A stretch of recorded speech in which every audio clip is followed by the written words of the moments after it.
Now, it's your boy PSA Sitch here with another Sunday show with everyone's favorite, the guy who planted the weapon in the Tyler Robinson case in the forest with DNA.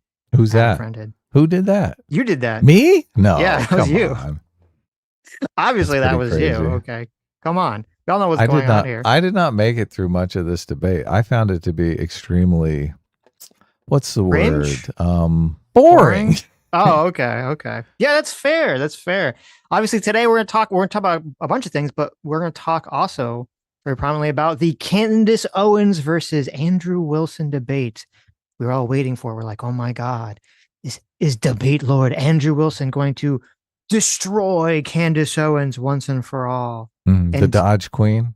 The Dodge Queen, that's right. She dodged. This is the queen that dodged so hard that she demanded $300,000 to debate Andrew Wilson. Can you imagine that? Yeah, but more than demanded. She got it. She demanded 500,000. That's and got point. three out of the 5. So, I mean, I mean that's like the headline story for me right there. I'm not sure it was worth the cost. Okay.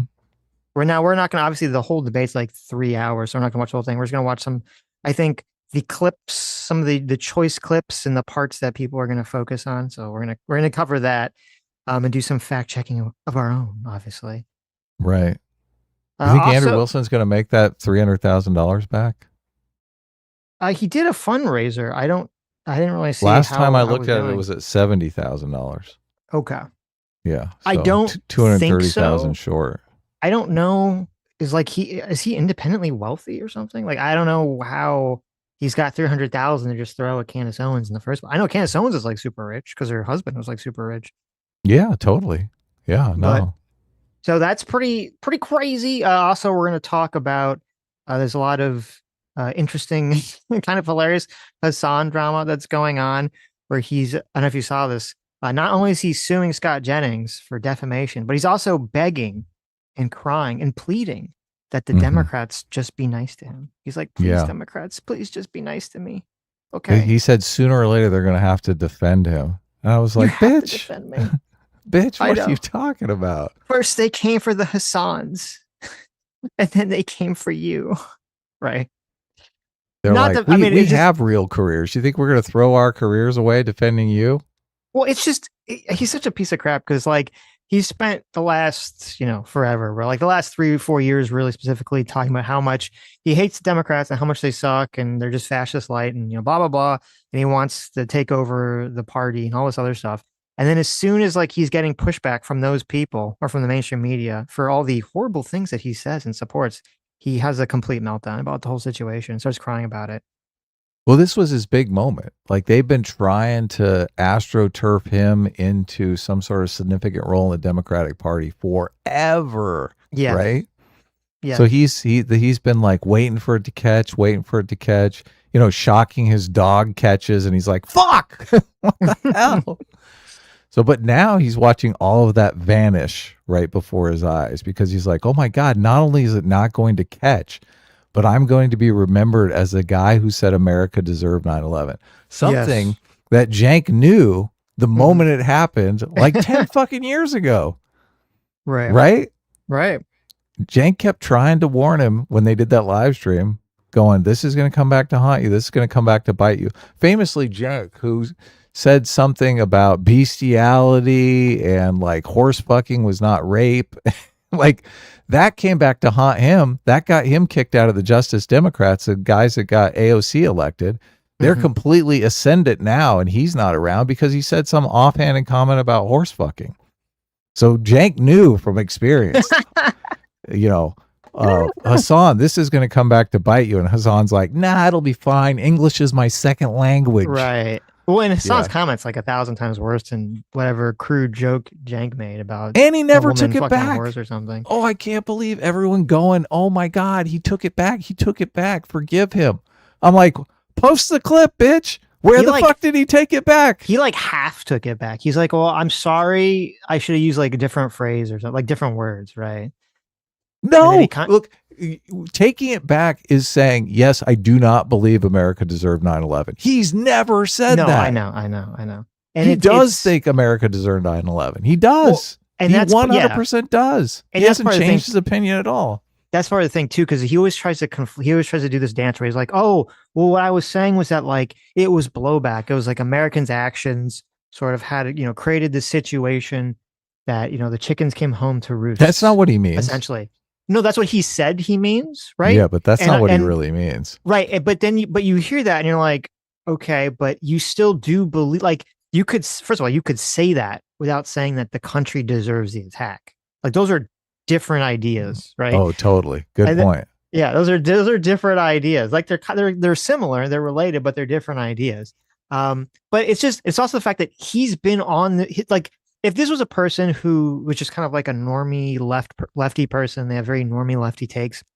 They say this comment once, and then they say, "Oh no, I kind of just worded it poorly, and it was just about blowback, blah blah blah." I'd be like, "Oh, okay, maybe right," but like Hasan's positions haven't changed ever since he said that. Ever since Nope. he said that, he's been on the America is the great evil, America is the imperialist empire, America has done more terrorism in the world than Hamas and Hezbollah, and what he even said. Whenever there's a foreign policy thing, if you want to just be on the right side of it, just take the opposite position of America Yeah. or the Western Yeah. powers, as he said. And so it's like, okay, so I'm supposed to believe that this guy who's had the exact same position for 10 years is suddenly like, oh no, that one time I said something that people got mad at that completely aligns with that position. That was just a mistake. I didn't really mean it. Like, no, fuck you. Obviously you meant it. Scarborough has this epic rant that's going viral We're about going to watch how, it. yeah, okay. Well, it's so Scarborough doesn't even get it correct because No. Hasan does not believe any rapes took place on October 7th. Like that position just is, I mean, you have to be loony bins to take that Right. position. Yeah. Right. So it's not only him saying, like, and people are spinning that into, oh, you're missing the context here. I know. He's saying you can't. Anyway, we'll watch it, but look, We're going to cover all that stuff. it's completely infuriating, and Yes. look, hopefully it doesn't look. I don't know what's your over under that Hasan escapes this, and they still try to push him as Joe Rogan of the left. That seems impossible to me now. I think it's interesting because when when Syed won the primary, he felt ascendant. Okay. He was like, he has that clip of him. He I think won a on fucking show. primary. No, I know, Like but listen, he's I know. sinking in the polls. He might I not know. even win the election. Oh, I know. And I was getting there. But like when Syed wins the primary, Hasan feels so cocky and confident. And he's like, he puts out that video. He's like, all these people, all these bitches, they should apologize and they don't have to get on board with Yeah. Syed. Like, right. On your And knees. right. He's like, oh my God, he's so full of himself at that point. Right. And then as soon as Hong loses her primary, and she like barely fucking lost it, by the way. She lost it by like a hair and a whisker. Now, the whole race was kind of totally fucked up because the other Democrats kept dropping out and having scandals, and it was like a complete shit show. But she's still lost, and she's still barely lost. And just that tiny loss completely like shatters his mental psyche. And now he's suddenly like, oh my God, I need the Democrats to protect me, blah, blah, blah. And I'm sure he also, because he's had a publicist working for him for a while. And before all the primaries were going on, there was all these interviews, all these positive interviews of him nonstop. And I bet you now his publicist is like, oh my God, what have I done? The vibe has, or no, the publicist is probably like the vibe has shifted on you. I think this is also why he's sweating, because the vibe has shifted. You have all these mainstream news outlets, left and right, talking about Hasan, talking about how terrible he is. They keep throwing it into Syed's Left-wing face. Nick Fuentes is what they're calling him, which I'm like, oh yes, give me Yes. more. Yes. You've got CNN and MSNBC asking Syed, like, hey, should you really be associated with this Hasan guy who said America deserved 9/11 and all this other stuff?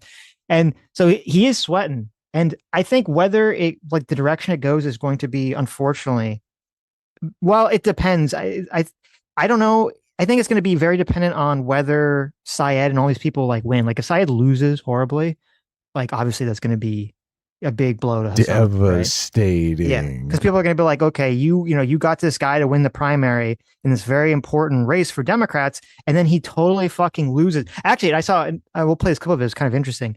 CNN had a poll where they said that the governor in that state had, for the Democrats, was actually winning, even though Syed was losing. for the Mhm. Senate.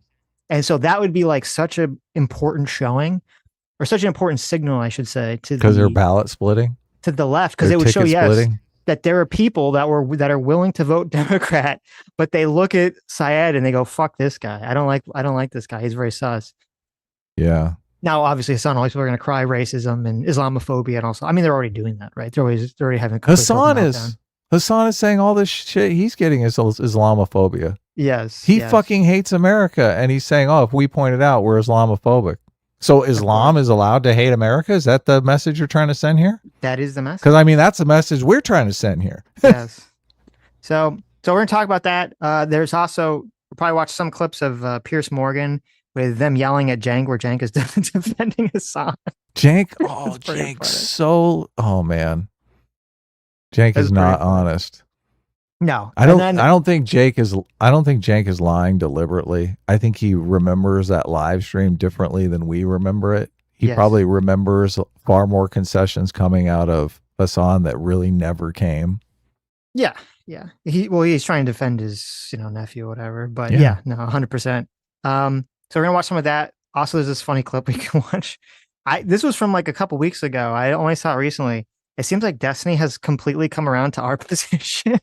Oh God, really? Just Why is he always fucking beating up on us then? It's just kind of hilarious about how dangerous the socialists are to the left in America, and his willingness to vote for Republicans over socialists. So listen, He's got my position in the last election, the one that yes, made everyone over there hate me. I know. So Irony of listen, it took a ironies. while, but I'm glad he's coming around. Okay, Well, just he's took like a the while. gravy train for all the orbiters too, so they don't care Sure, about me because I'm not. We're not. They're not getting anything from us.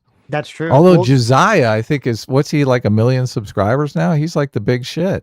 what was interesting because the clip that I'm going to play, it's like him getting in this shouting match with Josiah and Pisco because he's arguing against them, basically calling them retards. So Really, trouble at home with the Destiny is orbiters. calling Yes, them retards. that's the implication. Oh That's the wow, implication, right? he's shooting down the I orbiters. know, it's That's very kind of his sad. modus operandi, though. He Pretty gets these sad. people in, he brings these people in, blows them up, and then blows them up. Well, what's the point of having a vassal, Adam, if they don't follow the That's liege lord's lead? Okay, that's exactly right. yeah. Yeah, you got to behead them in front of your court every once in a while, otherwise they lose interest. Also, there's some things that have come out with Abdul Sayed's sister, which shocking is completely super woke, insane. She's a terrorist, terrorist sympathizer. She's literally pro October 7th. There's actually a and tweet not only that, she's a university professor. Don't of course, forget, on top of it. Yeah, of course. she's the Of one course, teaching right. your children, the one that Totally you're crazy. paying tens of thousands of dollars in tuition every quarter. Yes. There's Yeah, there's the Jason Arday story, which we'll talk about at some point, which is the I professor know. who basically lied his way into a high level position at a university, and everyone just kind of accepted it for DEI reasons. And then it came out, and everyone's like, "Oh my God, he's lied about everything." And then he took his own life recently, and some people Right. are talking about this as like it's like some they're so sad for him, it's a poor tragedy. And maybe I'm a little callous, but my feeling on it, spoiler, is if you lie to a bunch of people to such an extent that you're stealing a job, you're stealing other people's work, and you're also stealing the time and money of students who are paying a bunch of money to go to some sort of top ranked university and have you be their teacher, and you're lying to everyone about your credentials and your intelligence and everything that you're supposed to be standing for, and you're also lying about research that you've done. I don't care. I don't really feel bad for you if you Yeah. end it all. Okay, go fuck yourself at that point. I'm like, what the fuck are you doing? Good. I'm so glad to hear you say that because everybody boo-hooing about I this know. guy. I was I'm like, I care more about, man, some of the classes I took where the professor was boring as fuck and just dialing it in. There's nothing more infuriating than wasting your whole semester Yes. in one of those classes, right? I have more empathy for those kids who when he did bother to show up, got a lecture about how they all have white privilege and he's like been oppressed his entire life. I'm like, no, fuck you. Yeah. Like, I'm not gonna whine about this guy. This isn't a tragedy. It's a tragedy that he ever was put in this position. It's a Yes. tragedy that nobody looked into this.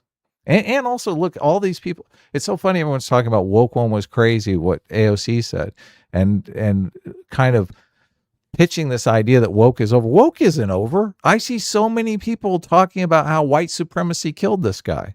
Yep. I'm like, what are you talking about? Ibermex Kendi wrote an article, which I'm going to read because it's hilarious. The other loser grifter. Yes, where he said that this guy was lynched. Yeah, see, Yeah. like woke is not over. Okay, this guy lied about everything. He was lynched because people said, "Hey, you lied about everything." And then he, by the way, this guy, Jason Arde, he didn't like at the end of this, he didn't say, "You know what, guys, you're right. I totally, effed up here. I, lied, and I let the fame and everything go to my head, and I'll resign and try to make up for it." Like he never admitted fault before he ended it at any point. He kept making excuses. Okay, I don't know if you heard this. He made this excuse, Adam. I want you to wrap your brain around this, okay? Because one of the many things that he did was that he plagiarized pretty substantially, especially in his early works, and like especially in like his like first PhD paper and stuff like that. Yeah, and, copy paste academic here. Yes, and his response to this was, "Well, it's actually not my fault. It's the fault of my academic advisors and the professors that were supposed to be overseeing me, and the school that was supposed to be overseeing me, because I have autism, and the way that I learn is through mimicry. That's how an autistic man, learns. So therefore, it's not my fault that I plagiarized all these other people's works." Yeah. Fuck that guy. I'm like, fuck this guy. Okay. He didn't take any responsibility for any of this shit, so fuck him. He knew what he was doing. But look, we're in that part of the movie where the vampire's been stabbed in the heart, but woke is not dead. You got better dig a fucking hole, burn the guy, and spread the ashes before woke is gone. Of course. Yeah. And then also we'll watch a couple clips of, unfortunately, Sagar and Crystal were on Jon Stewart, and Sagar completely just dropped the ball. Like he was in this perfect place to really take Jon Stewart to task, to really push, wokeness to task and all this other stuff. And he just completely folded because he's, I don't know, apparently he's like a big Jon Stewart fan, which I didn't realize, which is kind of weird because he's so like right-wing libertarian, I thought. And he just saw stars in his eyes, and he let Jon Stewart and Crystal just, slap him around the whole time. And I was like, oh, embarrassing, Sagar.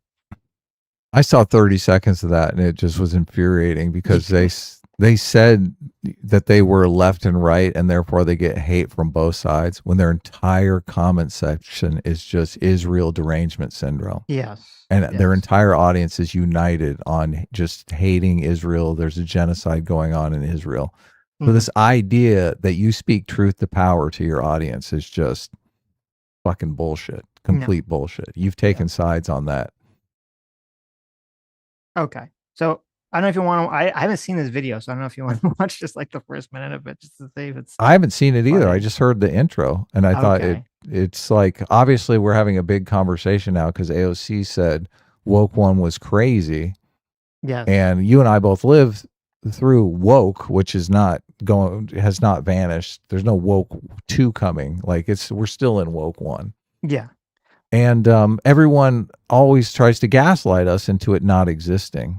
So there was like a little petty exchange in the beginning here I thought might be interesting.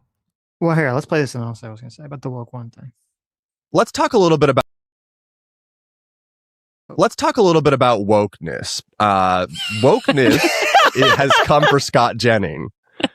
Scott Jennings, the =1 blue-haired wokester on the CNN panels, has a lot to say about Abdul El Sayed. Yeah, septum pierced.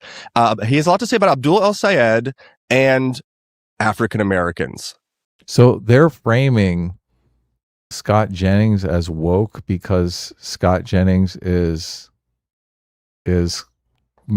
making a claim that someone is slandering him. Is that the? I think they're going to say, I haven't seen this clip. I'm assuming they're going to play the clip of Jennings attacking Hasan, saying Hasan is racist and wants to lynch black people. So they're going to say, he's like woke now because, he's anti-racist. So that makes him He's woke, saying racism is bad. Okay. Right. So now he's woke. Yes. Let's take a listen here. On top of these candidates, in their own words, their surrogates are just as bad, even worse, actually. We continue today our exploration of the radical socialist streamer, Hasan Piker. Now, he's Abdul El Sayed's best friend, and he campaigns for him all the time. And African Americans out there, within the sound of my voice, need to listen up, and you must listen carefully. This is who socialists like Abdul El Sayed choose to keep for company. Just listen to this. Hasan Piker in Cut 8.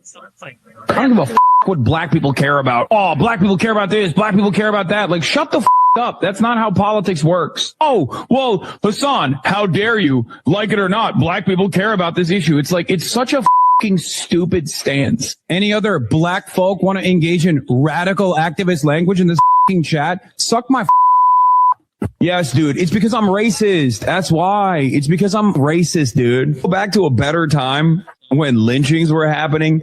This is what I like as a black man. Are you always doing too much with black people? Leave them alone. I want to go back to lynching. Like, I get it, but relax. Man, shut the up, okay? You got me, okay? You got me because I'm a racist person. You just heard campaigns all the time for Abdul El Sayed in Michigan. He campaigns for other Democrats around the country, every black voter in this country. I guess the joke is that since Scott Jennings is a Republican, obviously he is racist and doesn't care about racism. So yeah, that's why they're all laughing in the very beginning. Like yes. They're saying, oh, this is done for political gain, but really he hates black people and he's racist. Yes.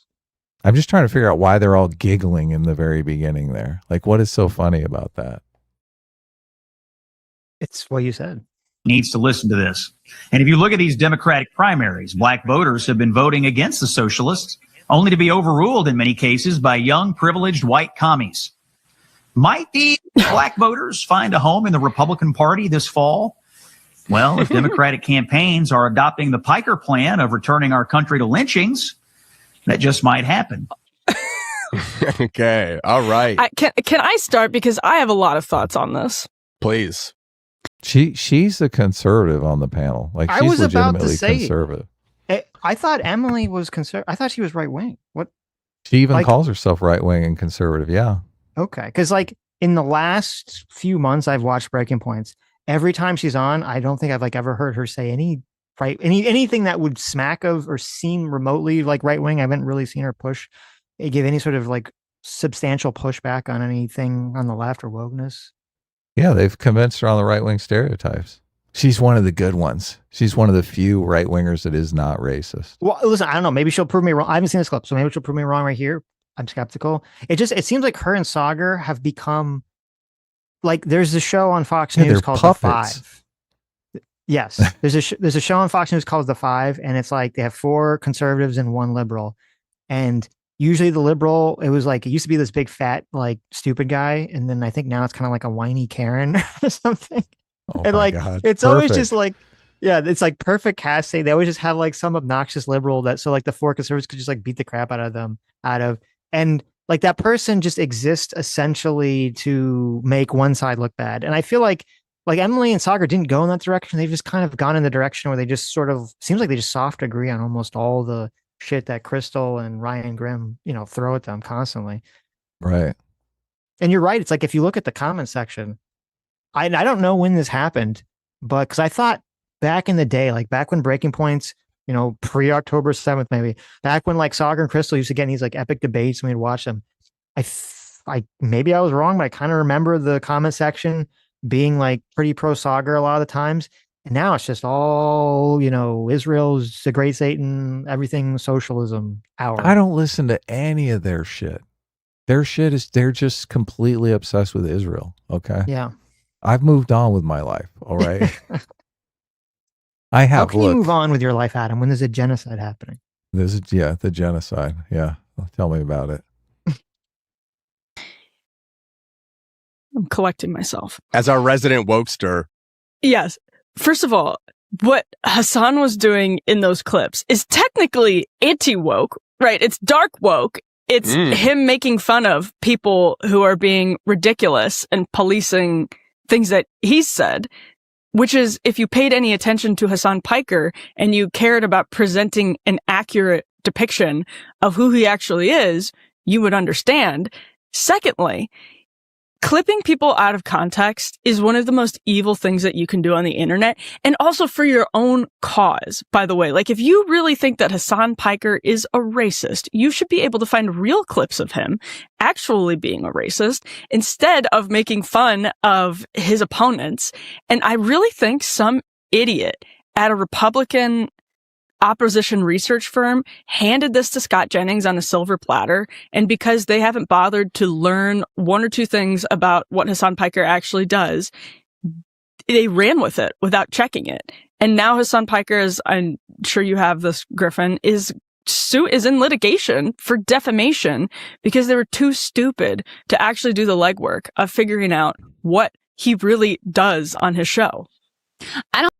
So that is the woke playbook, is to clip people out of context and accuse them of racism when there is no racism at all. Like my definition of cancel culture, it literally involves the out of context. It's like smearing with fake news. Right. So, but I mean, defining that as woke, that is the woke playbook. So. Yeah. And it's on the clipping out of context, like, yes, obviously Jennings, well, some of the clips, the lynching clip was obviously clipped completely out of context. Hasan was not actually advocating for lynching. Now, is that enough for defamation? I don't know. He's going to have a pretty big problem with defamation lawsuit because his reputation is so shitty as it is. So, I don't know about that. Obviously, I don't think Scott Jennings or anyone should clip anyone out of context. Do I feel bad for Hasan? Not at all, because Hasan clips people out of context all the time, and I think is a despicable, terror-supporting piece of shit who's propagandizing children to support terrorism and hate America. So it's one of those situations where I'm like, I don't care. I literally don't care. If people defame the shit out of Hasan and it drives him crazy, I think that's probably a net good for society. I love it. Yeah. Yes. More of it. They're getting hit with their own stick, their own weapon. They're the ones that want to clip people out of context petard. All the time. Yeah. Hoisted on their own petard. Exactly. Right. But in terms of like what she said, well, first of all, to say that Hasan was being anti-woke in that moment that's ridiculous. Hasan's not being anti-woke. And this comes up a lot. Like, part of the thing that wasn't out of context, I mean, there's context that obviously, boomers aren't going to know, is that whenever Hasan gets any kind of pushback from non-white people, and it's funny because like a lot of the non-white people in the hyper woke space, they've always been kind of iffy on Hasan. And part of that is just because a lot of those people just fucking are racist and they just hate anyone who is white or white passing or, can maybe squint in a dark alleyway and look white like Hasan, because we all know Hasan is Schrodinger's white person. Some days he's white when it suits him. And then on other days he's like, I'm not white, I'm Muslim, right? There's even a clip of a black person arguing with him in his chat, or supposedly a black person arguing with him in chat. And he's like, I'm not white, I'm Muslim, right?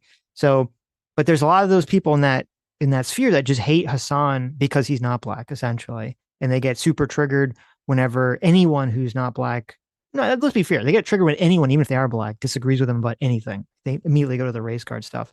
And so Hasan completely gets mega ultra triggered when those people criticize him, and he's being a total hypocrite, because when he agrees with those people, as remember the whole Destiny N-word debate, when he agrees with those people about anything, he will use all the same techniques, all the same tactics. He'll say, these people are racist, blah, blah, blah. He's doing that right now. If you attack me for what I said on 9/11, it's because you're Islamophobic. Yep. If you attack me or Syed on any position we've ever had, it's because you're Islamophobic. He's doing it right now. So to say that this hypocrite, this lying hypocrite, is somehow like being anti-woke, that's a completely absurd claim for Emily to make, like in this situation. And this is where it's annoying too, is like, yeah, you want to criticize Scott Jennings for taking him out of context, that's fine. But it's just say that like that's the most evil thing ever, and you're just going to let slide. You're not going to talk to the Breaking Point's audience about how Hasan is pro Houthi terrorism. He's pro kidnapping. He's pro Hezbollah. He's pro one of the craziest clips of Hasan that I'm glad I'm seeing now circulating on X again is him talking to the Second Thought and friends who were pro October 7th about how he's part of this radicalized pipeline to like sucker kids in with softer rhetoric and then shuttle them down to the pro October 7th pipeline down the road to more extremists. Okay. He is a bad person. He's a fundamentally bad person who is pro terrorism. And for you to not bring that up in this conversation, and for Saagar to not bring it up in the conversation with Jon Stewart, and to just kind of hand wave away like Hasan's not some big deal, it's so dishonest. Or they're just completely out of touch with all this stuff. They're as boomery as they're claiming other people are. Yeah, that's true. They're falling down on the job, hardcore. Mm-hmm. All right, we can move on. We don't have to. Yeah, I just brought this clip up because the woke, calling it woke and then giggling, calling Scott Jennings woke and then giggling just set me off, because what a bunch of pieces of shit. And I've never seen that guy on Breaking Points before. I don't watch Breaking Points anymore. Like Breaking Points hasn't had good content in like 2 years. So it's just insane. I am so glad that AOC made that comment about woke one. And I didn't like realize it until later. But I think that comment is going to be so destructive to the left and to wokeness specifically, because so much of the admission. Yeah, well, there's two factors, because what was like, and you talked about this in the beginning of the stream. Like, one of the biggest weapons that like they quote woke had against anyone that was criticizing them was to, like, woke doesn't mean anything, right? You can't even define it. Yep. Yeah, it was just to obfuscate. Oh, what does woke mean? It doesn't mean anything. You can't even define it. It's not real. It's just Black history. Right. It's just Black history. It's just a boogeyman under the bed, right? It's like this thing. It's like this ghost. Is the woke in the room with us, right? You could never, clearly define it. You could never lock it down. It was just a specter, right? And then that was number one. You couldn't define it. And then number two was that there was never be that acknowledgement of that it even existed or was a thing. In one clip, in one sentence, AOC acknowledges that woke was real. She names it, and that it was crazy. Okay. Yeah. So she completely destroyed the strongest weapons that like the woke coalition had to defend themselves in a single sentence, which shows, first of all, how incompetent that she is in terms of her messaging to completely drop the ball here. Because that clip, that's going to be the clip. That sentence, woke one was crazy.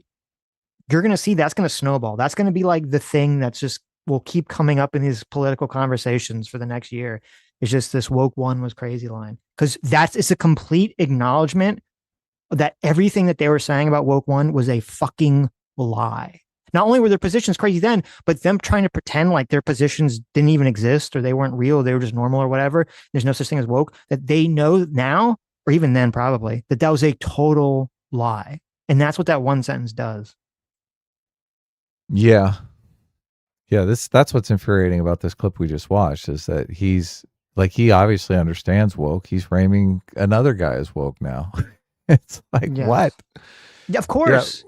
Yeah, AOC did leave herself room to walk it back, though. So, and I keep waiting for her to do this, for her to come out and say, "Oh, I said my friend says woke one was crazy." I don't think woke one actually is a thing. Like, wokeness, there is no wokeness. I mean, I guess she could try to say that, right? I don't think that would. I don't know how effective that would be. Even in the conversation, they were talking about somebody else being woke. They weren't talking about her. She wasn't saying she participated in woke one and it was crazy. She was saying, I have a friend that says woke one was crazy. Yes. I try to walk that friend off the ledge and tell him, look, woke is not a thing. If the Republicans have gotten inside your head, like, this would be the walk back that she would do.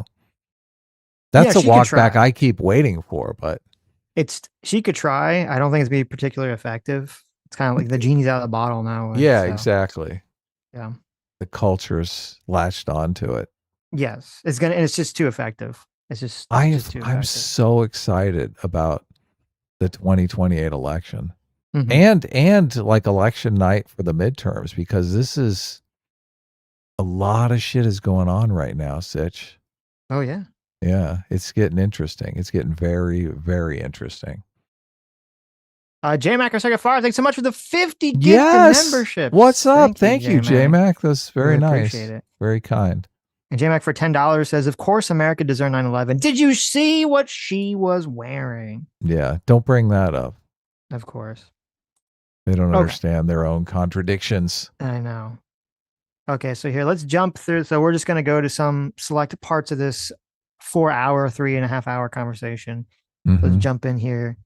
How far did you watch the whole thing? I watched the whole thing. I guess you did, yeah. I watched the whole thing. You got time. The whole kit and caboodle, yes. I think I jumped out at about 40 minutes. And then you messaged me that he doesn't warm up until 40 minutes in. And I was like, God damn it. He doesn't really warm up to like an hour and 10 minutes in maybe or something, or an hour in. Okay. Like I think the first good point he has is until like almost an hour in. So yeah, it's not great. It's not great for the cause, right? Right. That Israel actually killed Charlie Kirk. Oh. Iranian war. Now that's a fun theory. And who doesn't like a good, fun conspiracy theory? I like them. But there is no evidence that Israel actually killed Charlie Kirk. And if Candace had... I mean, look, this guy pitches himself as the debate king, right? The guy who's going to teach you. I think he sells debate courses for like $250. Like he's going to teach you how to win a debate. Optically reading off your phone and Candace Owens coming in there with nothing memorized. Like maybe she did memorize it for all I know. But she looks at him, looks at the camera, like does a real presentation. It's just night and day.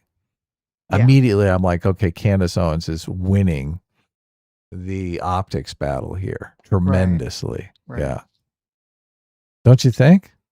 Yeah, I think he's going to read some text message, but he shouldn't look at the phone until he's actually reading the text message. Well, and is this a text? He's reading the text message now? No, he's going to read the text message. Yeah, but I guess maybe he's reading his prepared speech intro or something. Okay, so he has a prepared speech. Like I would bullet point it. I would be like, because you got to be looking at her, looking at the audience. This whole idea. Can you imagine if your defense attorney came in and started reading off his cell phone? I would be like, I'm gonna fucking die. I'm gonna die. This jury's gonna fucking murder me. I just look, and this, like, the stakes are so high here. He paid $300,000 to be in this room right now. I know, it's crazy. That's a huge amount to overcome. You've got to like really nail it. As some, I'd like her to actually show it to me. I'm open to suggestions, but to date, there hasn't been any. There is, however, tons of evidence that a leftist killed Charlie Kirk, just as Charlie feared they would. I believe Charlie Kirk, and I have the receipts. No, I didn't have a dream where he came to me and told me that the left killed him. No, he didn't come to me a dream and say, Candace Owens betrayed him. That never happened. In fact, I don't need dreams of any kind because I hold in my possession never before seen messages from Charlie Kirk to his security team on September 9th, 2025. I'm going to share the message with you today, which is the first time this information's ever been publicly revealed. On September 9th, Charlie's security team wrote to him, yes, law enforcement has been fully supportive and agreed to a security plan and posture. Tomorrow's event will be covered by both my team and the campus PD. If additional support is required, patrol units will be available. I have 11 on site. Charlie responded with this. Okay, great. Remind them that they are there for one person's security only, because I'm somewhat worried the left is trying to kill me. That was a message sent September 9th. Whatever could he have meant by that? Well, I think he meant exactly what he said, that he was worried the left was going to try to kill him. So I don't know if you remember, right after Charlie Kirk was killed, there was this far right Graper guy who he made this like statement. He claimed that Charlie Kirk thought Israel was going to kill him. And he claimed, like, he had some source that told him this, and then the source that, said that that's not true, that he just made this up, essentially. And so they did kind of drop, I think they dropped the ball, or TPS USA dropped the ball in holding this text message back until, is this really going to change anyone's mind now? Right. if someone lies and says that he thought Israel was going to kill him, and in reality, it turns out the day before he thought someone on the left was going to kill him, like it's too late at this point. I think. Once an error is established, people believe it's impossible for people to change their minds. Most people, right? Obviously, 5% of the population can do that, but most people can't. Well, and also like with Candace, there's no, and this is why I kind of hate, like some conspiracies obviously are true. Obviously, a lot of times the government's going to do fucked up shit. But when you get into like these hyper conspiracies, which this is, because essentially the conspiracy that Candace lays out is that the family is lying, Tyler Robinson's own family is lying, that the police are all lying, that the FBI is all lying, that like her conspiracy requires that every single person in a position of power and the family members of the killer are all lying in conjunction, right? They're all doing this sort of massive cover up, and everyone that's talking about DNA and everyone involved is covering up is all lying, right? When you get to that level, the conspiracy, where your argument is that like 100% of the people involved in this are all lying to do something, there's like you've constructed a reality where it's impossible for you to ever say, oh, I guess I was wrong, right? Like there's no piece of evidence that could come forward that Candace Owens or any of these people could be like, oh, well, I guess I was wrong about all this. What could it be? Because any piece of evidence that comes forward, they're just going to say, oh, they just made it up. Tyler Robinson can come forward in the trial and say that he did it. And they're going to say, oh, well, they're just threatening his family. Lying. Right. Yeah. So he's lying, which she's already saying, by the way, or implying in this conversation, right? Oh, they're just threatening his family. So, whatever. There could be an HD footage video that was like, no one had until the very moment, right? It's that AI. shows that, it's AI, right? Like, so there's literally not a single piece of evidence that could even exist for Candace or any of these people to ever acknowledge that they were wrong about any of this. And that's even if she was acting in good faith, which I don't think she is. I think she's 100% being malicious and lying at this point. And her reputation, and this is another problem too, is that her reputation is so tied into this one story that even if she did believe that she was wrong, I don't think she would ever admit it, because it would destroy, like she would lose half her audience overnight if she came out and said, I was wrong about everything. For the entire year that I brought my audience on this roller coaster of we're going to find out the truth about Charlie Kirk and all this other stuff. And she's like, oh, sorry, I wasted a year of your guys' life. It was all a mistake. I did a big oopsie here. She's going to lose half her audience overnight if she does that. She's going to lose all of her audience. She's blown all of her credibility with everyone outside of her audience, right? Yeah. The only people she has left are the people who believe she's right on this story. So if she came out and reversed herself, she would lose all of those people. Her entire audience would be gone, and she'd have nothing. So that's going to make it very difficult for her to admit she was wrong. Yeah. But that's why this is such a farce. I keep going back to the $300,000 thing, because I'm just like, what is? I guess the motivation is to blow up Andrew Wilson's profile, and even him saying, he's like, now he's on the train. He's like, I've got never before seen text messages too, right? Right. I'm like, I'm dropping information on this story. I'm going to play the other side of the story and really milk this thing. And I just, it's too dark for me. It really is too dark for me. Yeah. I feel like we're living in that movie now, that 90s movie, Natural Born Killers, where the shock of that movie was people do terrible things and are rewarded for it, right? Yeah. But now it's not even shocking. It's like par for the course. It's the normal thing. It's scary. It's totally scary. Yeah. That's true. But hopefully we're going to get this back in line. Something's going to change. Just walk me off the ledge here. Well, it could get to a point. It's kind of interesting. Like we get to this point where people are so society degenerates in one direction, and the next generation kind of always rebels against the previous generation. Yes. And so you kind of get this weird pushback where if everyone becomes too slutty, you can have a generation. Maybe that's kind of what's happening now, because none of the young kids are even having sex. So I don't know. Maybe this is part of it. Maybe it's just social media anxiety. But you kind of can get these the next generation comes in and they kind of just rebel and they become hyper conservative about sex because they don't like the direction that the previous generation is going. And so, this is reaching a point. I mean, we're we're going to keep going down this pathway of like, we have this new media that's come in with social media, and we have this new information with the internet and all this other stuff. And it's always going to be massive growing pains where people just use this to their own malicious advantage. When people could first, use the printing press to print publications, the amass amount of like fake information that just spread from that was like unreal. Everyone just make up, any fucking thing that they want and print it at that point. And we're kind of like in the digital version of that. So, but there'll be a pushback. There'll be a fix that, people will get tired and sick of this shit after a while. Let's hope. And it's going to get crazier. It's going to get worse with AI. It's going to get worse with AI because we're still not. It's interesting. We're still not yet at the point where a lot of people are trying to pass off fake AI stuff, other than like boomer slop. But they're not trying to pass off like news stories. For the most part, is like, oh, here's this person doing this thing, and it's just like a totally fake AI video. We're not quite there yet. It's just we're not falling for them, but I am seeing like friends of my parents fall for them all the time.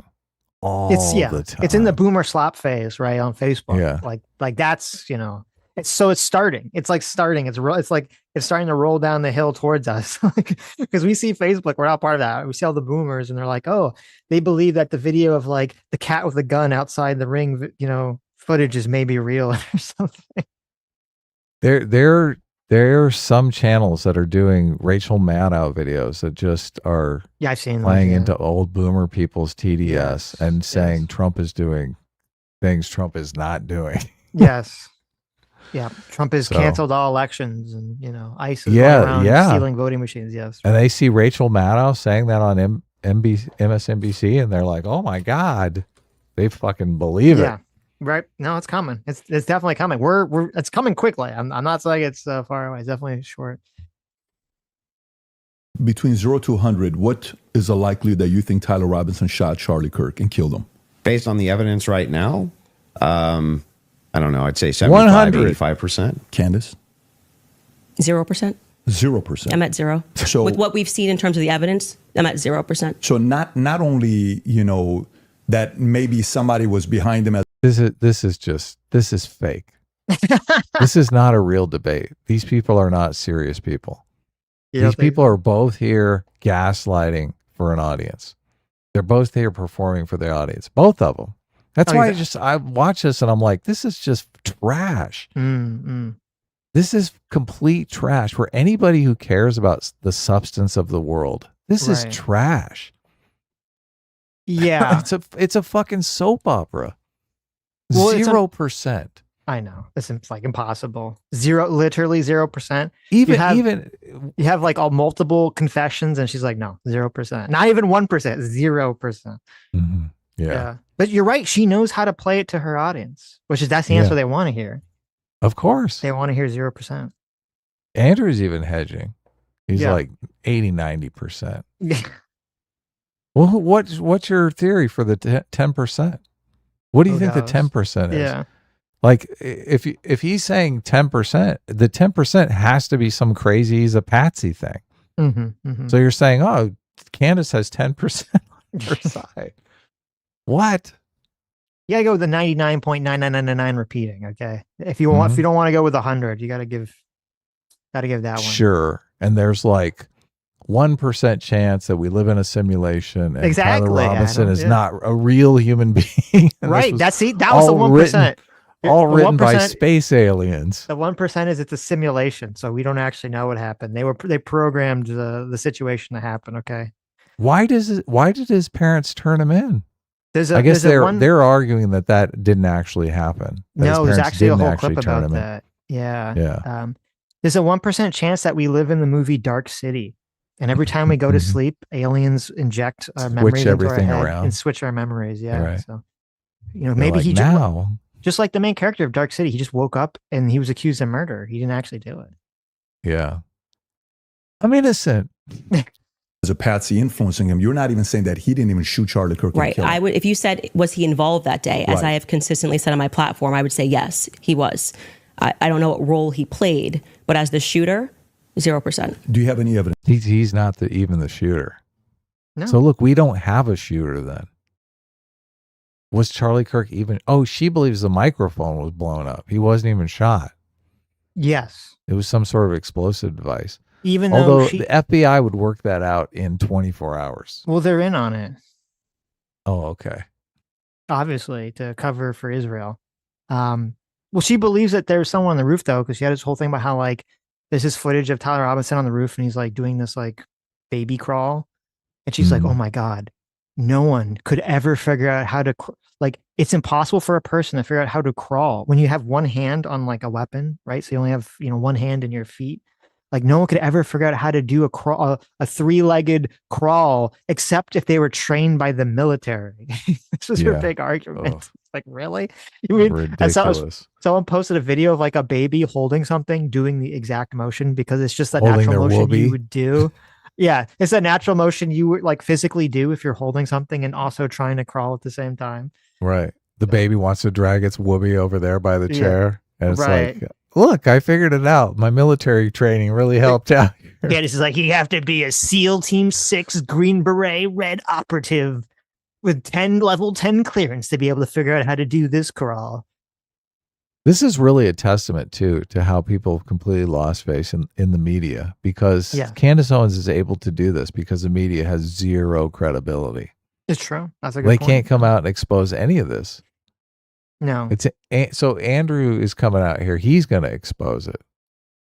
Well, unfortunately, he's too like Reddit debate autism brained in a lot of the conversation. Because like, if you're actually trying to like convince some amount of people that maybe could be convinced, when you talk about positive evidence and all this other shit, like that's just not effective.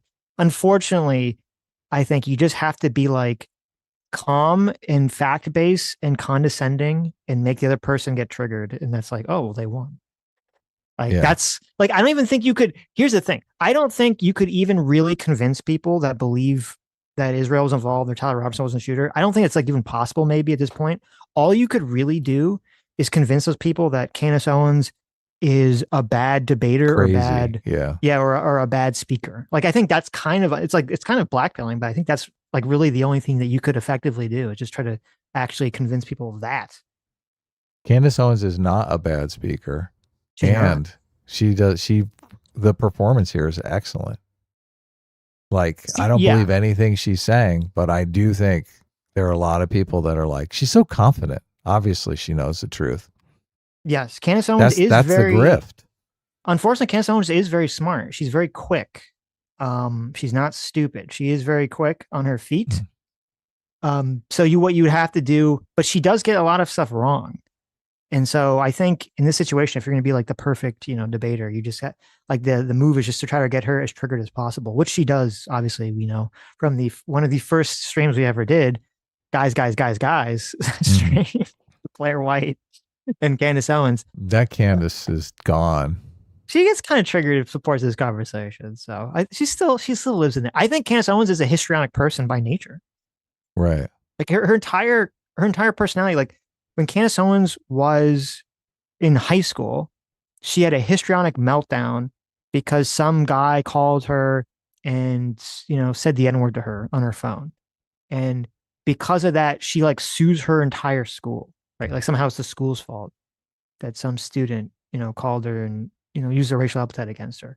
And then she goes on and she gets an eating disorder because she's so triggered about the world. And she creates her platform to dox people who have said unwoke things and have bullied people and said offensive things. And then when she gets attacked by Zoe Quinn, she completely flips her politics and goes in the other direction. So it seems to me that Candace Owens she deeply is a histrionic, hyper-neurotic person. Yeah, she's constantly reimagining her backstory. Right. Henceforward. For what? My percentage? The fact that he didn't shoot and kill Charlie Kirk. Yes, which I'm hoping we're going to get to all of the evidence that he feels that he has. I mean, I'm not even convinced that Charlie was shot from the rooftop on Losi that day based on the evidence that has been. Do you think he was shot? I do not think that Charlie was shot from a 30-06 from Losi. Yeah, but just shot at all. I don't know. I think that a projectile hit Charlie, and I'm open to other people's presentations, but I have not seen any compelling evidence that Charlie was shot by a 30-06. Can we see maybe if we're going to have an... So she also does this thing, this entire conversation where like, she's so cagey about what her position is. So she doesn't just say like, oh, I believe that there was something in the microphone that exploded and killed him. She's like, well, I don't think it was a bullet. I think maybe it was a projectile, right? She just has like that weird, vague Tucker Carlson, like, I'm not going to really take a very strong position. Like on her own show, she'll take super strong positions. But then when she's talking to someone else who's going to offer pushback, suddenly that all kind of goes away. And she goes into like the vaporware, maybe debates tactic where it's all just vapor and fog. And you can't really pin down exactly what she believes. Yeah. You convince me. I'm the decider here. I'm the judge. You're the one putting on a case. All right, let me jump way ahead here. You. Okay. So if you're asking for my inference, why I think it's Tyler Robinson is because Tyler Robinson said in his text messages, you'll be able to see me on security footage at the campus. Said it in his own messages.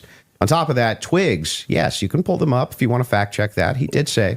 Yeah, I would. I'm sorry. I actually think I really did miss that. I'm not saying you're wrong. I don't remember him saying you're going to see me in. I'm paraphrasing, can but we it was pull that up? Yeah, if you may have it. think by the way, pull it up. Twigs himself said that he had some on the staircase. That he had some maybe a tiny bit of doubt, but it sure looked like Tyler Robinson inside of this various surveillance footage that he saw. So Lance. Sorry. Hang on. So there's multiple reasons why it is that I believe that that's Tyler Robinson, not just because of blurry footage. Did you have a dream? Just kidding. No, it's because I combined multitudes of evidences. So let's address those multitude of evidences. The first one we're working on a fact check on because I do not ever remember him tweeting. That's me in the stair. Or texting. Didn't tweet it. Texting that's me in the staircase. I think that. I didn't say that. I said I literally didn't. What I said is that he texted over, you'll be able to see me in footage at UVU. And I'm paraphrasing, but that's what he said. Yeah. Could we get a fact check on that? The second thing. Okay. Let me jump ahead here to the fact check because obviously if there's a text message that Tyler Robinson sent that he tells someone before he's caught that you'll see him on the surveillance footage that's appearing nationwide when people are trying to find out who shot Charlie Kirk, that's obviously a confession, isn't it? Yeah. Look, I just object to the whole game of it's our goal to convince Candace Owens who can't possibly be convinced. No. Like, who plays this game? Of course. Yeah. That's not what he said. He did actually get a fact check on that for the thumbnail. It's 102.45 if you want it. That sums up the entire debate right there. Like, what? I'm getting rich, bitch. All right, I lost it. And to say, I'm not really sure, but definitely like he wears jeans and stuff. There you go. Holy shit. Wait a second here. What? He confessed? What? His DNA is on the gun? What? He sent multiple text messages saying that he did it? What? His parents told him that he should turn himself in? What? Huh? Yeah. But what about the planes that turned out not to be real?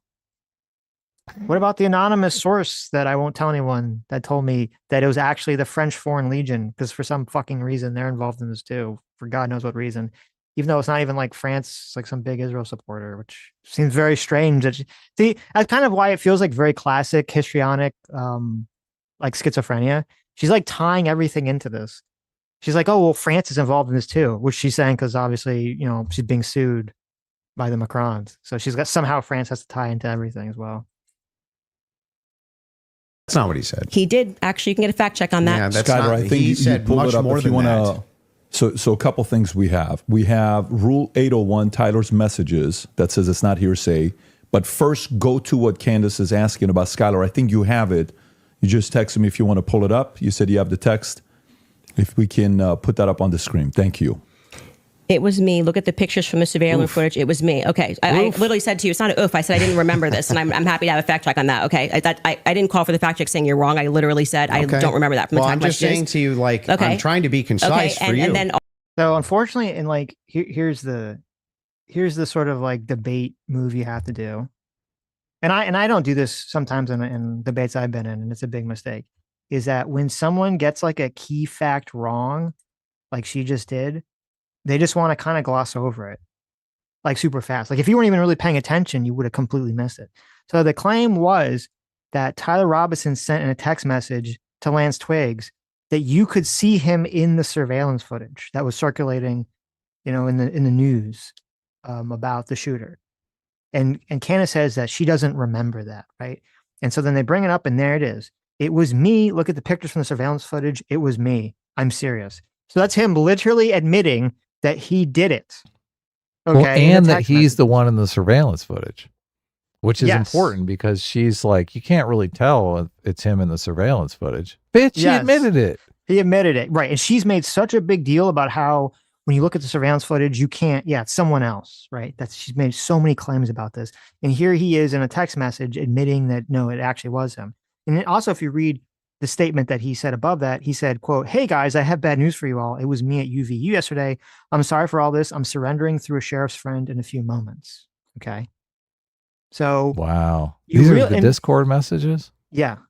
Wow. And okay. So you really have to like hyper fixate on this stuff because Candace is going to want to like blow right through it. She's not going to want to focus on it, whatever.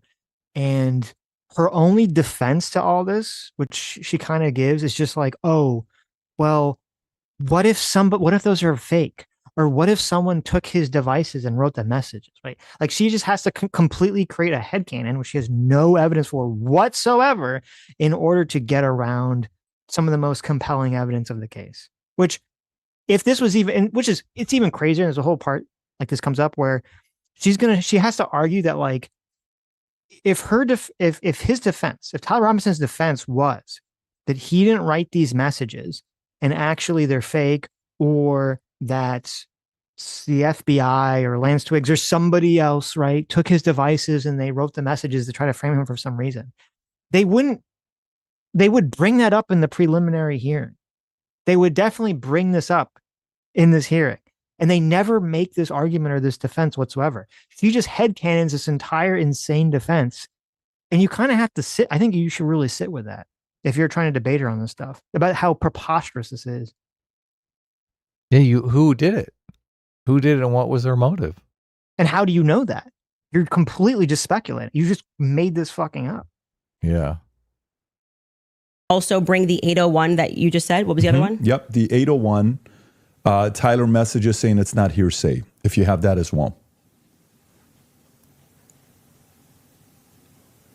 See, look, why is he not hammering her on that? Why is he not saying, so if someone, I guess they're not talking about the other device thing that she headcanons. Well, that comes up later, but maybe he does.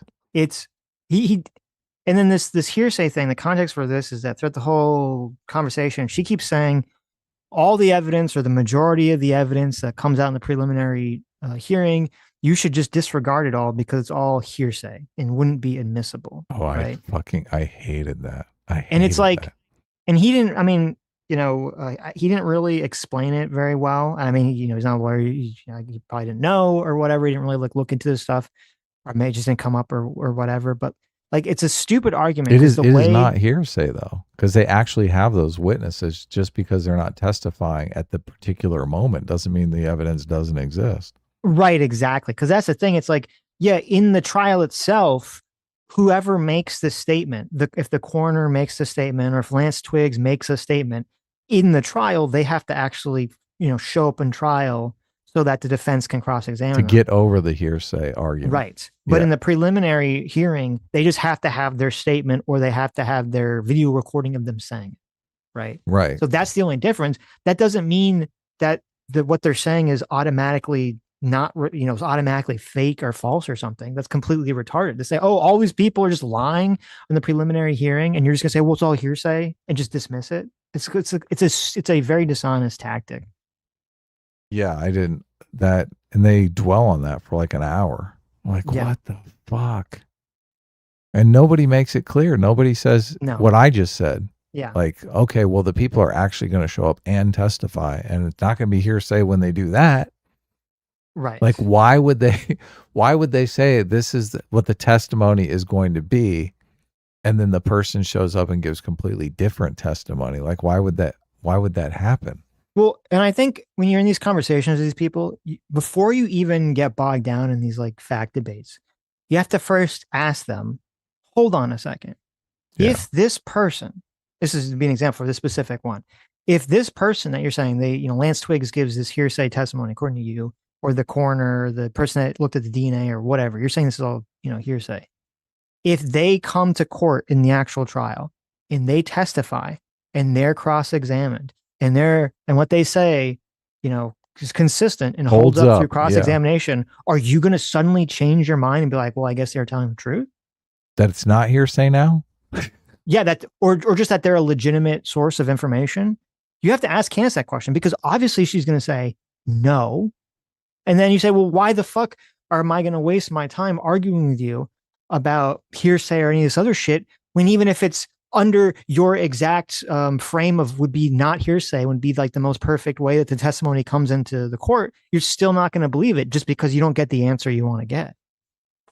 But she would say, perhaps I would believe it, because this trial's not going to be for 2 years and she's going to be raking in cash the whole time. So she's, of course, yeah, no, you're right. But so you have to keep, but you say, okay, well, what would Lance Twiggs have to say in his testimony that you would change your mind? You said 0%, Candace, in the beginning of this conversation. Okay, you're already at 0. What would Lance Twiggs have to say that would change that 0 to something higher? Like what would be an example of something he would say? Candace is the voice of the people. Okay. Okay. The people want to believe that Israel killed Charlie Kirk. Of course. She's just giving them what they want. Yeah. There you go. Wait, what are we saying is not hearsay? Statements that are not hearsay. A statement that meets the following conditions is not hearsay. It was hearsay. They said it in the trial. Hang on. Okay. Is consistent with the declarant's testimony, and the declarant denies having made the statement or has forgotten, or is consistent with the declarant's testimony and is offered to rebut the express implied charge that the declarant recently fabricated or acted in recent improper influence or motive in testifying. So then, wouldn't that mean that a bunch of this wasn't hearsay? So the issue with his, I just want to make sure. Yeah, would that mean that a bunch of this wasn't hearsay? So the opposing party, which down the line, like I said, they talked about this for about an hour and a half, and they discussed how if Lance was in court and he was giving his first party, giving his testimony as the opposing party, whatever, all of this would be fine. They had an issue with how the questions were being asked and that they were not allowed to cross-examine him. Mm-hmm. So that is why his video testimony would not be accepted in the main trial. And what I said to you is this entire preliminary hearing is under Utah's 11. So basically the argument that, and this would be the follow-up, is like, okay, hold on. You're saying that you think that Lance Twiggs or any of these other, professional people, whether they're people that check the DNA or the police or whatever, you're saying you think that they're going to testify to the court in a preliminary hearing where they're under oath. You think they're going to testify some statement of fact, and then once they're in court, you're claiming they're just going to completely change their entire story. Themselves. Right? Yeah. They're just going to do a complete 180, reverse themselves, right? Yeah. Which, I mean, it could happen, but like shit, all these people are going to say that. All the witnesses are going to suddenly completely turn around and be like, "Oh, I made the whole thing up. Actually, Tyler Robinson's totally innocent." Yeah, and what is the motive for that? That's insane. What is the motive to make up testimony and then reverse yourself like that? They're who gets in that? Being threatened by Israel, Adam. Okay. That's why. They all know Israel's going to take out their loved ones if they don't play along with this retarded conspiracy. But wouldn't it be that Israel came in after the fact and is convincing them to reverse themselves? Oh no, Israel is the one to blame initially. Yes. So they would be taking the money from Israel to testify against Tyler Robinson. And then they would have a change of heart. They would be like, I've done the wrong thing. Candace Owens has convinced me I shouldn't take the money from Israel, and now I'm going to reverse myself on the stand because it's the right thing to do. Israel is so powerful that they not only took out Charlie Kirk and perfectly framed this other guy okay, who was a far left, furry, loving chaser. Okay. Mm. And that guy then turned himself in and through messages admitted that he did it several times, right? Not only did Israel set that all up, but then Israel also has the power to get the local police, the state, the state police, the FBI, the people involved with collecting all the evidence, the people that looked at the DNA, everything, the people that looked at the guns. They got every single person involved all on board with the conspiracy, and they're threatening all their family members. And none of those people are, able to come out to the police about this whatsoever because Israel's that powerful. Yeah, it's like a spy movie.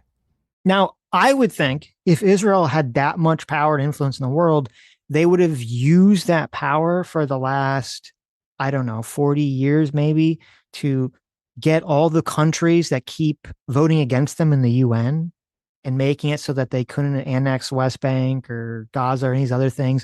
All these other countries that keep not supporting them for 40 years. I think they would use all that power to force those government leaders to actually support them through blackmail and violence and coercion instead of wasting all these resources on Charlie Kirk. That's just my take. No, that's and if they were this powerful, resources. Of an organization, if Israel was this powerful of an organization, they would have steamrolled Gaza like 20 years ago and the world would have shrugged and agreed with it because all the world leaders were apparently being blackmailed and coerced by Israel. I think what's really going on here is people want to believe that. They want to believe that Israel has all that power and evil is the force, or Israel's the force behind all the evil in the world. And Candace Owens is selling them that slop, making it more believable for them. Yes. That's what's really going on here, right? That's what's going on. She's a slop peddler. She is. So much of this is like the Facebook mom true crime slop machine, right? All these middle-aged wine moms that want to think that they're like figuring out the truth about some deep thing in the universe or the country, I should say. Does this bother you that people believe this? It does. It does. Really? It's so stupid. It's so fucking stupid. And it's so obvious what's going on, too. It should be obvious.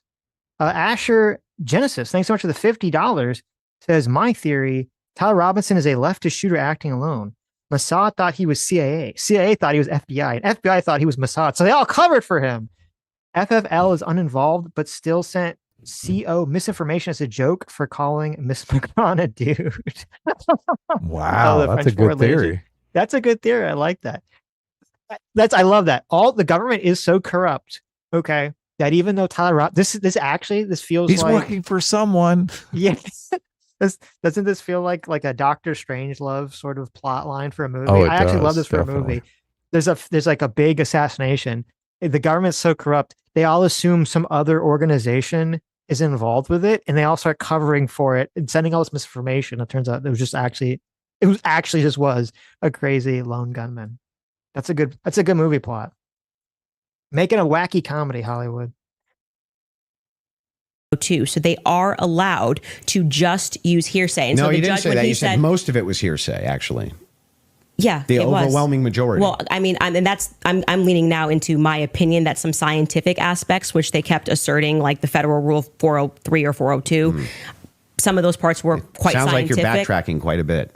No, I'm not backtracking at all. What do you feel like let me help you. Where do you feel like I'm backtracking? It literally was done under Utah's 1102. Yeah, nobody disputed that. Okay. What the dispute was is whether or not most of it was overwhelmingly hearsay. Yes, is that the case? It was. Yes, that's a fact. I'm not backtracking on that at all. What are the things? How many times did you, if you watch the video here, it's like they constantly. Hearsay is not allowed in a court of law.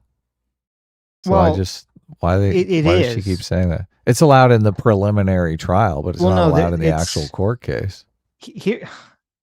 Hearsay doesn't mean like the lay definition that like we all think it means. Okay. How is hearsay allowed in a court? Hearsay just means it's an out of court statement. So out of court statements can be allowed in court. There's all sorts of exceptions to hearsay. Or if it's a interview, mm-hmm. Like if it's a police interrogation that was not done, it's not actually done in the trial. Is that what you're talking about? No, I'm saying like you can question people about statements they make out of court all the time. There's all, like I'm saying, there's all sorts of exceptions to hearsay. People, like, when we, like, colloquially, when we hear hearsay, you, like, people think like, oh, that's someone saying, I heard from my friend's cousin that Johnny told her that he killed somebody, right? That's not really what it means, even though it's kind of like what we think it all means.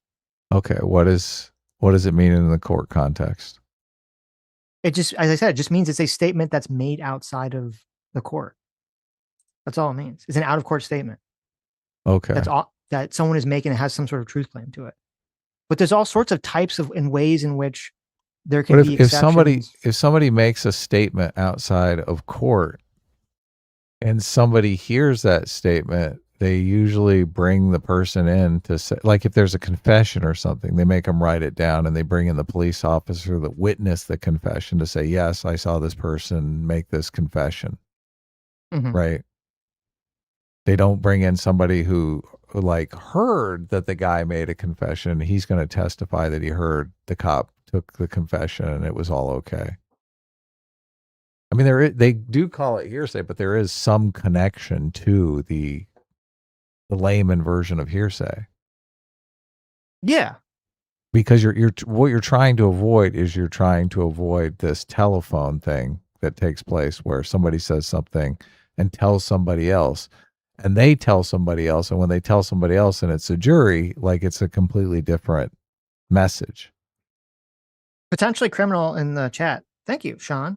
We talked to a few streams ago for $20.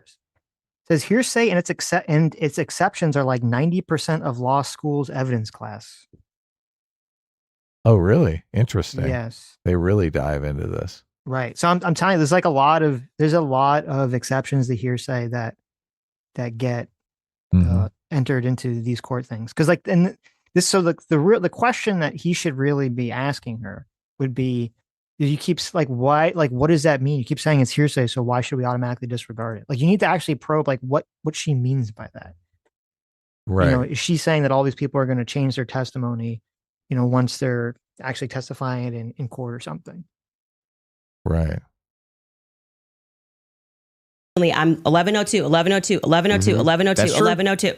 And the reason for that is because it's allowed. I'm not saying it's illegal. It's allowed at this stage, but I'm just reminding you that when you're going to sit across from someone and your claim is going to be, where is your hard evidence? This is what I heard and I agree with what I'm watching. You are watching the state put on a hearsay preliminary hearing. And all of those things are not going to be allowed, right? Even when they got into witness statements and things of that nature. There's a reason why they swear you in and they say, you swear to tell the truth, the whole truth. Did you, write this statement? So it's the overwhelming majority of what you saw was hearsay because other people were representing other people's statements. They were saying they had conversations. We don't know where it came from. All allowed at this stage. Okay. But it's hearsay. So but even a lot of that stuff may. And therefore you can't believe any of it is what she's saying. Right? Yes, that's her argument. Yeah. All bullshit. Give me money for 2 years. Keep watching. Yep. Not fall under hearsay under what we just read, right? But the evidence that you're speaking about, like when you say that we're going off vibes, you don't know Tyler Robinson, okay? His boyfriend is not 100% it was him. So I'm going back to. So someone in the chat said this. I want to address this because I thought it was really silly. They said, why did the witness on camera change narrative second time around from chest to neck, both times with confidence? So one of Candace's like big talking points that I saw was that like she like brought up some video. It wasn't in this, it was in some other past clip. Because, you know, she thinks, she has this whole theory that like there was some sort of explosive charge in the microphone and that it was supposed to explode and go into like his chest instead of his neck, right? This is her big theory. And one of her pieces of her piece of evidence for this is that there's a couple witness interviews where the media's interviewing someone, you know, who watched, you know, what happened, who's in the crowd. And they said that they thought that Charlie Kirk got shot in the chest. And she's like, well, obviously these were planted people that were part of the, you know, the conspiracy to just, you know, create the narrative because they all were told beforehand that he was supposed to be shot in the chest. Right. And I'm listening to this and I'm listening to these people are interviewing and I'm like, this lie only works for people who just have fundamentally never been in a situation where they witness something happen quickly and then are asked about it, or they don't know the psychology of this. They don't know that eyewitness testimony is like 50% of the time is wrong. Remember, like the perfect example of this was, remember the Michael Brown story, hands up, don't shoot. Okay. Oh yeah. They had 25, they had like something like 20, 25 witnesses. Half of them said he had his hands up and half of them said he didn't have his hands up. Okay. And the idea that like you're in the crowd, you're watching Charlie Kirk speak, you know, you're probably looking around, you're checking your phone, you're like doing a million other things, right? Because you don't know that someone's about to get shot right in front of you.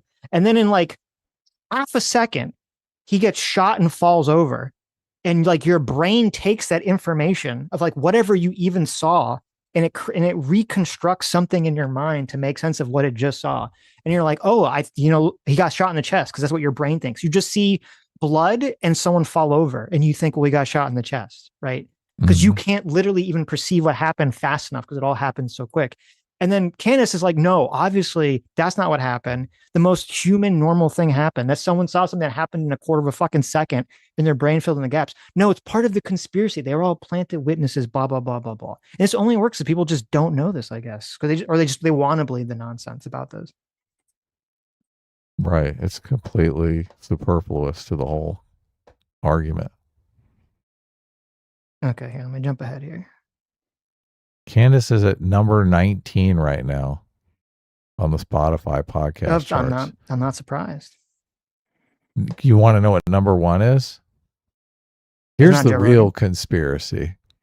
No, it's Spotify Live is the number 1 podcast on the Spotify podcast. What is Spotify Live? I have no idea, but it seems a little fishy to me, is right? Is that just like I don't even know what that is. I don't either. Okay. I never Is that heard just of like what people Spotify. click when they just want to hear like random music or something? It's like it's number 1. Oh, maybe that's why. Yeah. Candace is up to 19. Let's see. Where's Ben Shapiro these days? Uh-oh. Not Mr. looking Bacross, good. thank you so much. Mr. Bacross, for the 51 months, says all of this hearsay had to be reliable and was generally made under oath regardless. It isn't just any old hearsay. Exactly. True. Yeah. Exactly. Yeah. Well, and a lot of it's not going to be hearsay when they actually get into court, correct? I mean, Candace's argument is because the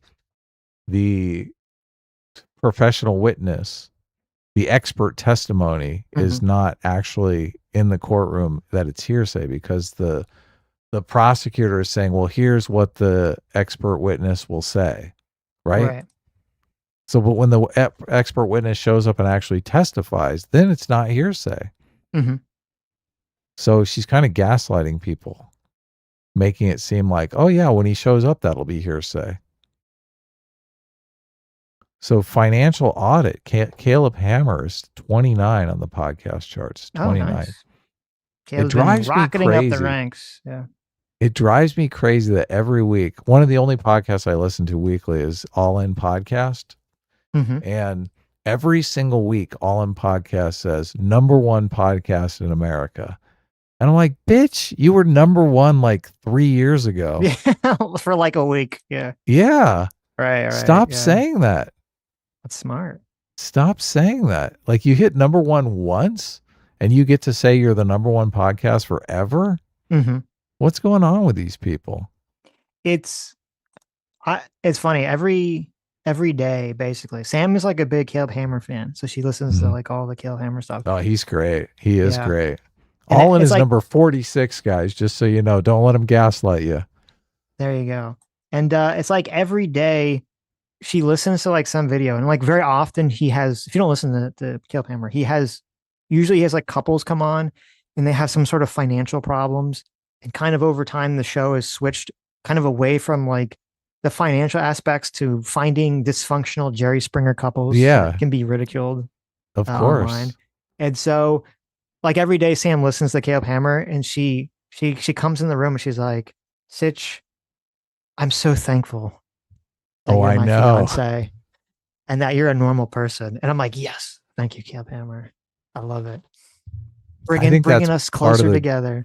That's a guilty pleasure of Caleb Hammer. You're like, well, my life may be a little messed up, but at least I'm not on Caleb Hammer. At least I'm not like these fucking people. Yeah, exactly. It's so bad. Yeah. Mm-hmm. So Ben Shapiro is at 51. Still in the top 100. Where's Sitch and Adam on here? Mm. Oh my God. We'll think we're probably on have the to go to list. like, Yeah. oh, what are you talking about? We're definitely on this list. Oh, okay. We have our podcast is on Spotify. Yes. Thanks to AK Batosai. That's Thank true. you so much. No, yeah. I mean, it's gonna be low. It's gonna be near the bottom. I'll try to get a number on that. Maybe they only publish a top 100 though. Number one. Guess what number 100 is? No, I have no clue. Breaking Points with Crystal and Sagar. Oh, terrible. Barely made it in. Horrible. Yeah. It should be Breaking Israel with Crystal and Sagar. Albert says Apple Pods plus Spotify plus YouTube. Those are the real numbers. Rogan's numbers decimate the competition. He's been number one for years. That makes sense. Rogan is number 2 on this, but Spotify Live is number 1. So though even they were going to have a situation like Rogan. It's kind of hilarious. Rogan wanted to moderate this debate first, and Candace was too cowardly, and so she went with PBD, which I was like, oh, okay, I guess. He's a lesser platform. I mean, he still makes a lot of big numbers, right? But still, even Joe Rogan, I was like, oh, I saw this clip of him, and he was like, he was like buying into this fucking bullshit. And I don't know if he was just saying that to try to woo Candace over for the debate or something, but I was like, that's fucking sad. It is sad. Joe Rogan's become fucking brain rotted by this nonsense now. I saw PBD on this list. Yeah. I think he was above Shapiro, but no. I didn't even. It's 48. Shapiro's 51. He's 48. So nowhere near Rogan levels. But guess what? All in podcasts above PBD and Ben Shapiro. So there you go. Even though they lie about being number 1. It was a little ridiculous. It didn't pass a sniff test for me. You have kids. And you love them more than anything. I do. If it was the case that you thought that your kid was innocent, wouldn't you be out telling everybody and their brother that you thought that they were innocent? And also, wouldn't you maybe recant and say, hey, he didn't actually confess to me. None of this happened the way that the state is presenting it. What would have prevented the parents from testifying? Well, 2 things I can answer that. And if you watch my show, I keep telling you it's not vibes. So right after the shooting happened, Lance Twiggs, the FBI put him into a safe house they paid for. They went to the parents as well, to Matt Robinson and Amber, basically said, your life's at risk. There could be somebody who jumps up and wants to avenge Charlie Kirk. And, we're going to watch you. And they went into a federal safe house. What happened next is that they started thinking that the feds were maybe gonna, maybe not as honest as they thought. And how do you know any of that? So you gotta watch the show, right? Yeah, no. How do you know that? I had a source within the Robinson family. You have a source, an anonymous source, of course. So there's no way for us to verify that what you're saying right now is actually even true. Do you find it to be reliable hearsay?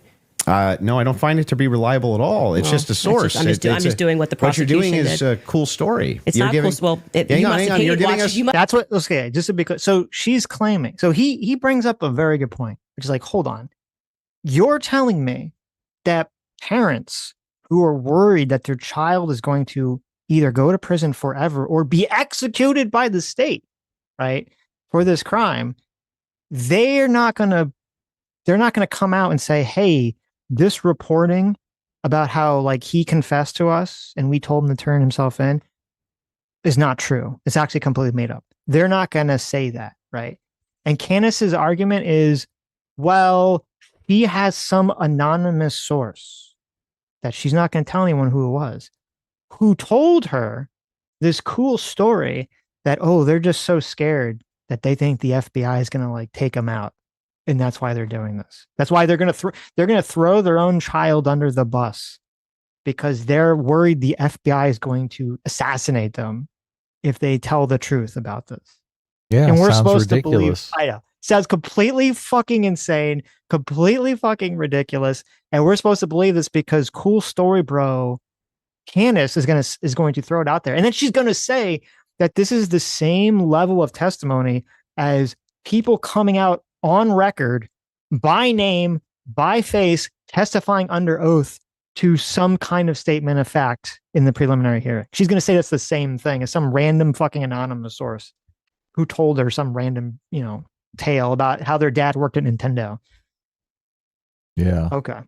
Well, she's got a bunch of people in her audience that gaslight her. There's already that guy who grifted a big old GoFundMe off of this thing, saying that he was somehow involved in this case, and Candace brought him on the show, and everyone found out he was a grifter. Of course.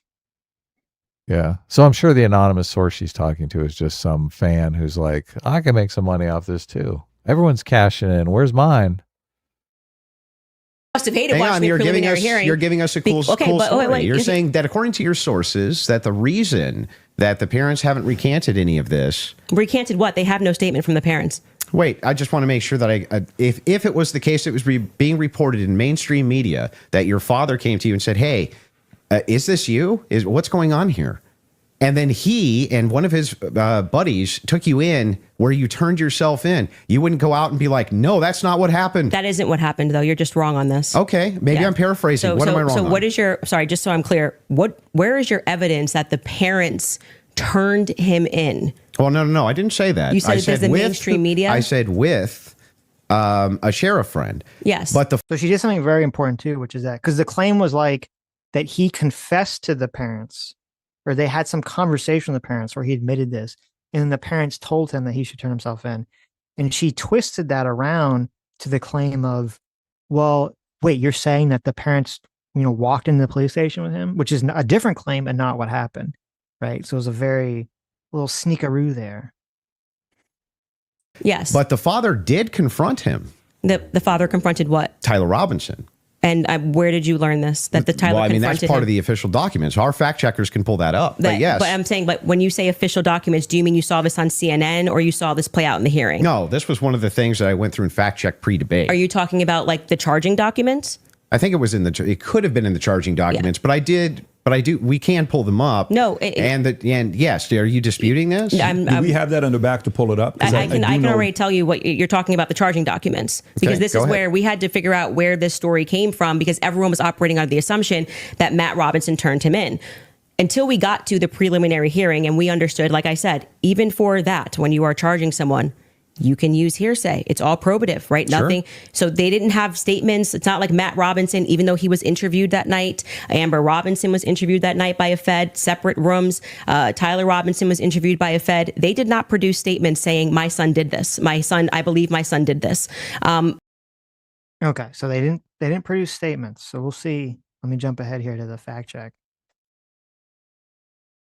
We don't know that the parents. I didn't say that negate that the parents could write this second. And by the way, if you had the evidence, I'm going to address that point. I'm just saying that your first point, which is that the parents did this. Yeah. We don't know that the parents. I didn't say that they did ever. Never happened. You're quoting the parents as having said. You said that Matt Robinson said that his kid was. Did you say involved? I don't want to misquote you. Confronted him about it. Confronted him. Yes. And I'm telling you that we have not seen any evidence that that is true. We can fact check that. Okay. Because we do have evidence. And I'm saying it's the charging doc, which could have been derived from a statement Mike Mitchell said. Two things I have ready in the back. One is the charging doc, and the other one is a video of Kathy Nestor saying she hasn't seen Tyler's phone. Okay, we can run Kathy to go back, and then just to go backwards to Kathy first in court saying she didn't get her client's phone.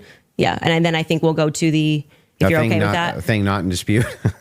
These are all things that are not even disputing. Okay, so we don't have to show it. We never get to the thing that I am disputing. Well, I was just providing an answer. We were coming back in from a break because you were talking about the text messages as something that you felt was concrete. So it was just my rebuttal to you that it's not concrete because they haven't had a chance to actually answer that. And she didn't even get to see your client's phone. So that's effectively, again, the state saying these messages are real.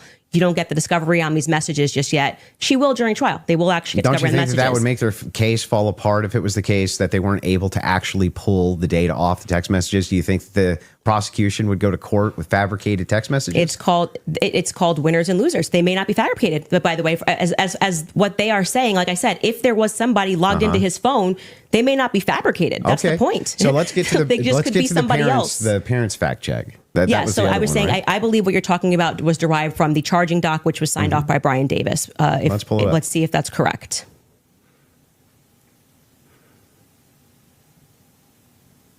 What are we looking at Robinson's mother explained that over the last year or so, I'm sorry. Can you zoom in a little bit? Is this the charging doc? I can't see it. Robinson's father reported that when his wife showed him the surveillance image of the suspected shooter in the news, he agreed that it looked like their son. He also believed that the rifle that police suspected the shooter used matched the rifle that was given to his son as a gift. As a result, Robinson's father contacted his son and asked him to send a photo of the rifle, which makes sense with the text messages. Robinson did not respond. However, Robinson's father spoke on the phone with Robinson. Robinson implied he planned to take his own life.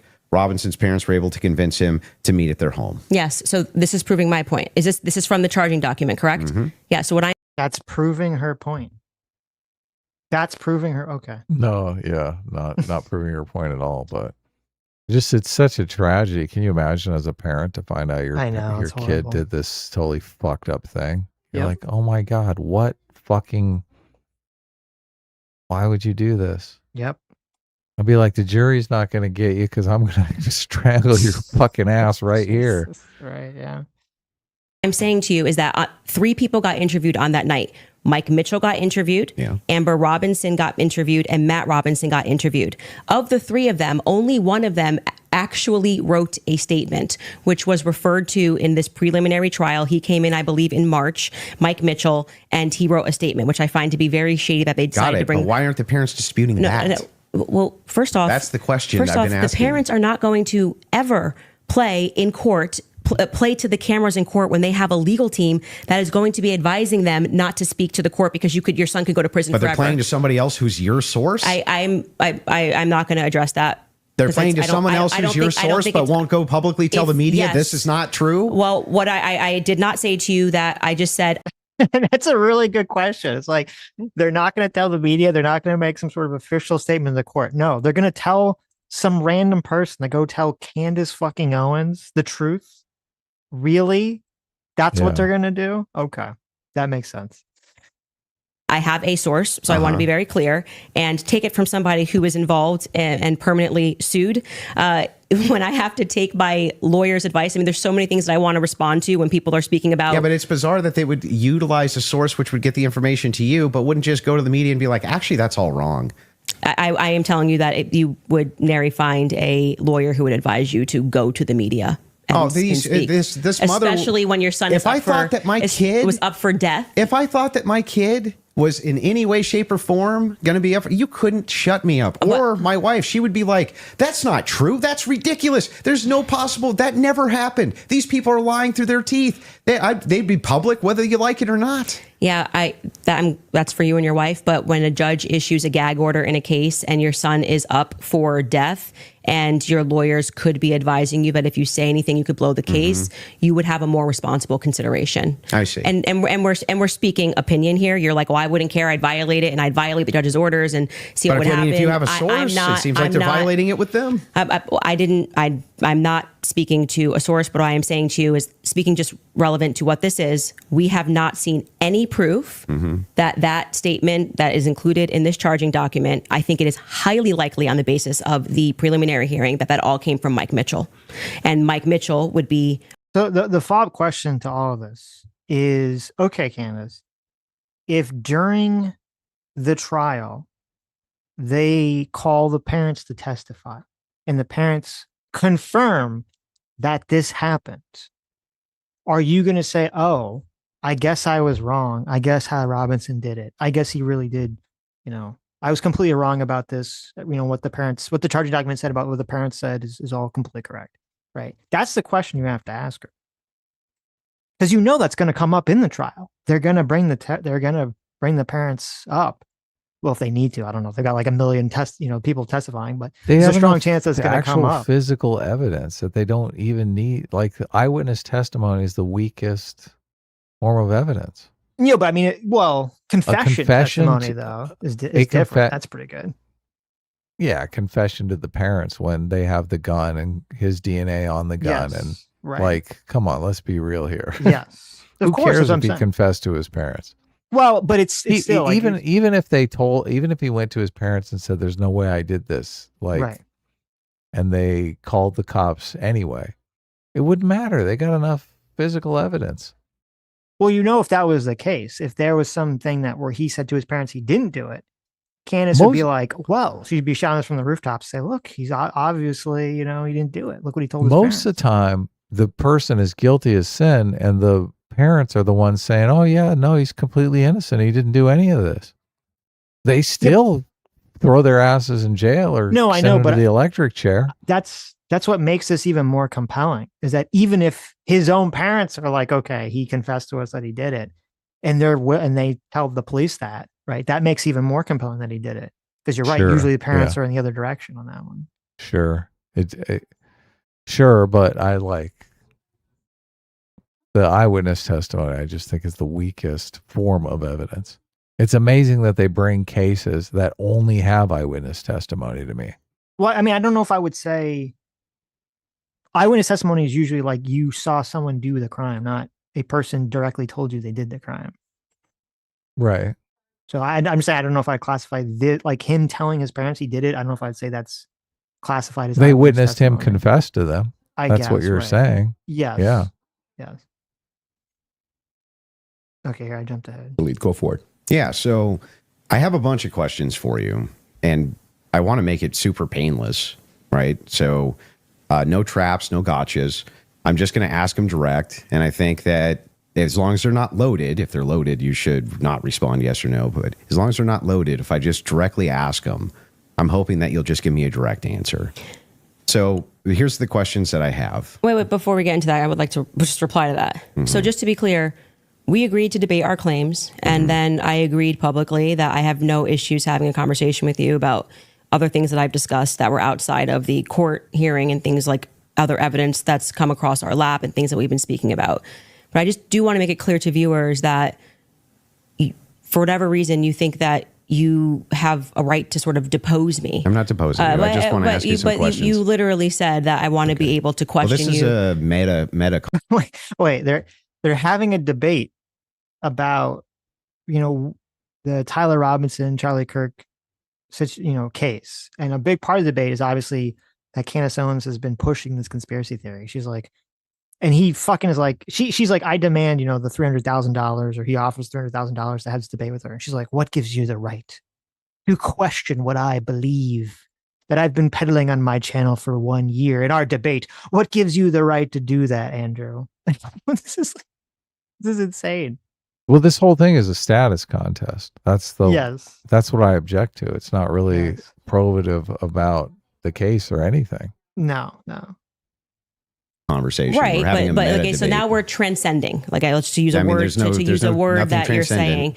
but this is what you're doing, right? Okay. So this part to me feels like a bit of. Am I allowed to ask the questions? I've already said you can ask questions, but I made it very clear to you via email and with you in conversation that we should be speaking. This isn't like you get to sit. I said if you want to depose me, you should join Brigitte Macron's defense team. But you're like, I'm just going to ask questions. Can you answer it? Blah, blah, blah. It's like, I don't know what you're going to ask. And I'm going to answer as I see fit because I'm not. I get it. Yeah. Okay. I get it. Just so we're clear. Usually in the debate, if something's not loaded, I'm just direct with the question. Because you kept saying I'm Joe Rogan. They have no evidence. And now you're like, let's move away from the evidence. Let's talk about trends. If you're in a debate and you get this flustered or upset about someone asking your position, that's generally not a good sign of the confidence of your position. PVD is just so stoked right now. He's like, I'm gonna make so much money off this thing, and it just dropped in my lap. I can't believe it. Yeah, somebody said PVD offered to pay $100,000 of the $300,000. Oh wow! I don't believe that at all. Not one fucking bit. Like, really? Show me a receipt for me to believe that. Mm-hmm. I saw Andrew Wilson crowdfunded last time. I'll look it up now, but last time I looked at it, it was 70,000 of the 300,000. But he crowdfunded for 300,000, so he's going to get 100,000 from PBD, and he's going to get 300,000 from his audience.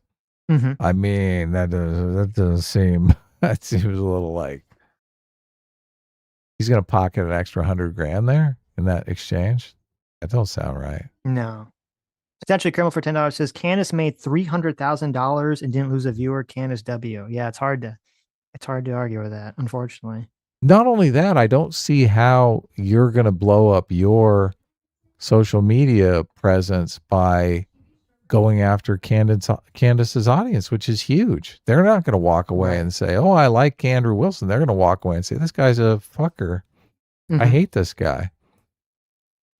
Like if you could go on Candace Owens, like maybe pay $300,000 to go on Candace Owens' show and be nice to her and have her tell her audience to watch your show and what a great guy you are. Okay, that might be a good investment.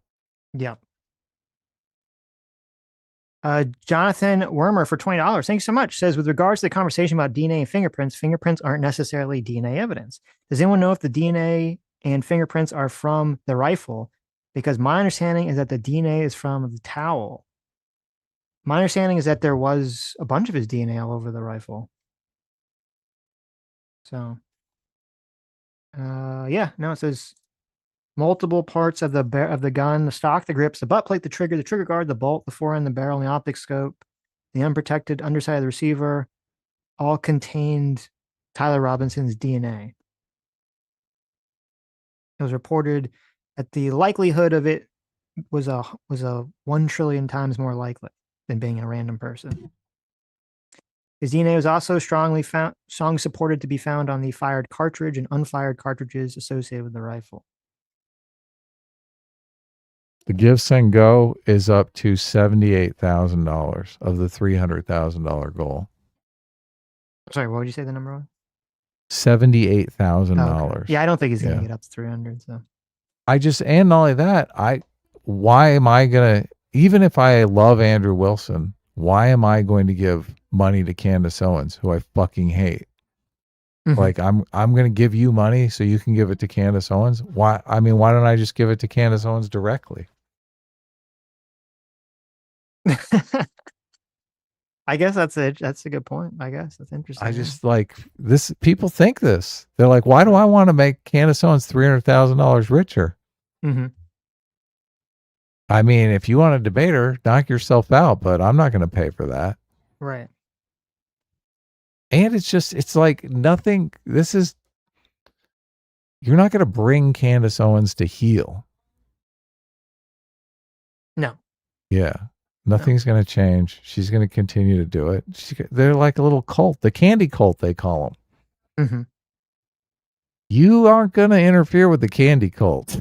The candy cult, they're doing their own thing out there, man. All right. We continue? So, now? direct question, super easy. Was Lance Twiggs DNA on the rifle, as far as you know? We can't say that for certainty. As far as you know. I already answered that in the first part. We can't say that for certainty. I told you the context of which they spoke about those things. So no, as far as you know. We can't say that for certainty until we know. Her answer is, I don't know. We can't say that for certainty, Adam. I don't know nothing. You can't say that for certainty, yeah. I mean, someone can, right? I mean, someone put a cotton swab on there and did a DNA test. Know what other the 5 sets of prints were on. So that would be no as far as you know. We can't say that for certainty. You can say no as far as I know for certain. We can't say that for certainty. You can say that for certainty. if your energy here is going to be like you're my dad and you can tell me how to speak or what I'm supposed to say, you're just going to come up against the wall. I'm familiar with this debate strategy. But I am just yes or no, yes or no, yes or no. We're not debating anymore. We're having a conversation. So I already addressed that in the first half of this about why. No, we're still definitely debating. This is still no, it's not a debate. This is now this is you saying I want to probe things that sit outside of the evidence. I actually already addressed this. You asked me. You're not going to go like you're sitting and I'm on trial. I'm not on trial. Okay, great. So let's you talk can about have a conversation as we've agreed to. Let's talk about the Foreign Legion. Sure. Who's winning this exchange? No one. No one is winning. This is so cringe. The whole thing is so cringe. I mean, Candace looks ridiculous that she's like trying to word it in this like weird Weasley way, and then he looks kind of silly, just trying to like push her on. The whole thing just seems goofy. You can't win in this situation when Candace Owens just has the numbers. She has more audience reach. She's more popular. She's more charismatic. This is like, it's just you can't win. Part of in the art of war, Sun Tzu, he says, winning is knowing when to fight. Well, this is not a fight you can win. I don't agree. I agree with, obviously I agree with Sun Tzu. I don't agree with the like kind of the frame that is impossible. As I said, it could be impossible to change anyone's mind on this. I think that's probably impossible. But what I said in the beginning was what is possible, and it's unfortunate, is it is possible to damage Candace Owens' credibility. And unfortunately, the only way I think to do that is for you or whoever the debater is to just come off as, completely calm and reasonable and fact-based, and you make the other person look emotional and unhinged and unreasonable. Now that's not going to change the people's Candace minds. knows that though. They're gonna still say, "Oh, well, I believe it," but Candace was just, she just had a bad debate performance or whatever. Candace, I don't think Candace does get emotional in this conversation. She does get things wrong in this conversation. I think you can knock her off her game. I think you just got to keep hammering on the specific points instead of and this is kind of the problem in a lot of these conversations is like you have like 10 or 20 reasons why Candace is wrong, and there's like one, you get her on one that's like really solid. And so you kind of want to just keep building up the different different points, but then you always get bogged down, in all these other kind of weeds arguments, and you, instead of just focusing on the one or two things where, you really get her on. You're trying to get you can't handle the truth moment out of Candace Owens. And I don't think that is possible. Well, you're probably not going to get that level of, you're not going to get your perfect Jack Nicholson moment, that's the right? moment that's going to go viral. Sure. And all the clips that I saw come out of this, I mean, they weren't even really, I was like, what is going on here? These aren't really, that Scarborough clip that went viral, I was like, okay, I get it. I know why, right. Like this is making the rounds, right? But it No, seemed like a fight between Andrew Wilson's fans and Candace Owens fans, and everyone else, like me, I'm just completely checked out. I'm like, I'm not interested there's in no moment from this that's like the supremely viral, break the internet, will go outside. It's going to bring the normies in. Yeah, no, there was no moment like that in this conversation. But that's what I'm saying is that unfortunately, in order to like quote win the debate, that's what you have to do. Is you just have to basically provoke her to make her make a crazy statement like that. Which I agree with you, could be difficult, but if you're going to do this, that's really your only option. You have 500,000 Andrew Wilson fans, and you have 20 million Candace Owens fans. Right. And it's just like, okay. Sure. And everyone else who is not in those two sets are just, they're like, I don't care about this. Mm-hmm. They've already made up their mind on this whole situation, which is probably way more than either of those audiences. It's probably like 50 million. Embarrass you. I just want to make sure that I get your positions clear. I have not said, yeah, go ahead. And now you have stated multiple times that you believe that Israel's involved in the death of Charlie Kirk. Can you give me... Yes, we can pull up the clip. I'm sorry. I'm just saying. Can I finish the sentence? Go ahead. Can you give me the context for what are you talking about? Like when I say, generally speaking, why people think that Israel's involved? Mm-hmm. Okay. Where's your question? Yeah. Wait, she's so, okay. This is why it is frustrating. Cause like, yeah, like her, the brain dead people, they're never going to catch. She's so fucking weaselly because everyone knows that she's saying that Israel is behind it. Right. And so he asks her directly, like, oh, you're saying Israel's behind it. And she's like, what? What? I just said, like, listen to the words she said. She's like, I just said that people think Israel's behind it. Okay. She's saying, I'm not saying I think it. I think people think Israel's behind it. Go ahead. Yeah. This is why people think Israel's behind it. Text for what are you talking about? Like when I say, generally speaking, why people think that Israel's involved? Mm-hmm. Okay. So if you actually believe that Israel is behind it and you are an honest interlocutor, why would you have to change the framing from, yes, I believe Israel is behind it to, well, I'm just saying people believe Israel is behind it. Mm-hmm. Why would you do that? Her position is technically, I don't know. Well, but we all know that's not really her position. Maybe. It's not, because it's like when Hasan is on his stream, he will say these very clear incendiary comments, and then when he's he's being interviewed by someone more moderate, he suddenly is like, oh, I just meant blowback. Oh, I just meant this sort of like vapid, much, much lower mop and bucketing claim. I think her position in reality is Tyler Robinson did it. I think she's made her public position, I don't know, because she knows that there's a bunch of people that do believe Israel did it. Mm. And she wants to cater to those people and steal their money and fleece them blind. Yeah. Right. So that's my take. I don't. What is your take? Do you think she actually believes Israel's behind this? No. I don't. I think she she's does too smart for that. Yeah. No, I agree that she does. I think that she's lying. I'm just saying that on her show, she's been more explicitly clear that Israel's behind it. Because she slips up, catering, dishing the slop out to the people who do believe that. Yes. But in reality, I think if you put the thumb screws to her position is, I don't know. Right. We can't ever tell. My audience who believes that could be right. And the reputable people in the world who actually have all the facts and evidence, they could be right. Yes. My position is a reasonable position. Well, and she's going to try to pretend that she's been just doing the classic, I'm just asking questions. Of course. Of troll, course. right? Yeah.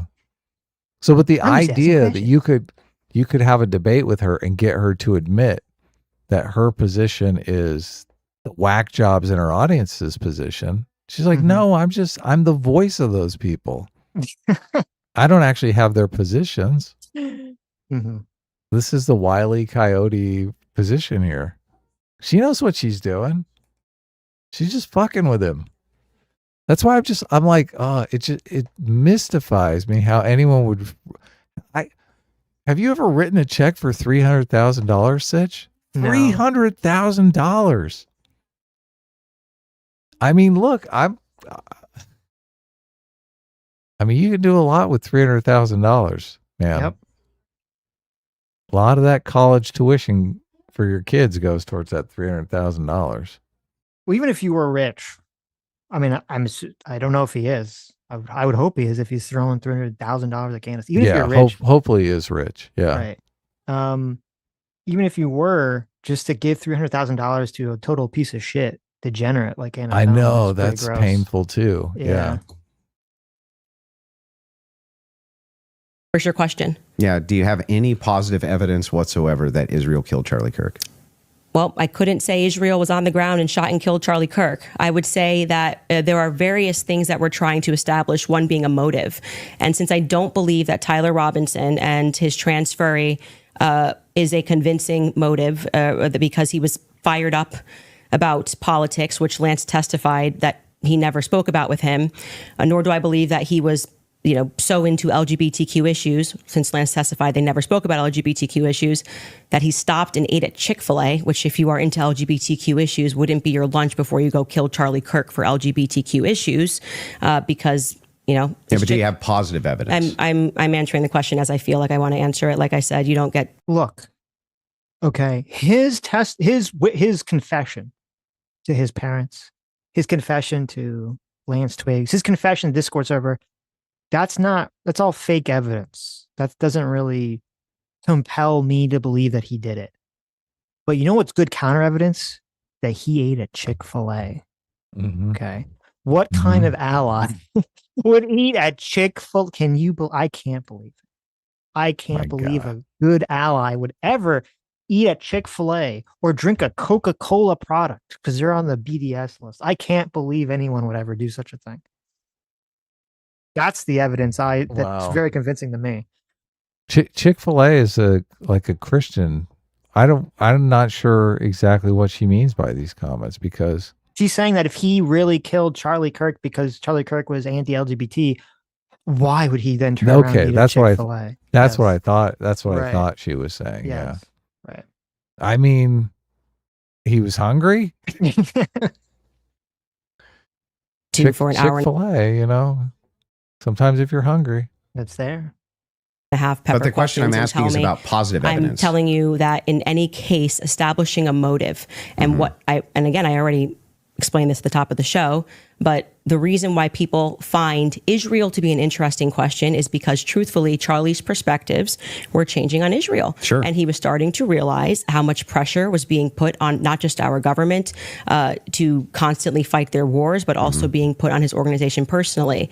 If people had come out and been honest about that, rather than rabid claiming he never flinched and everybody's lying and this is not true, you would probably have people that just go, that's life. People change their opinions. I understand. And then there was the rabid, I mean, not even that. It's like everything was about trying to convince the public how much he liked it. So then other than intuition, how you feel about things, do you have any? The day it happened and the day after it happened, there was already a bunch of the far right slop accounts like Jackson. Well, I guess Jackson Hinkle. I guess he's like a socialist. I don't know what he is, right? But you have Jackson Hinkle, you had Ian Carroll, you had Jake Shields, did a bunch of these, weird political slop accounts. They're all blaming Israel the day it happened and the next day. Before any information came out, they're already like, Israel's behind it. Israel's behind it. Mm-hmm. So the fact that she's like, oh, well, if they, I don't know why I don't know why people were so defensive about this right when it happened. It's like, it was, and this comes up, or she doesn't bring this up. She brings this up because she's going to start complaining about Netanyahu too. I think it was 2 days after this happened, or it was like 2 or 3 days after this happened. Bibi Netanyahu's being interviewed by Greta Van Susteren on Newsmax for some other story. And she asks him if Israel was behind killing Charlie Kirk because all these people on the internet are claiming it. Okay. So the idea that this was just like came out of nowhere is a complete fabrication and a lie that she knows is a lie, by the way, too. Evidence Israel was involved in killing Charlie Kirk. I have already said, and if you're watching my show in the context of what I said, this is the general sense of why people think Israel's involved. Nobody has made the claim that Israelis, there were also, obviously Ian Joe Carroll Kent made the claim. Well, Joe Kent, who I think would have the right to assert it, noted that there were 12 Israeli cell phones on the ground that day. I think most people would like to probe that. Now, it could be. So first of all, and he kind of unfortunately let her get sidetracked because she keeps making this claim. No one said that it was Israel. Okay. Ian Carroll, who, seems to be pretty close with her, did say that the day of the next day. Okay. Jackson Hinkle said it. Jake Shields said it. There's a bunch of these people that she knows that all said that. So she's just lying, and she knows that they said that. And she's just lying when she keeps saying that. So I think you have to harp on that. Secondly, this Joe Kent thing is kind of interesting without like really getting to super long about it.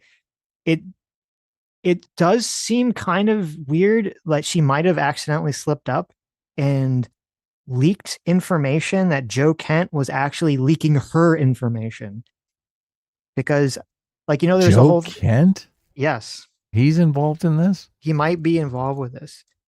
Because, Joe Kent, who was a former director of the United States National Counterterrorism under the Trump administration, there was a story I think it was in like March, where he and Kash Patel got in some sort of big dispute because Kash Patel felt like he was like trying to do something improper relating to the Charlie Kirk investigation. Mm-hmm. Okay. So Kash Patel, there's this reporting that Kash Patel feels like he's doing something improper. And it there's sort of like these, like, none of this has been like 100% confirmed, but there was like that he was like leaking information was sort of, the word that was sort of disseminating around Washington, D.C., that Joe Kent was leaking some information, right? And then so all of a sudden now we have Candace is kind of making this claim that Joe Kent, said that there were 12 Israeli cell phones at the college campus, but Joe Kent didn't say that, at least publicly he didn't say that. And there was some other person, some random like crazy Twitter lady who did say this. She said that she had a source that said that there were supposedly 12 Israeli cell phones. And the fact that Candace was keep getting like leaked, like weird leaked information, like crime scene photos and other things. And people are like, how is she getting all this stuff? So I don't know if it's true, but a lot of people are theorizing now that maybe Joe Kent was leaking Candace information. And maybe that's part of why he ended up, getting, resigning or quote, getting pushed out of the Trump administration. So he resigned because he got caught. Well, he said he resigned because he didn't agree with the war in Iran. Yeah, he said he resigned. But the Trump administration, moral, upstanding reasons, obviously. Right. The Trump administration is claiming that he was leaking information. Now, they didn't say what they were talking about specifically, but right. That was the claim. I see him on Young Turks now, so. Well, obviously, because he's going to come and say that we shouldn't have gone to war with Iran, and we're doing Israel's bidding, and he's saying all the things that they want to hear. Right. Yeah. Yeah. He was a congressperson though, right? Not a senator. Yeah. Oh no. He was in the Trump administration. He was the director of job. national counterterrorism. Yeah. Right. Okay. Yeah. Probably completely unqualified for that job. Yeah. Like a lot of the people who've been put in jobs by Trump. He ran. They're friends. Yeah, unfortunately. He ran for Congress, but he lost. Okay. So he ran for Congress after he resigned. No, before. Okay. This was his consolation prize. This was it. Yeah, exactly. Maybe they were students, and they were Israeli students in Utah that day. But we'd like to probe that narrative because what we've seen after coming from the Israeli government, the Israeli prime minister, kind of denying that he did it, which wasn't really necessary. He was quite busy. The phone call that happened, which no one wants to discuss in the Hamptons. So I just want, and there's another clip too. She says this I think 3 times in this conversation. She brings up evidence, her quote, part of her evidence that of why it's sus that Israel did something is that Netanyahu came out and denied his involvement. Okay. She thinks that's suspect. All right. We'll come back to that. Hamptons the week prior, or not the week prior, I think it was around August 5th or 6th that took place. Mm-hmm. And again, the almost desperate lies about Charlie shifting opinion on Israel lead us to believe that there could be an Israeli angle in this. But we cannot say for certainty that Israel called the shots and this is how it happened. But it is definitively, I think, a thread that a lot of us would like to see. There's no positive evidence. Whatever you want to say, however, positive, negative, however you want to say it. Well, positive evidence I can just would have be a conversation. Material evidence and other evidences, which would what point we've said you to is on our show is what we said, which is this feels like a conspiracy building. There's no reason to lie about these things, and yet people are lying. BB ain't acting right. The Hamptons thing was weird, and the way they tried to shove the Israel narrative down our throat immediately. I mean, the day he died, posting a picture of him with an American and Israeli AI'd photo on the president's feed doesn't feel right. So, do you have any evidence that Erica Kirk or TPUSA participated in the murder of Charlie Kirk? I've never said they participated in the murder of Charlie Kirk, so how could I say that I have evidence they participated in the murder of Charlie Kirk? Okay, so then you don't believe that they did? I never have said that statement, so I'm not going to get you to ask me personal questions about things that I've never said on record. Okay. Wait, what? Wait a minute. What the fuck? I can't believe you let that go. Okay. He asked her, do you think that Erica Kirk or someone from TPS USA is behind it? And she says, I never said that. And then he says, well, do you think they are? And she says that's a personal question that she's not going to answer. What the fuck does that even mean? Why doesn't he hammer her with your position is I don't know? Because her position on all of this stuff is I don't know. So it sounds just really bad if you frame her position as that. Yeah. Like you don't have a position. You don't have a position on any of this stuff. No. Well, she does. Like She's just the way lying, to hit her. Right. I honestly don't think she does. I think her position is I don't know. I mean, on her show, she has a position. The show, if we want to say there's real Candace and there's show Candace, right? Show Candace has a real position that she is pushing to her audience. And she said in the beginning of this, she thinks it's 0% chance that Tyler Robinson shot Charlie Kirk. Okay. Right. So she has a position that Tyler Robinson, 0% chance he shot him, that on her show that Israel is responsible for this. And as you're going to see, they're going to play a clip that makes it really sound like she's saying TPS USA and Erica Kirk is definitely involved in some aspect of this, but then she's going to play dumb and she's going to play vague. It's what all these fucking dishonest pieces of shit do, like her and Tucker and Hasan. They all do this on their shows. They'll make the most extreme claims, and then when they're challenged, they suddenly go, "Oh, what? I didn't say that. I'm just asking questions. I'm just being a vague, innocent baby angel boy." You make a good point with a 0% chance, because if he did call her out and say your position is I don't know, but you said in the beginning he had 0% chance, so you know precisely that he wasn't involved. You do have some position here. Yes. Yeah. How can you have a position? That's a good point. How can you have a position that you have 100% certainty that he didn't do it, but you have a complete, you don't know who did or why they did it. That's your take. I know with 100% certainty that it wasn't this person, even though all the evidence points to it, but I don't know who actually did it or why. Yeah. Okay. That's very convincing. Erica Kirk or TPU. I just want to listen to how crazy this exchange is. I mean, the day he died, posting a picture of him with an American and Israeli AI'd photo on the president's feed doesn't feel right. So. Do you have any evidence that Erica Kirk or TPUSA participated in the murder of Charlie Kirk? I've never said they participated in the murder of Charlie Kirk. So how could I say that I have evidence they participated in the murder of Charlie Kirk? Okay. So then you don't believe that they did? I never have said that statement. So I'm not going to get you to ask me personal questions about things that I've never said on record. Okay, fair. Your team is sending. How is that a personal question? It's personal. My position on this is personal. How is that a personal question? Oh my God. It's very personal. Why are you asking me this? Right. Here, wait. Let me send you a tweet here. This is a Candace Owens tweet. That's off limits. Oh, is that a personal question? Because it's personal, of course. That's the message she's sending. Right. She said, How dare you ask me this personal question? This is a tweet she put out. She put this out in last December, okay? She said, I received information last night that put the final pieces together for me. The final pieces for Miss I don't know here. I now can say with full confidence that I believe Charlie Kirk was betrayed by the leadership of Turning Points USA and some of the very people who eulogized him on stage. Yes, I'll be naming names and providing evidence for my claims. And I am making a personal plea to every well-meaning person who donated to this godforsaken organization to request a refund. You were lied to, and the leadership knew. Okay. I forgot she did the refund thing. That was the low blow. She's like, oh my God, take your money back from them and give it to me. So when she said that she has full confidence that Charlie Kirk was betrayed by the leadership of Turning Points USA, I mean, I guess who knows what she meant, right? Obviously, she didn't mean betrayed in terms of, having anything to do with his killing, because she just said right now that she's never said that. And that's a personal opinion that she's not going to talk about. How could she ever talk about some personal take? Okay, here, let me skip ahead because it takes a while to pull the clip up here. Clip. Yeah.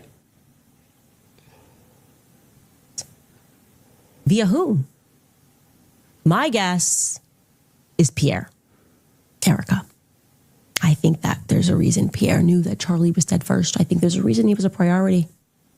How? Why? I think France and Israel are involved in Charlie Kirk's assassination. And I'm going to put that out there with full confidence. Okay. I also... Wait. We got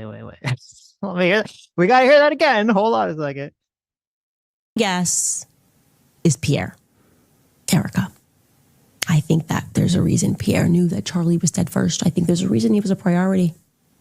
How? Why? I think France and Israel are involved in Charlie Kirk's assassination. And I'm going to put that out there with full confidence. Okay, so wait. She's just been caught in a huge lie because she's like, well, I'm not saying Israel's behind it. I'm saying people think Israel's behind it. And here's a clip of her on her show saying that she has full confidence that Israel and France is behind it. Okay, yeah, that's pretty damning. Okay, interesting. How's she gonna wither out? How's she gonna get away with this one, huh? Look at the look on her face right now. It is fascinating to me. Like if you're like a Candace Owens fan, that you just you hear. I guess you don't care, right? It's kind of like when you see these people and you see this a lot in politics. You kind of know that you're listening to someone, a political pundit, and they're in a debate. They're kind of like lying or fucking with their opponent, and you don't care because you're like, well, yeah, get them. I don't like that person, or they're on my team. I don't care. So I guess that's what like the Candace Owens fans are doing in this situation. They don't care that she's just blatantly lying because it's like worth it for the cause. Yeah. They know what she really believes. She's like, they'll try to kill her if she comes clean and tells the truth. She's risking her life. Exactly. Yeah, she's Fed posting. Of course she has to lie to Andrew Wilson, even though on her own platform that has millions more views, she can say whatever the fuck she wants. And she's not risking her life, right? I know, it's so silly.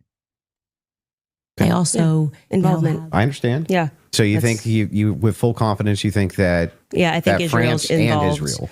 Yeah, I mean, the person that gave me that thing that I reported said that French Foreign Legion were on the ground that day. Mm-hmm. Again, this would be at a professional limitation for me to then go and probe that information that I handed over. I can't do that. I'm not But the you United don't have States any government. positive evidence of Okay, that. okay. Right? Liz, I don't. Can you just stop? It's actually just like annoying to hear you keep saying positive evidence. I've just asked me what I think, and I just tell you, yes, I think they are that's involved. a claim.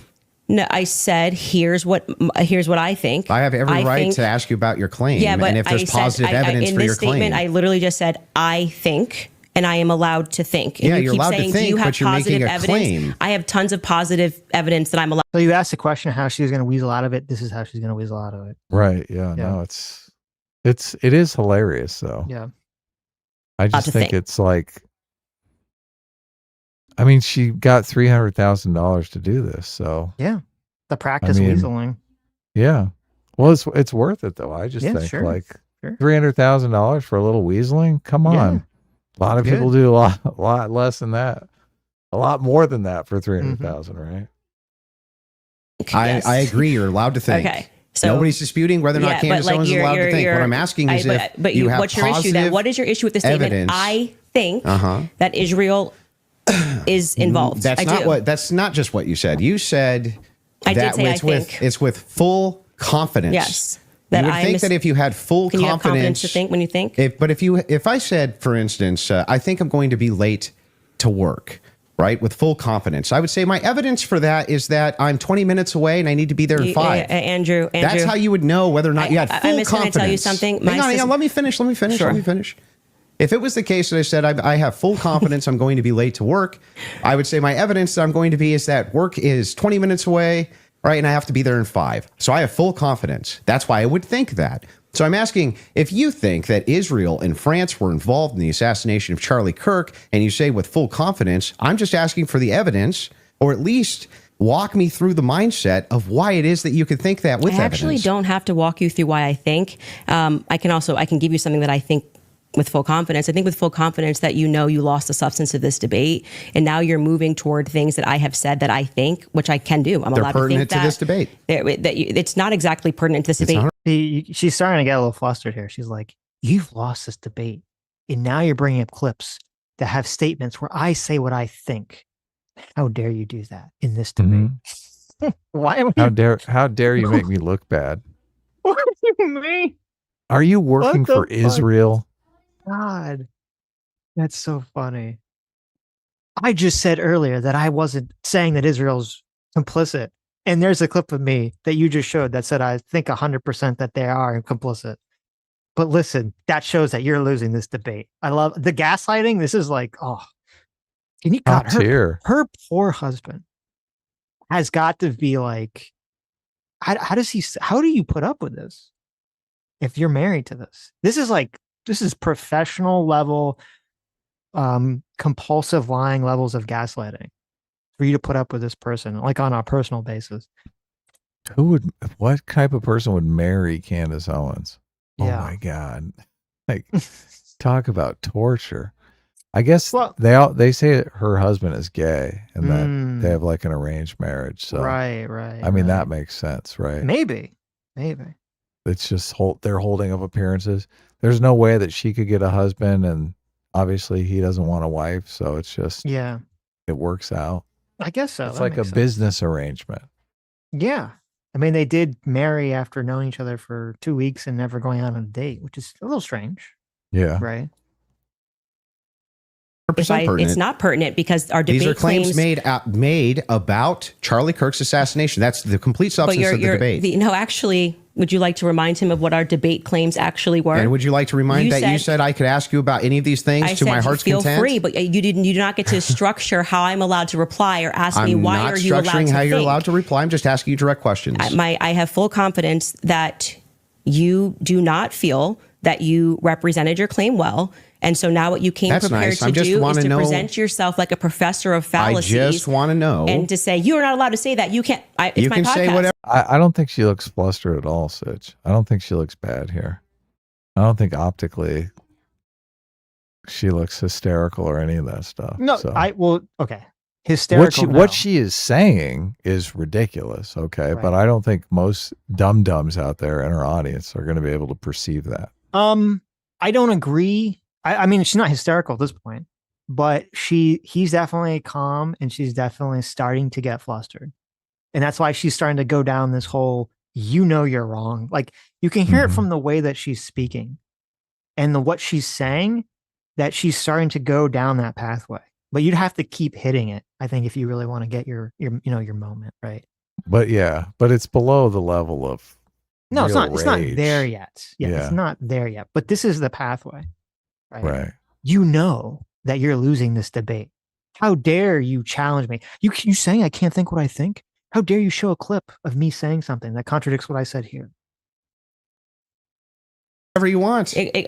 Nobody's disputing that. It seems like you are disputing it. I think that when this is all said and done, I've already explained to you. I explained at the beginning of this why I think Israel is ultimately going to be proven to have involvement in this.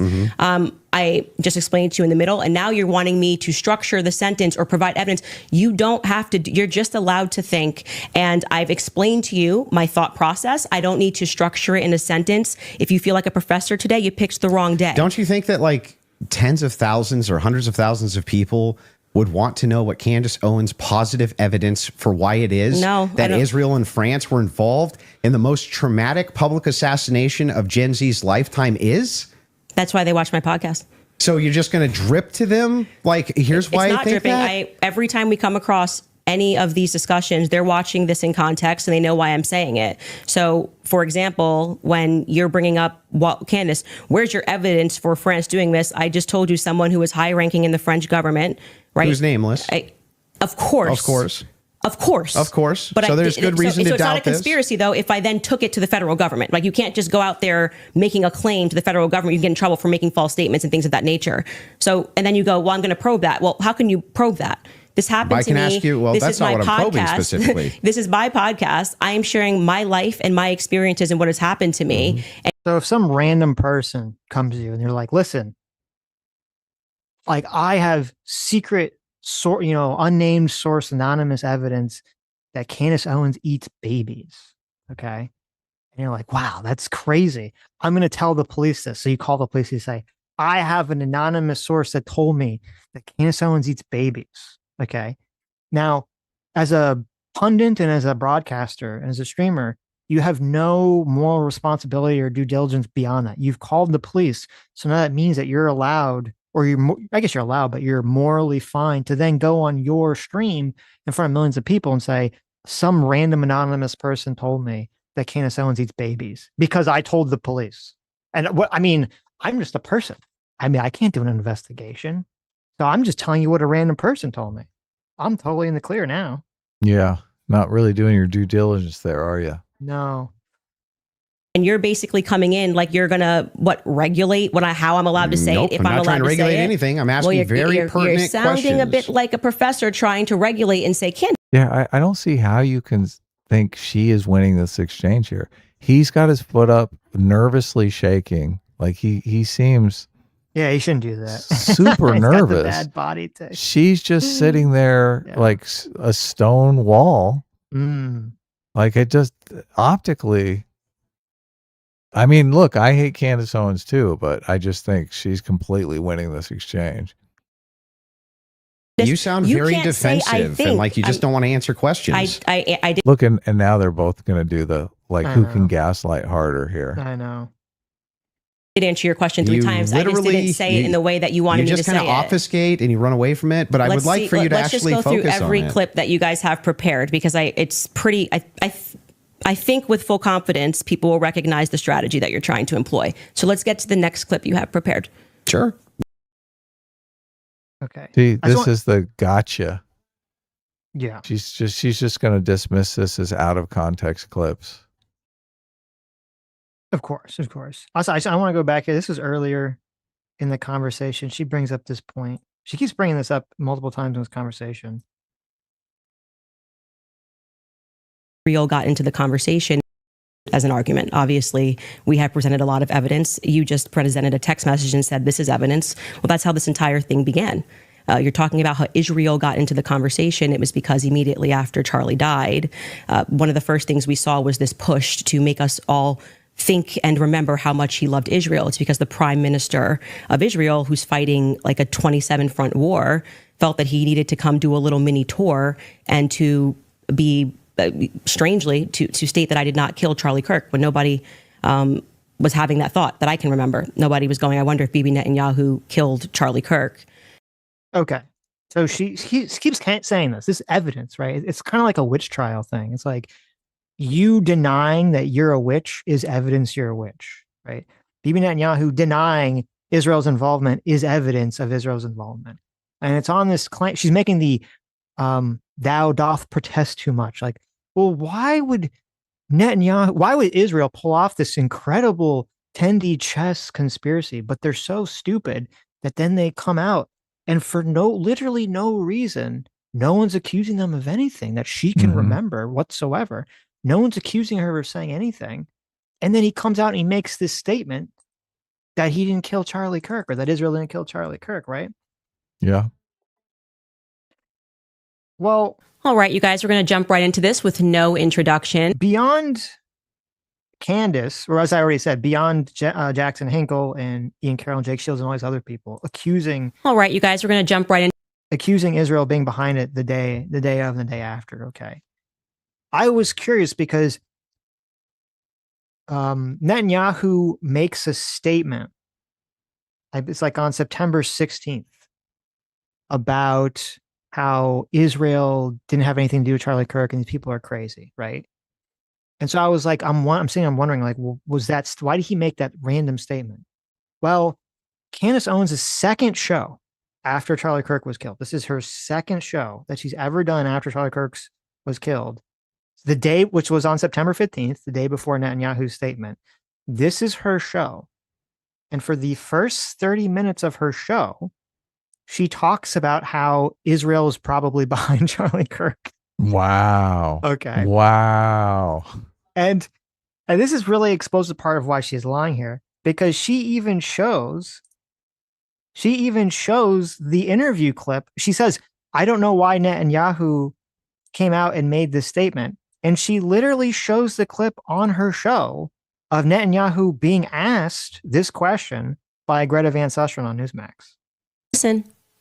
Before I let you go, I want you to address one thing, and it's just the absurdity of it. Some of the internet rumors that somehow Israel is behind the Charlie Kirk murder, and I don't believe it for 1 second, but I want you to make a statement. It's so absurd. That's insane. That's insane. Israel also changes the orbit of the moon. Israel pushes the sun. I mean, the whole thing it's not only insane. I think it's so absurd, so stupid, and so ridiculous. You can't believe that people are saying that. So anyway, you don't need to hear Netanyahu's boring statement about it. But so she plays on her show him being asked this question, and yet a piece of evidence she keeps bringing up in the debate with Andrew Wilson is the fact that no one is accusing Netanyahu of this, and yet he felt compelled to come out in a statement when she's accusing him of it, when Greta Van Susteren's asking him these fucking questions. And this video is fucking wild because I hadn't actually seen this video. This video that she has here, it has 9.2 million views. Okay? Oh, so we know why she did this turn in her audience. Of course, yes. This video so she makes a video that has 9.2 million views. And the first 30 minutes of it is all, how suspicious it is that Israel has all these weird connections with Charlie Kirk's, killing. And then the next day, Netanyahu makes a statement like, I didn't kill Charlie Kirk. And then she comes out and she's like, why would he come out and make a statement that Israel wasn't behind it for no reason, even though I just accused them of being involved the day before? Yeah. It's this like peak fucking gaslighting. It's so fucking crazy. She is so demonic. She's such a compulsively degenerate liar. She's at the demon level ranges of being a dishonest person. You're bringing out the demon word. I'm bringing out the demon. Yes. Yeah. Also in this video, okay, at the end of this, she answers like questions from viewers. At the end of this video, she has a person that asks her this question. They say, how do I inform people the truth about Israel. Mm-hmm. Okay. How do I Not even tell about my the Jews. family? Not even about the Jews, about Israel, right? So there's some level of like, maybe it's not going to go in that direction, right? So Candace Owens spends the next 5 minutes answering this question. This is her. I'm going to paraphrase it because it's long. Her response is that everyone should read these. She lists 3 books. Everyone should read these books about how Sigmund Freud, okay, the psychologist guy, Sigmund Freud, who was Jewish, supposedly believed in Jewish mysticism, and that Jewish mysticism has something to do with Freud creating the psychoanalysis movement, and that the psychoanalysis movement has something to do with defending parents who were sexually assaulting their own children. Wow. Okay. So just That's someone a little says, harsh. right. So you say, oh, wait a minute, hold on. Someone asked Candace, how do I tell people about the truth of Israel? And her response is, Read well, this Sigmund book. Freud created psychoanalysis to defend parents sexually assaulting their own children. Like, what the fuck are you talking about? And then she's going to deny and be like, oh, listen, I'm not making any sort of like anti-Semitic conspiracy theories here, right? When someone asks me this question, whatsoever, I just go in this fucking crazy direction. That has really nothing to do with anything. Well, what is Freud Jewish? Is that the connection here? Yes. Okay. So she's leaning into the Jewish or pedophiles. Yes. Thing. Okay. Now, in my college education, we did a little bit of Sigmund Freud. I don't know anything about the Jewish mysticism claim. We never talked about that. I certainly don't know what the fuck the parents sexually assaulting their children claim is. So I've never heard that before, but apparently Candace, she knows all the information, and for some reason, this is like the core spirit of Israel when asked about it, is as you said, the Jews and the sexually assaulting children is the core aspect of Israel that Candace wants her audience to know about. But by the way, she's not claiming that Israel's behind killing Charlie Kirk, because she would never do that. Okay. She's just asking questions. Right. Yeah. Candace Owens is perfect for this mission because the anti-Semites can say, oh, we're not racist. Look, we like Candace Owens and she's black. There you go. So she's really raking it in too. She also was doing, both her and PBD were doing ad reads throughout the whole conversation. I know. That was hilarious. I kept thinking Andrew Wilson paid $300,000 and they're doing a $20,000 ad read right now. I know, it's wild. Yeah. Like, you're welcome. There you go. I know, it's terrible. I want to just directly ask you is, do you actually believe that anybody in TPUSA or Erica Kirk or Erica actually participated, had foreknowledge of, or facilitated the murder of Charlie Kirk? I'm not going to get myself into a legal pickle here. Everything I've said is on my podcast. I think firmly that if I was the investigating officers, I would seat them all and I would ask questions. I would at this phase. And also, how does it even make sense? How can you say, I've said all of my thoughts and opinions on my own podcast, but if I repeat them here, that will get me into legal trouble? Doesn't even make sense. I would. Okay, so, well, what does that hypothetical, mean? Does that mean that you do think so? I think it was not a sufficient investigation into what we know to be true of 80% of homicides. It's usually conducted by someone you know, right? And the fact that was never even considered, that like I said earlier, the backpack was returned. How do you know that was never considered? Because they gave back the backpack as just one example. They gave back the backpack. They gave back the... that doesn't show a conspiracy. Well, I mean, it shows that the police trusted everybody and didn't just hold things up for a second. They ruled them out as suspects. That quickly, I'm not comfortable with that investigation. It's a pretty big organization. There's a $100 million incentive. This is... What $100 million incentive? What I'm saying is his organization, like it had grown to, I think it was 100 million. Plus per year. Yeah, per year. If that's something you want to factor, but that's what was fine. Your team wants to play video, if you don't mind. Yeah, There's a video they want to play of Candace said it's impossible to not believe Erica's complicit. If you guys want to play that video. And so right now, their guys are going out and they're going to look for evidence. And then by May, which is fortunately around the corner, then she'll see what they found. So what the F is that performance? How could you sit up there and say, yes, I 100% believe Tyler Robinson did it. That right there is why it is impossible for me to think that Erica Kirk is not complicit somehow. Because what? So we have, she's like, I didn't say Israel was behind it. Clip of her show. Israel's behind it. Okay. Oh, I'm not saying Erica Kirk was involved. I'm not going to say anything like that on her show. Like, oh, she's definitely I never complicit in said it. that. I know. I never said that. Here's a clip of you saying complicit. God, she's just such a fucking liar. She has no shame about lying to your face about anything. No, not at all. Those two thoughts actually don't even follow. How would it be the case that even if Erica Kirk did believe that Tyler Robinson was 100% responsible for the death of Charlie Kirk, let's just say she believed it with every fiber of her being, believed all the evidence, because she did. She just actually did. Would it then follow that somehow she's complicit in his death? I didn't say complicit in death. You added those two words. Okay, so what's she complicit in? Yes, so sowing this narrative that Tyler Robinson is guilty. So you're chopping up clips. Like I said, you didn't have the confidence to come in and debate. So what now does you're that mean? chopping What it does up. complicit mean? We are showing a clip of her on Barry Weiss, which I can't remember the date that she did that interview. And Erica, when she is asked, "Are you do you feel with 100% certainty that Tyler Robinson did this?" And she says, "I do."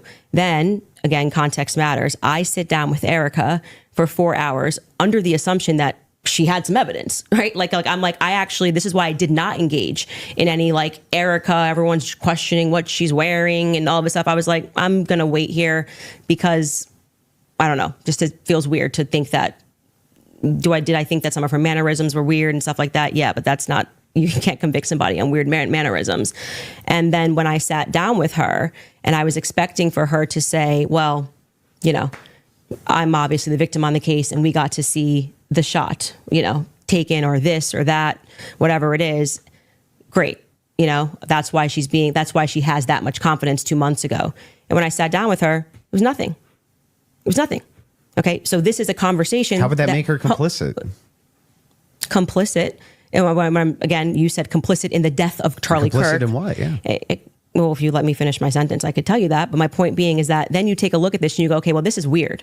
Why would you have this confidence? And then when you sit across from somebody and you say, okay, great, I want to go out there and defend you now. I want people to know that you can't say this stuff publicly, but you know more things. And she just blanks. And then she says, well, I'm going to call the lawyer.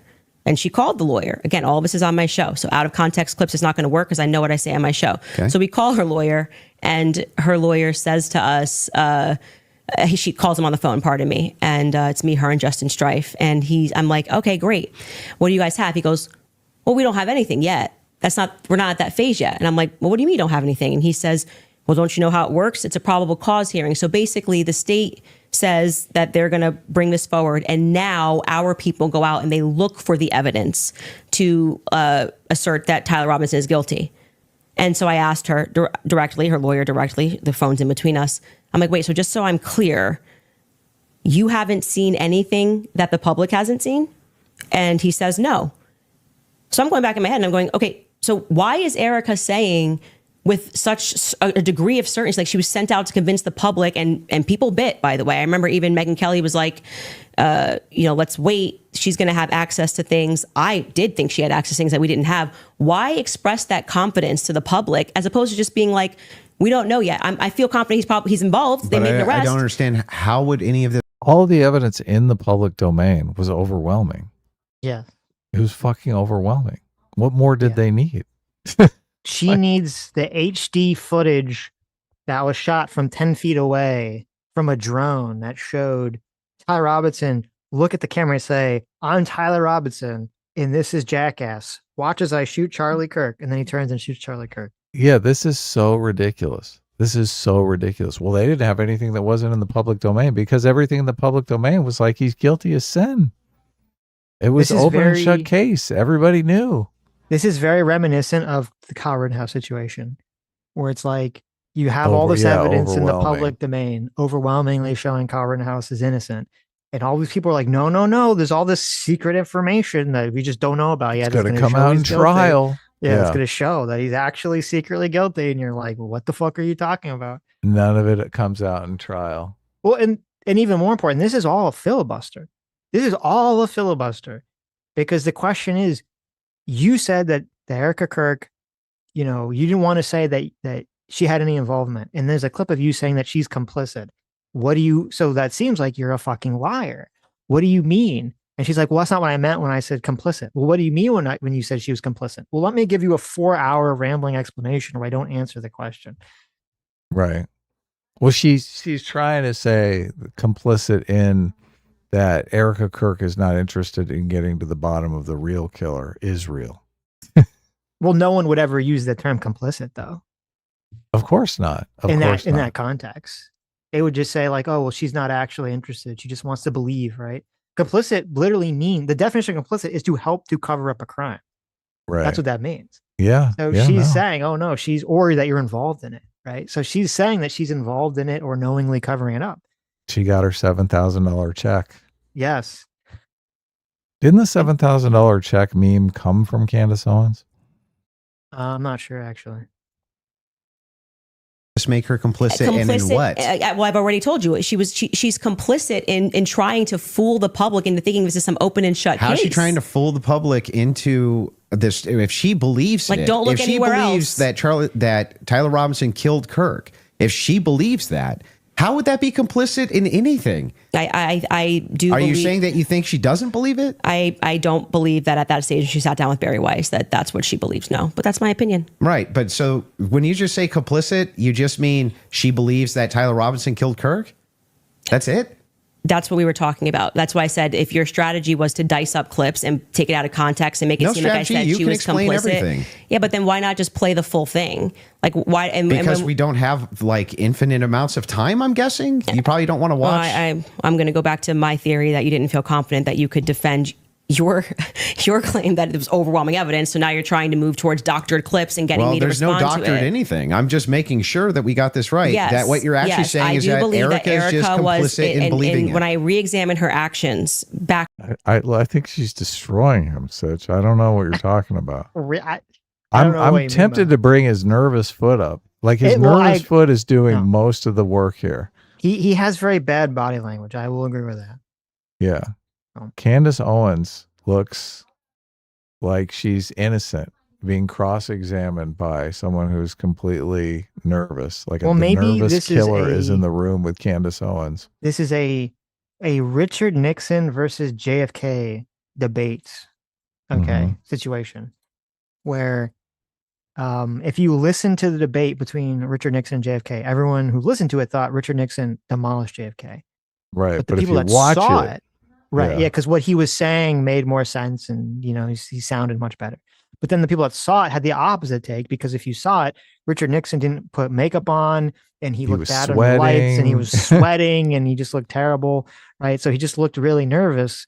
And so people that saw it had a completely different take. So, yeah, you do. I mean, I agree with you. I thought the same thing, that his body language is really bad because he's moving his feet around and doing all sorts of other stuff. Yeah. So, yeah, for the people that hone in on that, and that's like the vibe of the conversation, then they're going to be like, oh, he did poorly. Yeah. Because I did not have this perspective of her at the beginning, which is why it's so funny to me that you guys make it seem like I'm ground zero. People thought Erica was sus from day I forgive him. And I was not a part of that. I did not lean into that. I did not contribute to that. I was getting terrible messages from my fans being like, Candace, you and Charlie always say to go with your intuition. You won't address this, how we all feel about her. Things changed for me when I saw that Zoom call. I will tell you that for sure. And the fact that she lied to me. So I sat across from her and, I wanted to have that conversation publicly, but they're probably grateful they didn't do it publicly. She told me some lies. And so the next thing that happens naturally when somebody lies to you, you go, when any person lies to you, whether. See, this is the problem. Erica Kirk should demanded $1 million to talk to Candace Owens. That's what she should have been like. I'll talk to you for $1 billion. Sitting down with Candace Owens was a huge blunder. I don't know why Obviously. she did it. I was thinking the whole time, like, you're a fool. Like, why would you do such a thing? You think you're going to reason with her? You think you're going to talk some sense into her? Yeah. You think she's going to show some empathy? She's a fucking psychopath. All these and people, look, you've given her all this ammunition, like all this insider information that she's still using and capitalizing on. Yeah, no, 100%. And it's like, it's kind of interesting. I was listening to Jeremy Boring talk about how awful Candace Owens is. Yeah. And I'm like, I'm sitting here, I'm like, you hired this lady. You helped blow up her career. Yeah. And it's the problem is like so many people, they fall prey to the whole frog and scorpion shit. They'll have some person that is like a very effective advocate for their cause. And they're either blind to the fact that that person is like dishonest or immoral, or they kind of make excuses for it because it's like helping their cause, right? So they kind of, dismisses that's what was happening here. Yes, and that's exactly what's happening because all these things, like Candace's behavior. I mean, Candace has obviously become more unhinged, right? She's taking more unhinged positions, but like the way in which she frames, and I've been saying this from day one. She always does this. The way in which she frames something, her ability to be popular is that Candace Owens has a very good ability to figure out the most incendiary and inflammatory way to phrase a statement. Yeah. And that's what made her so popular. Even if it's like not true or if it's hyperbolic or whatever.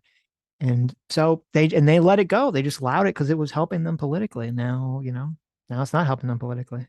Yeah. She'll say the thing that all the fucking horrible people in the world think. Yes. And they just flock to it. They're like, oh, I'm so glad she's saying the thing.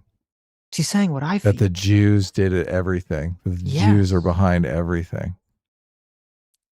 Oh man, they made their bed too, because the fact that she's a black woman, she's just unstoppable. Mm-hmm. She could be the next Adolf Hitler and there's nothing they could do about it. It's so funny. It feels very progressive coded. It's like, well, at least she's a black woman. Yeah, look, they feel like they've made progress now. We've made progress. The next genocidal maniac is a black woman. So listen, we had a black president and we made progress. Now we need a black Hitler and we'll make progress, right? Yeah, that's what they're going for. Mm-hmm. The world is like falling apart here. It's crazy too, because like, if it wasn't for Candace and these unhinged people and Tucker and all these other unhinged people, so I guess Candace is really pushing this more. Tucker kind of was a little, I think, late to the whole Charlie Kirk Israel stuff. Like you would have had a very strong political narrative for the right that, the left is doing this horrible political violence, this horrible, political terrorism. They killed Charlie Kirk. It would be like this, like really unifying message. Like it was at first, with the first week or so of Charlie Kirk being killed, maybe in the first month or so, like kind of like a unifying thing. And this has completely fractured any sort of unificative power of Charlie Kirk's death. I mean, completely destroyed the narrative. Yeah. Yeah. And Candace Owens is that's why I say she's demonic. She is, I think she's fully aware of what she's doing. She's completely destroyed Charlie Kirk's legacy for her own gain. I do think that and the conservative movement. Yeah. And the conservative movement. Yeah. And I mean, I think she 100% was in love with Charlie Kirk. She's 100% a woman scorned ever since he didn't choose her. And this is in her mind, this is her revenge. Her revenge. Yeah. It's interesting also in the context of the wider social dilemma here, because this is why Alex Jones was deplatformed from everything, right? Because of the Sandy Hook thing. He was going after the parents that had their children murdered, right? And everyone understood how evil that was. Yeah. And in this context, like nobody's deplatforming her, even though she's doing something very similar here. And I gotta believe it's because Charlie Kirk was a conservative. So they're like, the horrible thing she's doing to Charlie Kirk and the horrible thing she's doing to Charlie Kirk's family, like the left who controls all these platforms, they're just looking the other way. They're like, oh yeah, fuck Charlie Kirk. He's a racist. I think that's a very interesting point. I think you're right. Because like if this was some if if it was a some left-wing person, personality and she was doing this, my God, she would they would debank her. She would not have a fucking bank account. I think you're right. I think she would get kicked off of YouTube. She'd be platformed and all this other stuff. Yeah. No, but they're just letting it ride. Point. They're like, oh my God, this is destroying the conservative movement. Thank you, Candace Owens. Yeah. Here, let's boost you up. I think you should be number 1 on Spotify. Whether it's a toddler, people only lie when they're trying to obscure something else. Have you addressed what that lie was? Yeah, I've talked about, we have a list of lies that we've been told by Charlie. We can find that, I'm sure. In the meeting with her. Well, no, I didn't want her to cage up. I didn't want to do this, and because I didn't know what to expect. Like I didn't know if she was going to be like, I'm so overwhelmed with everything, and I don't know who to trust at the organization, and I don't know what I'm doing. Like I didn't know. I didn't want to. Just out of curiosity, before anything happened with Charlie, how close were you and Erica? Not very close. So there's not a relationship. Yeah, this part's kind of boring, but let me skip ahead here. He did ask a question. She misunderstood it. And I wish they would have followed up on it because she kept saying Erica lied in their conversation. And the question is, well, what did she lie about in their conversation? What was the lie? What was the lie? I can't remember. Yeah. Well, I have a list of it somewhere. Oh, okay.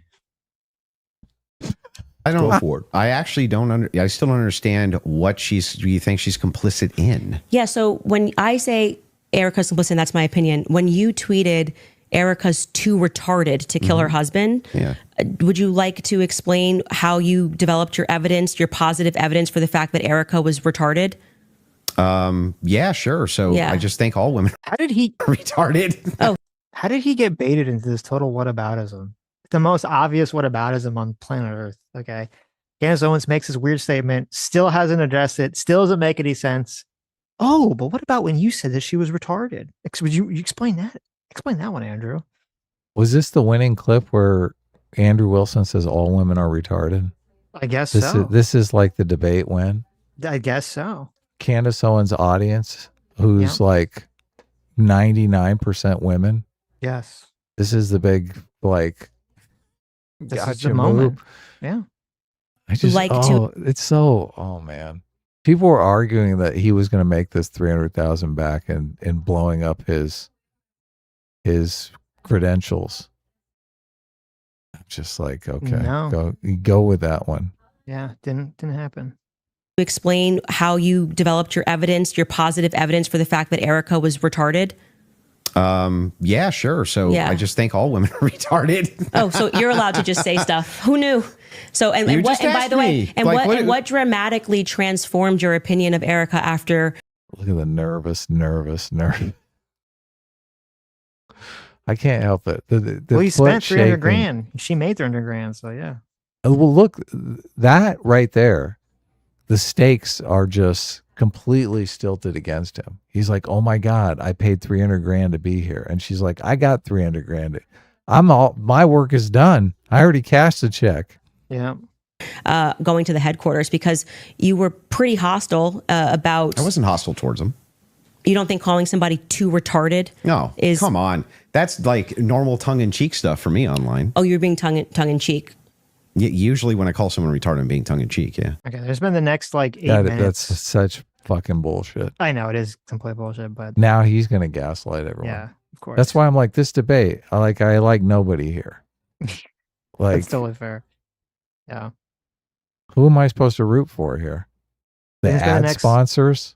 That's who you're supposed to root for. This has been the next 8 minutes on this fucking dumb whataboutism. He gets totally baited into talking about this stupid point. I should look up who the ad sponsors are so I can boycott their products and tell everyone their products are fucking garbage. Right. Why would you do an ad spot on this?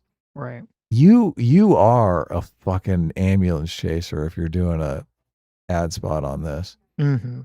Yeah, you're part of the problem. You're not conservative if you do an ad spot on this. You're an accelerationist. You're with the commies. We're ready. And causing that 30-06 diameter, as would happen with a patent explosives, as we've demonstrated to you in the past, it accidentally, because of how Charlie was crouched, went up and hit his neck. And that ruined everything.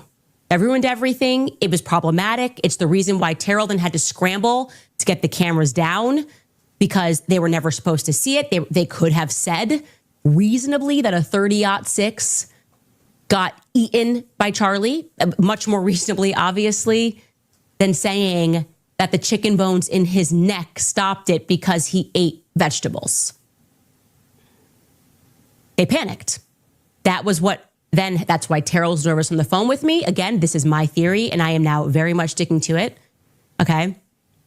They panicked. It's the reason Erica had to step out. That's why she would have gotten on the phone with Terrell so quickly, because I was going, why is Terrell saying, well, I didn't want Erica to relive. Oh, that's why I did it. He didn't have an answer. He was nervous. It was crazy. But he acknowledged it. He spoke to Erica immediately. Why did you speak to Erica immediately? So do you believe that there was a shape charge that killed Charlie? Hey, can I ask you why you keep starting clips mid-sentence? Probably to get to where the clip is. No, it doesn't seem that way, because you can always start a clip at the beginning of a sentence. Like you're just it's completely out of context. Wait, but I didn't prepare the clips, but yeah, I think I didn't. But it's fine to ask it to back it up. Like I said, I don't need to say what's happening here because the internet will clock it. But in this episode, we are now going, and that's why I said we're now going to look at some alternative theories. I made it very clear that this was a theory that I didn't want to look at. This is, I believe, because I don't have every episode on my head, but I'm pretty sure this is an episode where we presented the evidence that was in the car, the photos of what was in the car, right? And so we are now inferring off of what we see in the car that this very much does look like that we see a bunch of shattered Rode microphone, which was an early theory that I was actually interested in, but couldn't really wrap my head around what was the shape charge explosive. As I say at the beginning of the episode, it was just not my expertise. And I was concerning myself with timelines and stories and statements that didn't make sense. Without question, Terrell Farnsworth is someone who made me think that we were missing a big part of the story. So I'm walking them through John Bray's theory. If we started to insert what we are actually observing with the evidence that we're taking a look at and what took place that day. So we're completely in the hypothetical right here. And you're now introducing this. If that's the case, if you're just hypothetically exploring it, that's why I'm just asking directly. Yes, but that's obvious when you watch this episode. So that's why it feels like I'm in the middle of an interview with CNN when they pull up random clips and they're like, "What's this? What's this?" You watch the episode, you know what it is. I'm just trying to make sure. Do you think that your alternative theory? I think John Bray's theory should be explored. Yes. Okay. Do you think that Charlie Kirk was killed with an explosive? I think that is a possibility. Yes. Okay. And it should be explored. He's done a lot of work on it. John Bray has done good work, and I think that's why that theory is now starting to gain steam since we released the second set of the photos of what was in the car. I think it's viable. So this was Okay, let me just go back for just 1 second here. Let's just emphasize this here. Look at and what took place them through John Bray's theory. If we started to insert what we are actually observing with the evidence that we're taking a look at and what took place that day. So we're completely in the hypothetical right here. And you're now introducing this. If that's the case, if you're just hypothetically exploring it, that's why I'm just asking directly. Yes, but that's obvious when you watch this episode. So that's why it. Okay, so she says, if you watch this episode, it is obvious that this is just a hypothetical. She's just hypothetically talking about this exploding microphone thing. It's just a hypothetical, right? She's exploring a hypothetical. Okay. So let's go look at the video in question, right? Because she's accusing everyone. Obviously, unless you watch the entire hour, you're taking her out of context here. But let's explore the hypothetical, or how she discusses the hypothetical when she's on her show. Okay. But if you know anything about Robert Golo and his involvement, we would love to hear from you. More tips at CandaceOwens.com. Every detail matters. Now, we told you guys that the mic explosion theory, in our view, has infinitely more evidence. It offers infinitely more sensible explanations for all the odd things that took place that day. We put together that list for you, from them not bringing the bomb dogs over to that area, quickly paving over the crime scene, the shattered, what looks like ABS glass that's in the back of or plastic that's in the back of the car. We also forgot to include something else. that we can now add to our growing list of things that suddenly make sense when we consider that it was a shaped charge with a patent explosive packed into it, right? Shaped charge. I think the best way to think of it's infinitely more. What did she say? What was the term she used to describe this? Infinitely more evidence. Infinitely more evidence. Yeah. That took place that day. We put together that list for you, from them not bringing the bomb dogs or more evidence. Tips at CandaceOwens.com. Every detail matters. Now, we told you guys that the Mike explosion theory, in our view, has infinitely more evidence. It offers infinitely more sensible explanations for all. Infinite, Adam. Infinity. Okay, there's infinity. There's the highest possible amount of explanatory power and evidence for the exploding microphone than there is that he was shot. Okay. That's how confident she is. She said there's infinite levels more of evidence for this. Kind of crazy. But then when she's debating it with someone else, she's like, it was just a hypothetical, everybody. It was just a hypothetical. It was just a breakfast question. It was just a hypothetical. I was just musing a random hypothetical. She does this every time in this conversation. She's such a lying coward. She will be asked about some point or position she has, and then she's like, I didn't say that. I didn't say that. I didn't say that. And then you check her source, and of course she said it, because she's a fucking she's a lying scumbag. Yeah.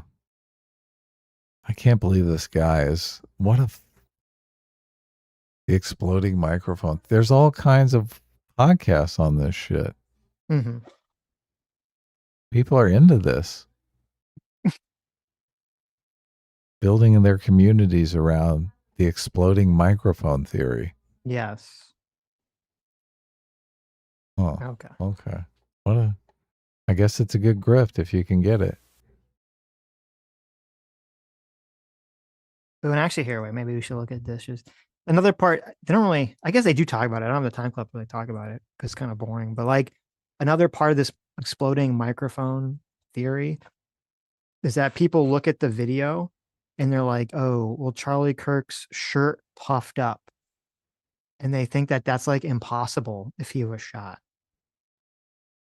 Mm-hmm. And here's, I don't even know if it's worth bringing up, but there's some people have already done like ballistics tests where they just put ballistics gel in a t-shirt and they shoot it.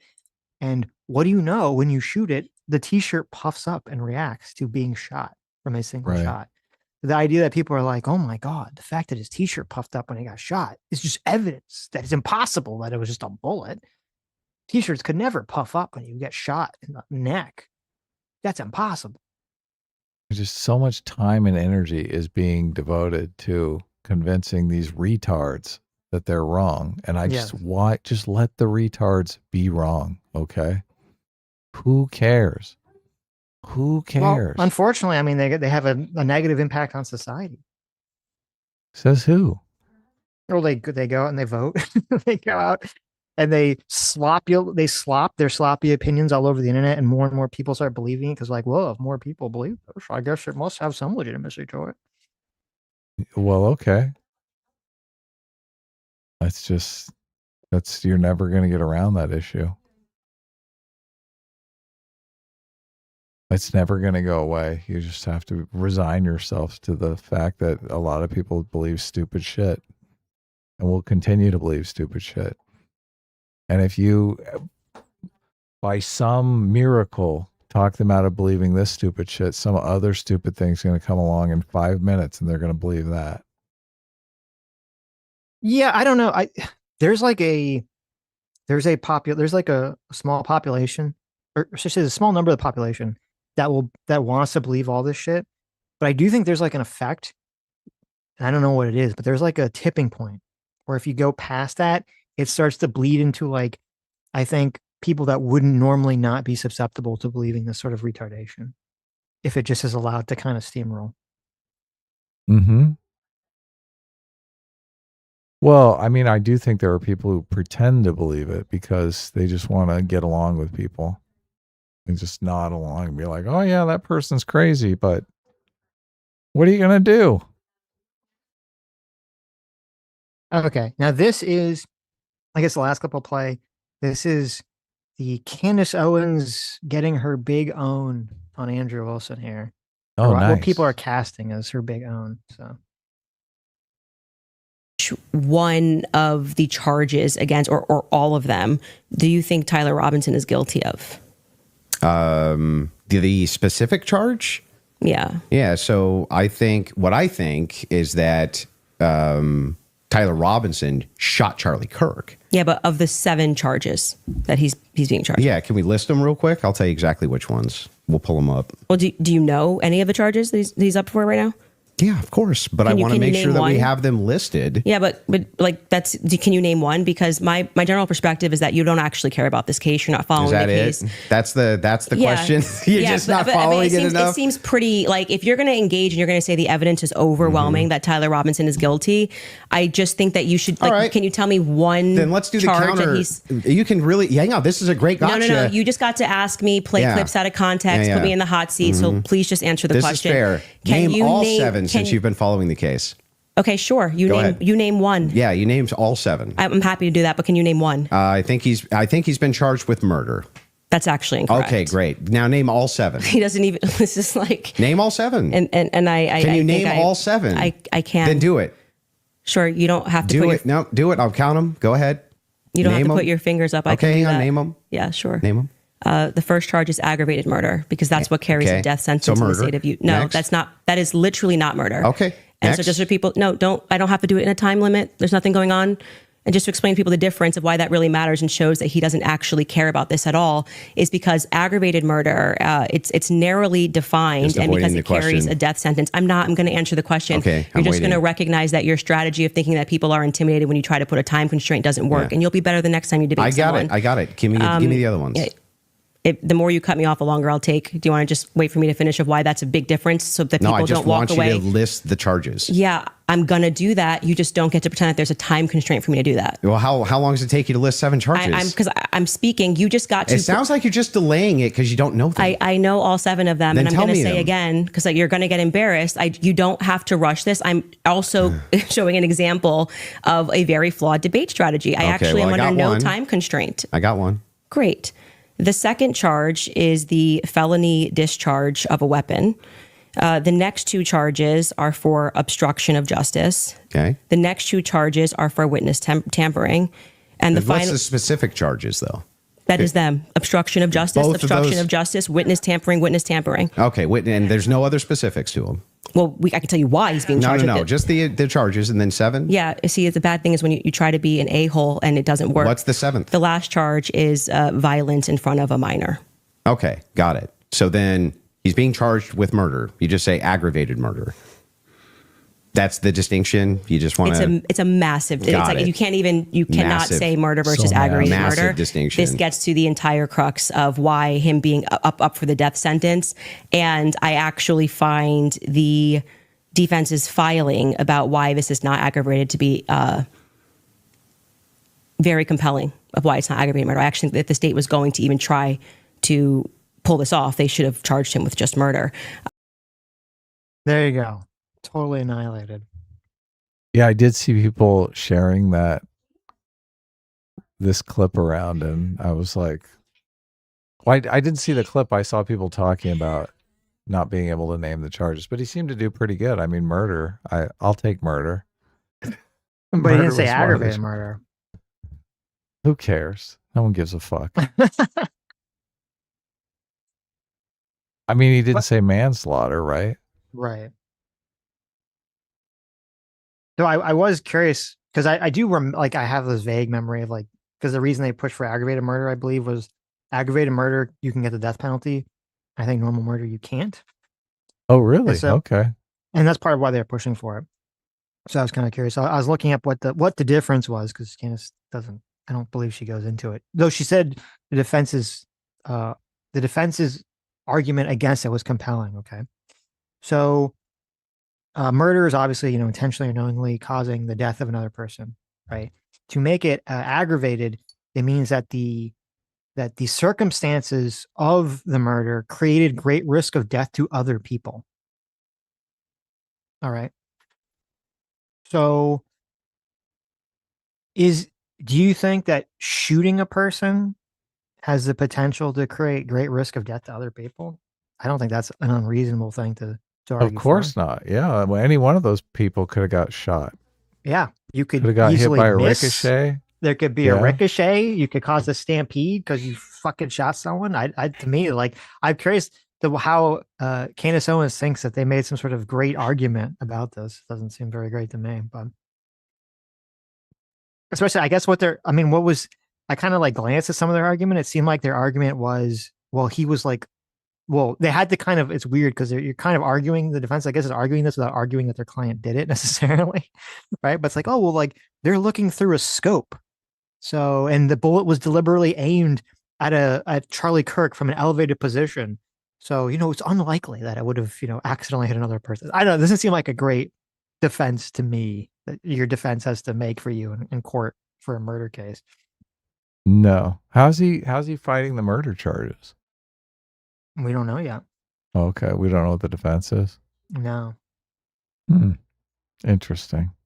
Well, look, she's like going to be richer 2 years from now when all this plays out in court. She's completely inserted herself into this thing. She's destroyed the conservative movement among young people. Yeah, no, she's done like irreparable damage. Yep. The Democrats could probably really take advantage of this if they weren't all running to the commies and embracing them with open arms. And they brought this on themselves. They got in bed with Candace and Tucker and all these retards. And it's the blowback. You want to use a Hasan term. So I'm going to send the link to a friend of mine. I got another guy who wants to come on the show, Charlie Snogans, who's a comic book artist. But are we going to read some super chats and move on to the other story? Sure, yeah. Okay. Jonathan Warner for $20. Thanks so much. Says, with regards to my chat about the DNA, my concern is I've never heard them distinguish what items the evidence was coming from when they discussed it. It seems Candace was conflating the fingerprints as DNA in and of itself. I don't know if Candace was conflating the fingerprints with the DNA. Let's see. I mean, here's the witness testimony. It says, the swabs of the stock and grips of the rifle, the swabs of the butt plate of the rifle, swabs of the trigger and trigger guard of the rifle, the swabs of the bolt of the rifle with possible ridge details, smudging, and swabs of the forend of the rifle. They're just describing where they swabbed the gun. And they said they found DNA evidence. So, I mean, they're saying they swabbed the rifle. They're saying they swabbed all these different parts of the rifle. And then they kind of go through, I mean, I'll put the transcript if you want to look at it in the chat. They kind of go through like which piece of evidence goes to which swab of which part of the gun. So I'm not really going to read the whole thing because it's kind of boring, but they do go through all that stuff in the court case. Candace Owens is going to be on her show, like shit talking Andrew Wilson for the rest of her life now too. Mm-hmm. So I just I do not want to make an enemy of Candace Owens. Well, I mean, you got to fight for what's right, don't you? Okay. Like whatever. I mean, if you're in Andrew Wilson's position where you want to like get bigger and bigger and bigger. Look, I guess he feels he's invincible now. He's on Joe. Has he been on Joe Rogan twice, or were they doing clips from when he was on Joe Rogan one time? Well, I mean, he was on recently. I guess that's what he was complaining about Candace, right? Yeah, but I never know if he's on once and then the clip from the first time he was on surfaces. So they're talking about this, and I'm thinking, oh, he went on Joe Rogan a second time, but he only really was on there once. So, right. But if he's like a regular on Joe Rogan, like I just this is the thing that's so baffling to me about He's this been on whole. twice. Okay, so this is what's baffling to me. Like you're a regular on Joe Rogan now. Like, why the hell would you want to have this fight? Why would you want to do this? You're going to pwn the dumb lady. Okay, well, I don't think like that she's happened. another thought on the whatever podcast. I don't think that was a success. Oh, hold on. What's up, Charlie? How's it going? Everybody doing tonight? Your mic kind of cut out there a little bit. Okay. I can't hear you now, but we'll read some super chats and see if we can get it worked out. Your video's also the wrong direction. It's also sideways, but it's not in the. I figure one thing at a time. There you go. RBGH fan for $20 says, I don't need two internet grifter debaters explaining why I should or shouldn't trust the Israeli government. The Jonathan Pollard story is all I need. As far as the CC and DT shootings go, I'll have to side with Occam's razor. Okay. Okay. Is that it for super chats? Britt Comer for $20 says she's 100% wrong. He is charged with count 2 felony discharge of firearm causing serious bodily injury. She just said felony discharge of a weapon. Totally non-accurate description of the charge. Boom! Got him. Annihilated. That's true. If she's going to be as pedantic about aggravated murder, you could be as pedantic about the felony discharge of a firearm. That's a good point. Okay. How you doing, Charlie? Did you get it fixed? Oh, no, he's still working on it. Michael Dorman for 2 Canadians says, my sister loves Candace. I think she might be targeted. See, that's the problem, Adam, I'm talking about. People's loved ones buy into this nonsense. Look, what are you going to do, though? You're not going to I'm not cutting my family members off because they listen to Candace Owens. I mean, maybe you should. Did you ever consider that? Never. No, nope. Okay. Not even once. Maybe you should rocket them into the sun. I mean, look, I would just laugh about it. I would literally just laugh about it. I'd be like, okay, well, we all know you're retarded, so that's why you listen to Candace. Mm-hmm. I mean, they would think you were retarded because you don't listen to Candace. Right. They think you were an Israel simp and that you just believe everything. You like working for the Jews. That's what they believe about you. Robert Calamari for $2 says, I think she really thought they would make her CEO of Turning Points. Maybe. She's real mad. Could you imagine? God. She would have run the organization. I mean, she's doing her best to run this in the ground now, so. Pig Venus for $10 says, I'm behind on the stream, but I think I see what happened here. Candace says Charlie Kirk was murdered. That can't be real. And somebody else said, no, Candace, it is real. And she just misheard. Oh, I get it. No, Candace, it is real. Israel? Okay. That's what happened. It is real. It is real, yeah. Okay. Daryl, joke of the century there. Yeah, I like it. Daryl Blanket for $5 says, it's really annoying to me that all her fans think Erica killed Charlie, but she still plays dumb and says she never said that. Yeah. Exactly. They all know what they're doing. They all do that sort of to try to have this tiny level of plausible deniability. Yeah. Riri McGore for 42 months. Thanks so much. Being 42 months for a seeker says it's also tiresome. Someone wake me up after the 4th turning and tell me what I need to say to keep company in the new society. That's funny. Yeah. BNT for $5 says, I was an amazing atheist lefty. Now I'm an Andrew Wilson rightoid. Help. Wow. Look at that. You're all over. You're going the full spectrum. I like it. Spencer Harmon for 42 months of being disciplined equals freedom says $150K came from the whatever podcast guy and $150 came from Andrew. The GoFundMe is to offset the costs he already paid. Oh, wow. The whatever podcast guy contributed. Okay. Interesting. What were those numbers again? I'm trying to keep up on the $150K from Andrew and $150K from the whatever podcast guy. Okay. So the whatever paid 100. So I wonder if the crowdfunder, if he was going to give the half that came in back to the whatever guy. Because he's going to his audience saying, I paid $300K. Pay me. Oh, okay. Right. Interesting. I don't know if I buy this super chat. I want to see this. Okay. I want to see receipts for all of this. Well, no, wait a minute. But Spencer Harmon is an anonymous source and he told us something. So I'm going to believe it. Right. Spencer. He's not anonymous. I want to see His receipts. name is right there. His name is wait. right there. Wait. Spencer's discipline equals freedom for 42 months. I believe Spencer. Exactly. He's 100% correct on everything. Yes. Good job, Spencer. Thanks for bringing us the details. Hero. Okay. What's up, Charlie? Did you get his thing fixed? I think so. Can you hear me? Yes. Yes. Oh no, it's still cutting in and out. It's still cutting in and out. I don't know if there's if you have like a setting on there that's got a, what do they call it, noise gate or something? Noise cancellation or noise removal setting or something, maybe. Yeah. On no disturbances in the early part of the day. Huh. Maybe it's Zoom. Is it cutting in and out? It's like at the beginning of when you speak. Sometimes it takes like a second to start picking up your speech. If I just talk a little bit, maybe it'll work. But I think if you put the microphone in your face, I think it might work. I think you're like too far away. I don't have I just have the earpiece. Oh, okay.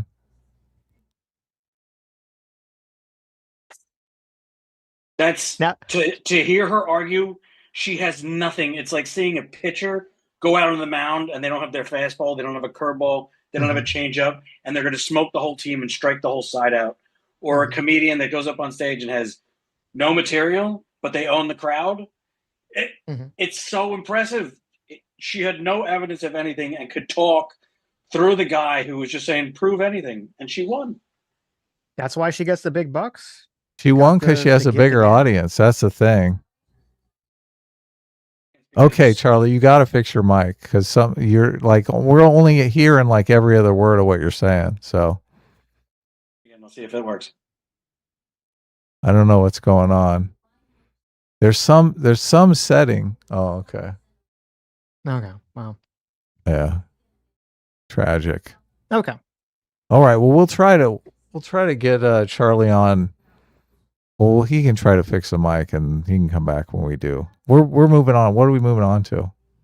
Let's watch Joe Scarborough's epic rage out. Voters in we need a little palate cleanser from that, don't we? Something nice. Something nice.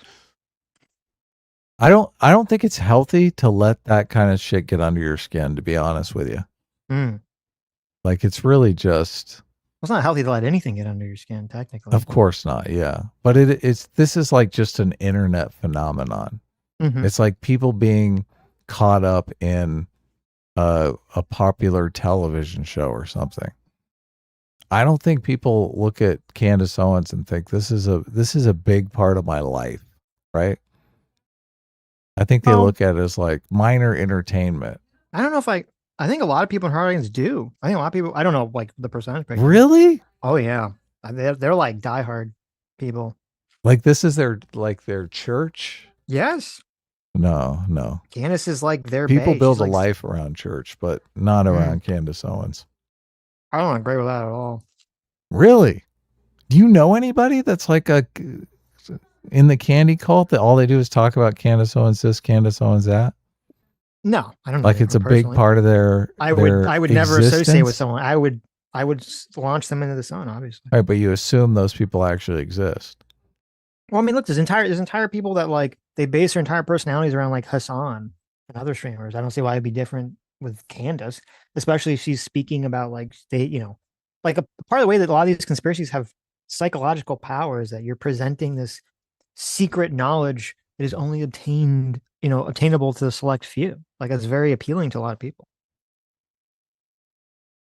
And look at it this way, like her fans are probably some of the most rabid, aggressive, filling up comment sections of videos, attacking people, harassing people, fans on the internet. Like those people are all true believers, right? Like they're all really buying into this.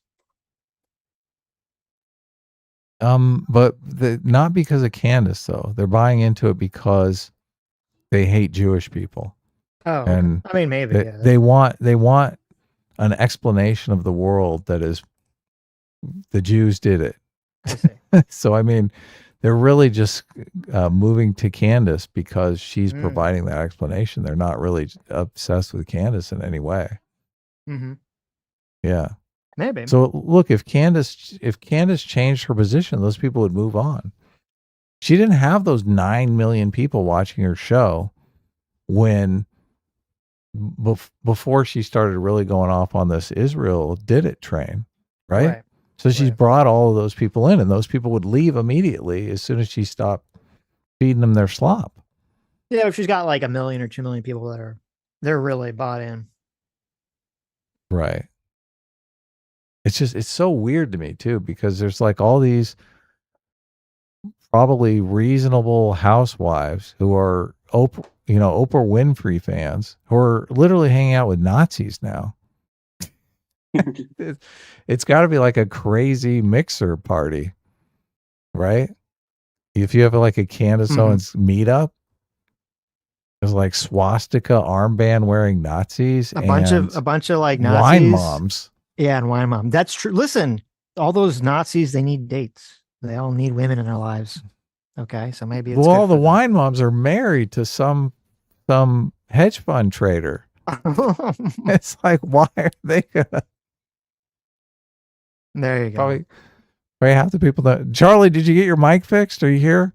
I'm trying another one. Does that work? Can you hear me now? Yeah, I can. Yes, and there's like no cutting off. Look at that perseverance, persistence. Right. You try again. And those wine moms, they're out there. They're putting the swastikas on the wine bottles, and I'll bet you dollars to donuts that they become far more radicalized than the husbands who are going to say, "What are you listening to now?" Oh yeah, of course not. So Charlie, why don't you introduce yourself to everybody? So you've never been on the show before. You did send me a message saying that you wanted to come on. I think you might be working on a comic book now, so you were interested in like pitching your wares. Let's not get into that like right away. But no, absolutely. I can't even tell you how excited I am to be here. You two are the voices in my ears every Sunday night when I'm an artist. I draw storyboards and comics and everything. And so since 25 years in the advertising industry, I used to draw lots of very pretty ladies to sell commercials. Yeah, look, I'm a huge fan of your artwork. I think you're one of the best artists in the comics circle. So yeah, Thank you very much. I'm a huge fan. I bought your book. So yeah, I invited you on. Yeah, I invited you on because I myself am an artist, and I was like, I respect this guy as an artist. So I have so many questions because, again, like, you know how, as time goes on, I'm sure you've listened to shows and you go, well, these guys are like my buddies because I listen to my buddies who talk every night. And then, so I'm so familiar with you two. And yet I have so many questions because Sitch is so mysterious. Oh, no. Well, all right. Well, before so mysterious, yeah. I could talk about art for a long time and how years ago I used to just draw tons and tons and tons of pretty ladies. Nice. Yes, for South American commercials, naked ladies in showers, shampooing, and they're walking through the forest, and they're selling boba loba or whatever, avocado oil, and in the past 10 years now I just draw giant fat black ladies who are taking Ozempic. Because advertising has changed. Wow. But depressing. But again, you guys, I have so many questions because I don't know what you guys. I listen so much, but I don't know what you guys do. You made the comic, and aside from the show and then the comic, do you guys have jobs? What do you do? I don't know. I'm in the CIA personally. I don't know. I don't necessarily know what Sitch does. We have like a don't ask, don't tell. We have a don't ask, don't tell kind of philosophy. Because you've never mentioned it. But then at the same time, for years, I thought, you guys are so academically, scholastically smart. And I hear you all talking, the elephant and the rider and moral obligations and all these wonderful things. But then I'm sitting here the whole time thinking, Sitch must be a hideous hunchback of Notre Dame dork who will never show his face. But then in the past, have you seen the movie The Elephant Man? That's exactly it. That's man. I am a man. So then, but then I started to think because then just from the voice, I started to think, I think Sitch is really handsome. And we all know. You get that from this horrible voice. We all know that Sammy G is a little cutie, so we always think everyone thinks, oh yeah, well if he pulled Sammy G, like he's got to have something going on. Then I started to think he's like Brad Pitt level, dynamically handsome, jacked, and he's gonna just keep it to his voice for his arguments, so that we don't all get distracted with how I had a friend like this growing up and. He was a very beautiful young man, And he started to make himself ugly on purpose. Lots of tattoos and piercings, and body mod. Because he started to think, I think, people like me just because I'm too pretty. And so Sitch, this is my new theory. Sitch went, I don't want to win arguments like Candace Owens just because I'm an attractive fast talker. I want to win arguments because I am the down to earth. I make the real argument. I do the facts, and that's it.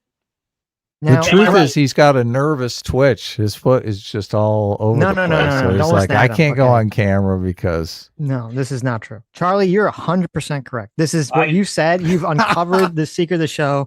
Okay. I was born with a curse. And the curse was I was just so attractive, so beautiful that every man or woman, it didn't matter. Yes. Okay. All they wanted to do was just get with me. And it was so incredibly traumatic and frustrating that every time I wanted something, I would just get it. Not because I was so smart, not because I tried hard, but just because I was so damn beautiful. So I said, no, I need to go to a place where I can cover up my beauty and make an ugly fucking avatar so that people will actually appreciate me for who I am. I love when my theories are proven completely true. You got That's hilarious. I love it. You guys are the worst. And but then that's why Sammy's with me, because she gets to see the truth. Okay. Yeah. She just likes me because I'm beautiful. She doesn't actually like the truth, me. The truth shall set you free. And I'm glad I've set you free this evening. Thank you.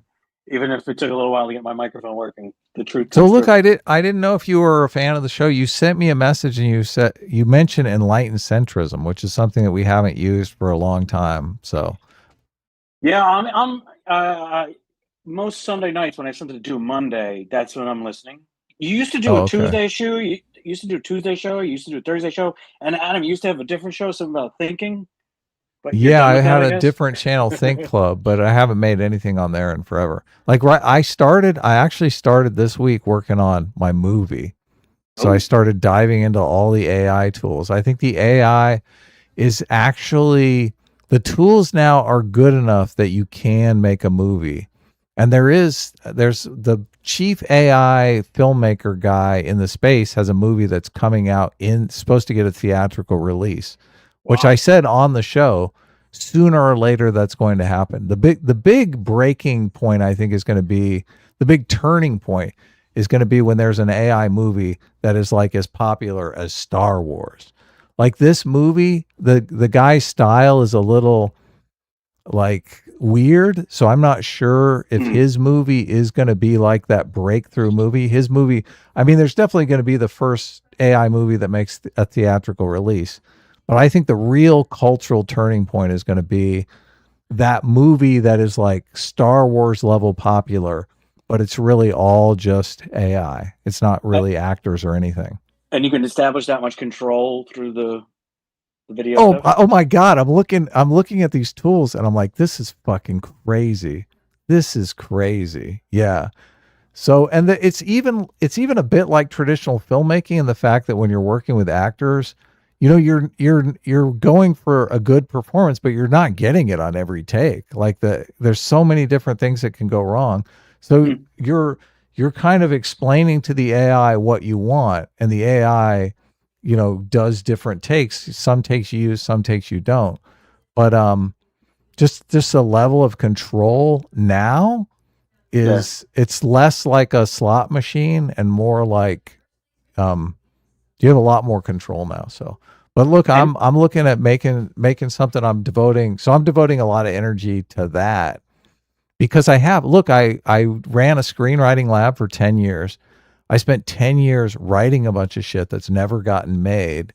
And I went back this weekend and I was like reading through all of my old scripts and stuff. And I'm like, this stuff is fucking great. And the problem is a lot of people now, like they know the tools, but they don't know how to write. And a lot of these kids aren't even really being taught how to write because their ChatGPT is basically writing their screenplay for them. So I'm watching a lot of the AI short films and the big problem is the writing really sucks. The story really sucks.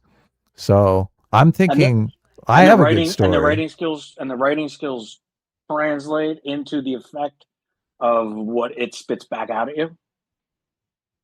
Well, look, I mean, I'm traditionally taught in storytelling. Like I'm all about conflict resolution, setup, payoff, like all of that. So, a lot of it in filmmaking, and it's like I made a bunch of short films and stuff like that. I actually went through and I was watching a lot of my short films that I've never put out or anything, and I'm like, these short films are like, the problem is the performances are trash or the set design is trash. I'm like, it takes so much work to make a good piece of content. And obviously if you're working on a shoestring budget, which I always was, you're really, it's hits and misses. So, but with the thing with the AI is like, I can get exactly what I want.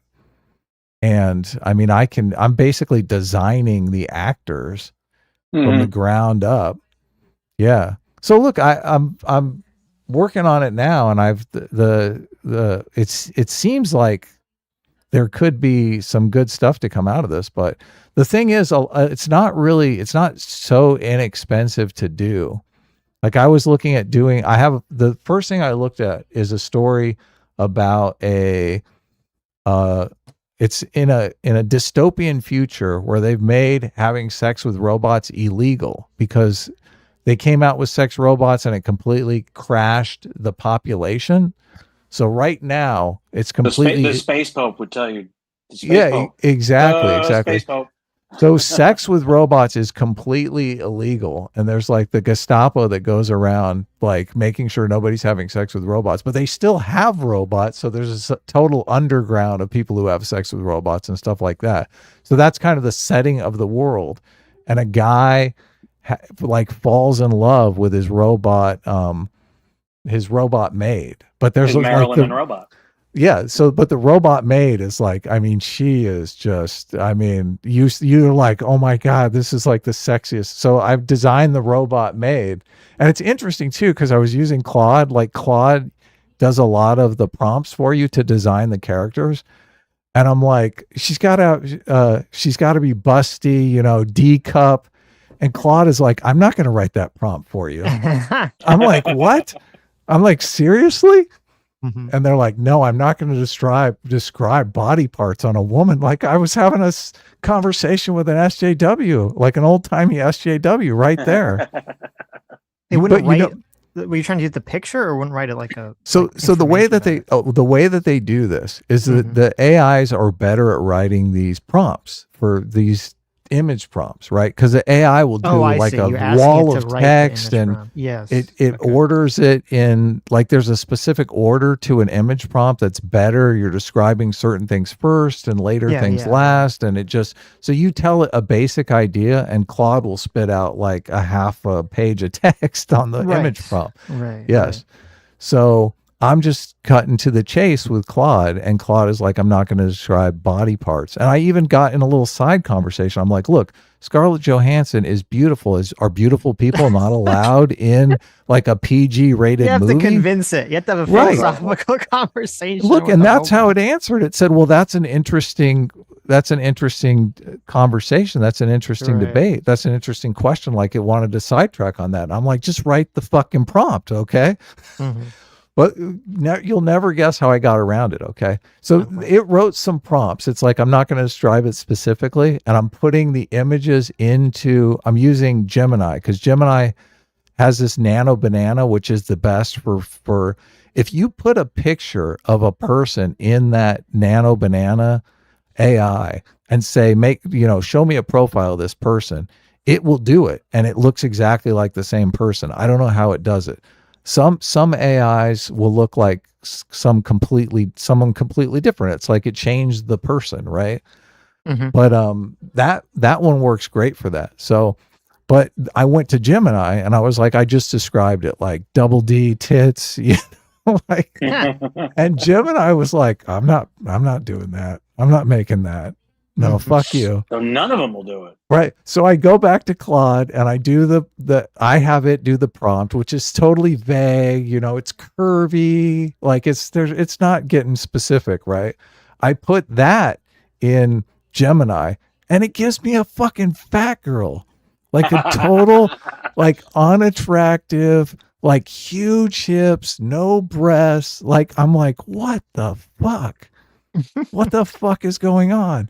So I cannot get like the super attractive ingenue, like robot woman that the guy is supposed to fall in love with. Right? I literally can't cast that person. So then you have to tell it to make Irish McCollum. Do you remember Well, look, her? and I thought, look, I said, look, how about you just describe Scarlett Johansson to me? And it started saying, well, I have an ethical problem with you, like describing a real person's body anatomy. Just tell her she won the Golden Globes for a reason, with 2 Golden Globes.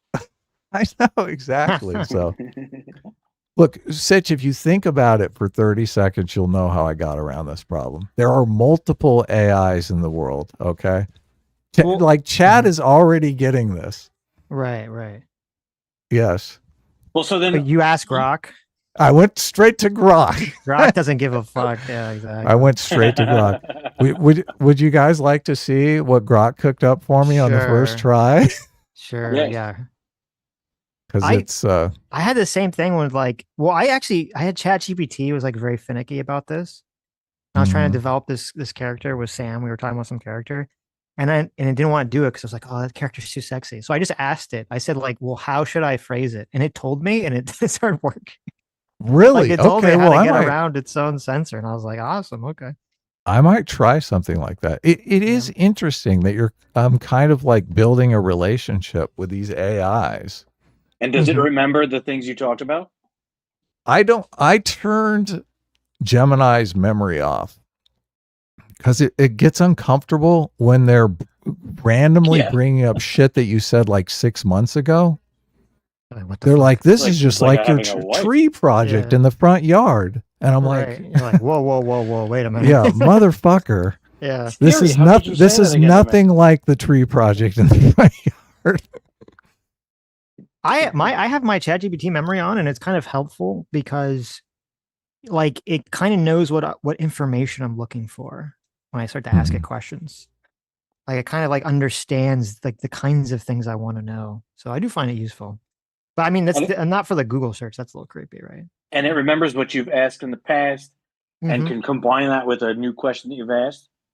I haven't really like tried to push to see how much it remembers, but it definitely will occasionally reference things that I've done in the past. I'm like, oh wow, look at that. Like the worst version of memory foam.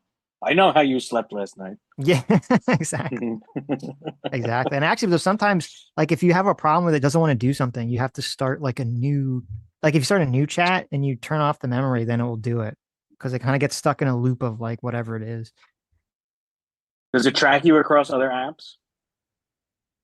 Well, ChatGPT doesn't. I don't know, but Gemini probably does. Did it offer that at the beginning? Ask not to track across other apps? I'm okay. I hope it doesn't. I have no clue actually if it doesn't. ChatGPT knows what you did. I don't know. It's never like it's not. You know when you're like talking about this obviously this is why I don't trust Google because like me and Sam will be talking about something and then all of a sudden you get an ad for it on your phone, right? Or you're like on X or you're on something and you get the little side scroll ad and it's the thing that you were just talking about and you're like, okay, obviously the phone's listening to you. But I haven't had ChatGPT do that yet, where it's like, oh, I heard that you were interested in buying a chair. Well, here's a bunch of chairs in the shape of anime characters that you can buy. And I was like, oh, it was listening. Here's the shape of anime characters. So I wanted chairs with tits on it. Yeah. When you did Villains Anonymous, since you were the writer, Adam, you're the artist. So then we both did a lot of the writing. All right, that makes sense. What are you doing? Yeah, we co-wrote it together. So, but look, I've never read anything Sitch has ever written, so I don't know how he is on his own. I do know that I had to there were several things that I had to push hard for. We had a lot of arguments, yes. But there was a big problem was that we were characters in the book. So there's this other level of things going on. So I'm like, obviously we did this for the fans just because obviously we're characters in our podcast, which we just play ourselves. So, but in a story, I'm super, okay, there has to be conflict. There has to be a tangible goal. There's all these things that need to come into play to write a compelling story.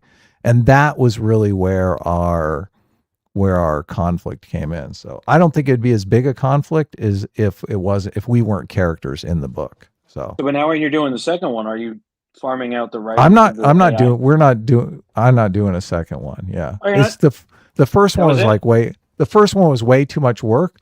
We do have a script for a second one, and depending upon how the Robot Love is the name of the project that I'm working on now.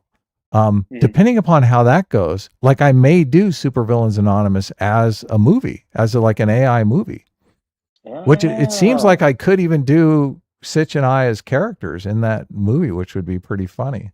Yeah, pretty fun.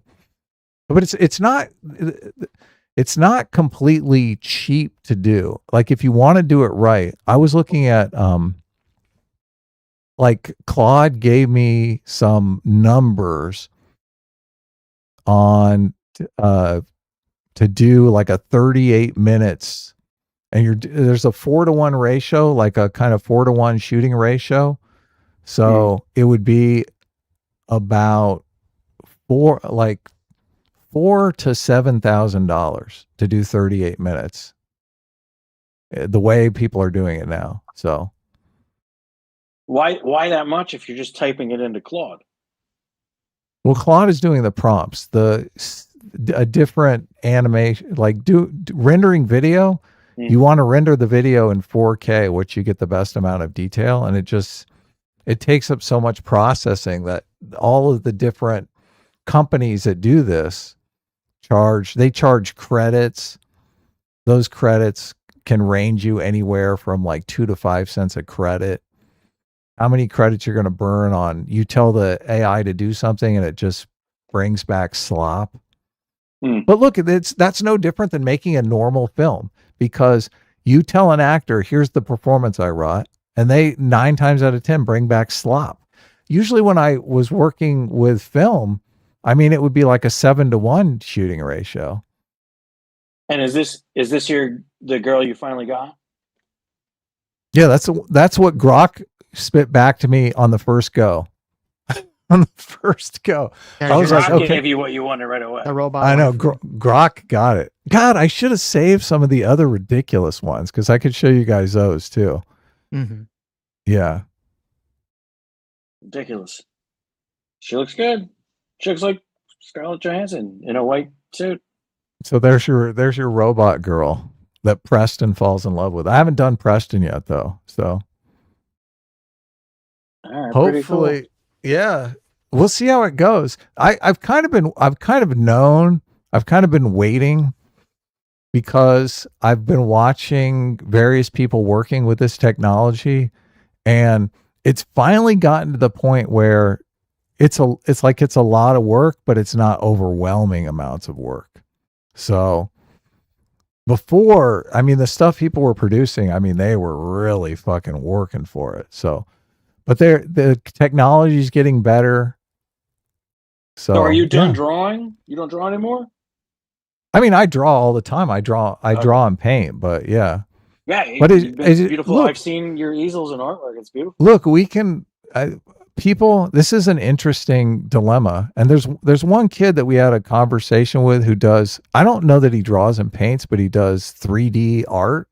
And you could tell he's really having like a major existential crisis about this. And I can feel that. I think I might be, I mean, what do you do? What do you do when you've spent all this time and energy developing a skill that just becomes obsolete because the machine can do it 10 times better than you? Yeah. Like, do you continue to do it? I mean, look, I paint habitually. I still paint. The machine hasn't taken painting away from me, but like in painting, I am creating an artifact.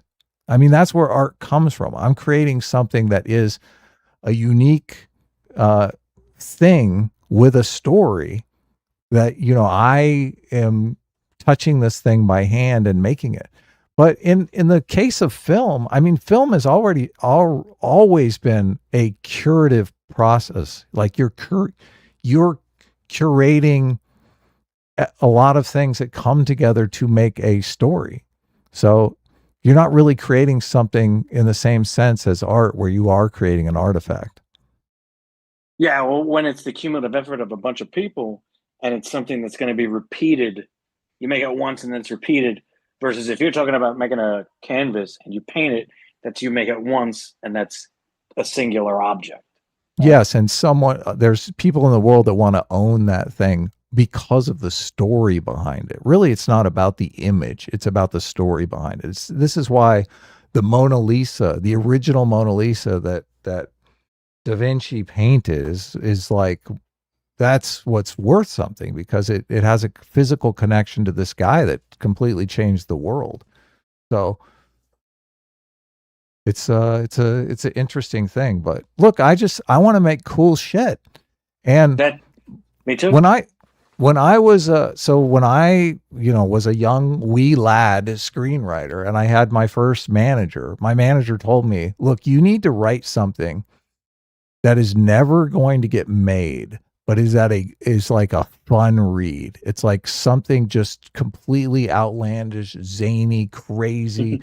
Shoot for like a $300 million budget, okay? Because that's the thing that people are going to go, okay, well, this guy gets it. This guy understands, okay? This is a compelling story, and I can't make this, but it was a fun read. I laughed my ass off, and it was really entertaining. And in a world where movies didn't cost $300 million to make, this movie would totally get made, right? Well, now we live in a world where $300 million movies are getting made all the time for like 50 grand. So this is going to be a huge boon to content creation. And the model in Hollywood is going to completely reverse. The Demon Hunters thing that happened recently, Netflix makes this movie Demon Hunters, right? They launch it on Netflix, on their service, okay? It's hugely popular. It becomes more popular than they ever could have imagined. And they're like, it's so popular that people want to go watch it in the movie theater. So we're going to do a theatrical release after the fact, after we know that the popularity is there. So right now, the big problem in Hollywood is they keep coming out with this Supergirl, which nobody gives a fuck about. They're going to spend they're going to spend $200 million about it. Yeah, that's ass backwards, right? You make the movie, you release it on streaming, and if it's popular enough, then you have a theatrical release. That's like the way to make money. So the platform grows. Yeah, exactly. So I think they're going to be cranking out. I think Marvel, they're going to get a bunch of independent filmmakers that are going to make Marvel movies on AI. The competition is really going to move to the storytelling. Like, is the story good? Is the story compelling? So, but I mean, it's that good. I took my son and my daughter and a bunch of kids. We went to go see the new Spider-Man movie. It was shockingly amazing. It was really phenomenal. Okay. I'll go so far as say it was the best Spider-Man movie. It was the best superhero movie. But all the shots were so specific. It was so specific. The way he moves through space to avoid gunshots and the webs that he used to go spot to spot in his face and everything. It was so specific. And we sat there, and because me and there was 6 of us, me and the kids, we waited to see, there's a postscript scene, right? Mm-hmm. And not for a long Yeah, I know that it was a terrible postscript scene. Oh my God. It was maybe the best comic book movie with the worst postscript scene possible. It was just the app thing in space. Anyway, we sat through all the credits. There was, I don't know, the population of a small Iberian Peninsula country of everyone that contributed all of their efforts. How many SFX artists, right? CG artists, hair and makeup.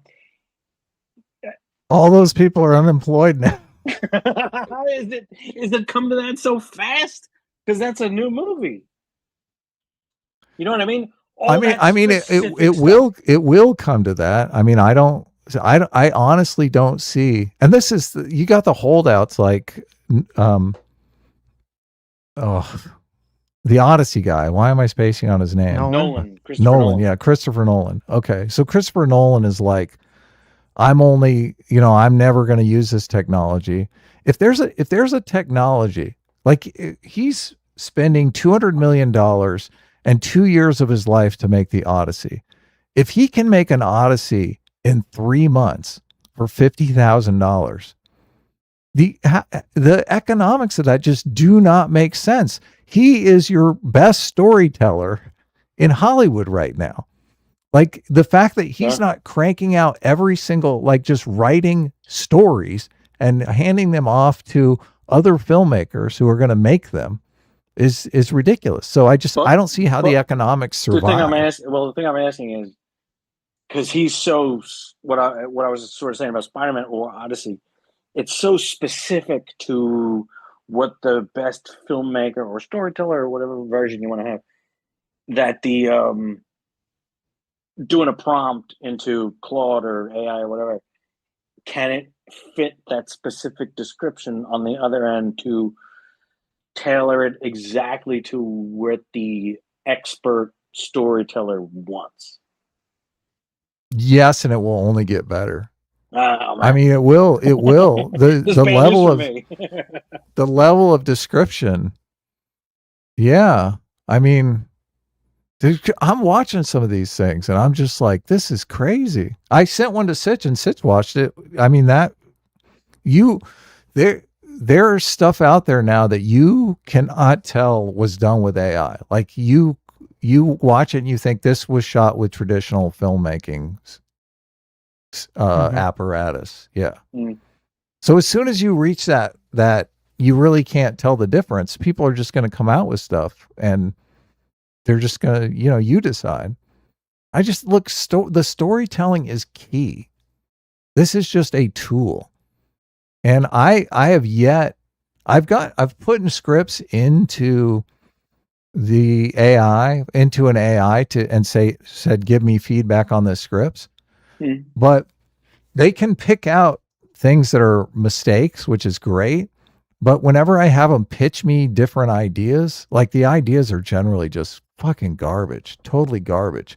But I think that's why you're seeing a lot of stuff come out that is garbage, because the people, they're not able to discern what is garbage and what is not. So when the AI says, oh, here's a great idea for a story, they're like, oh, that's great, and I want to make something, so here I go.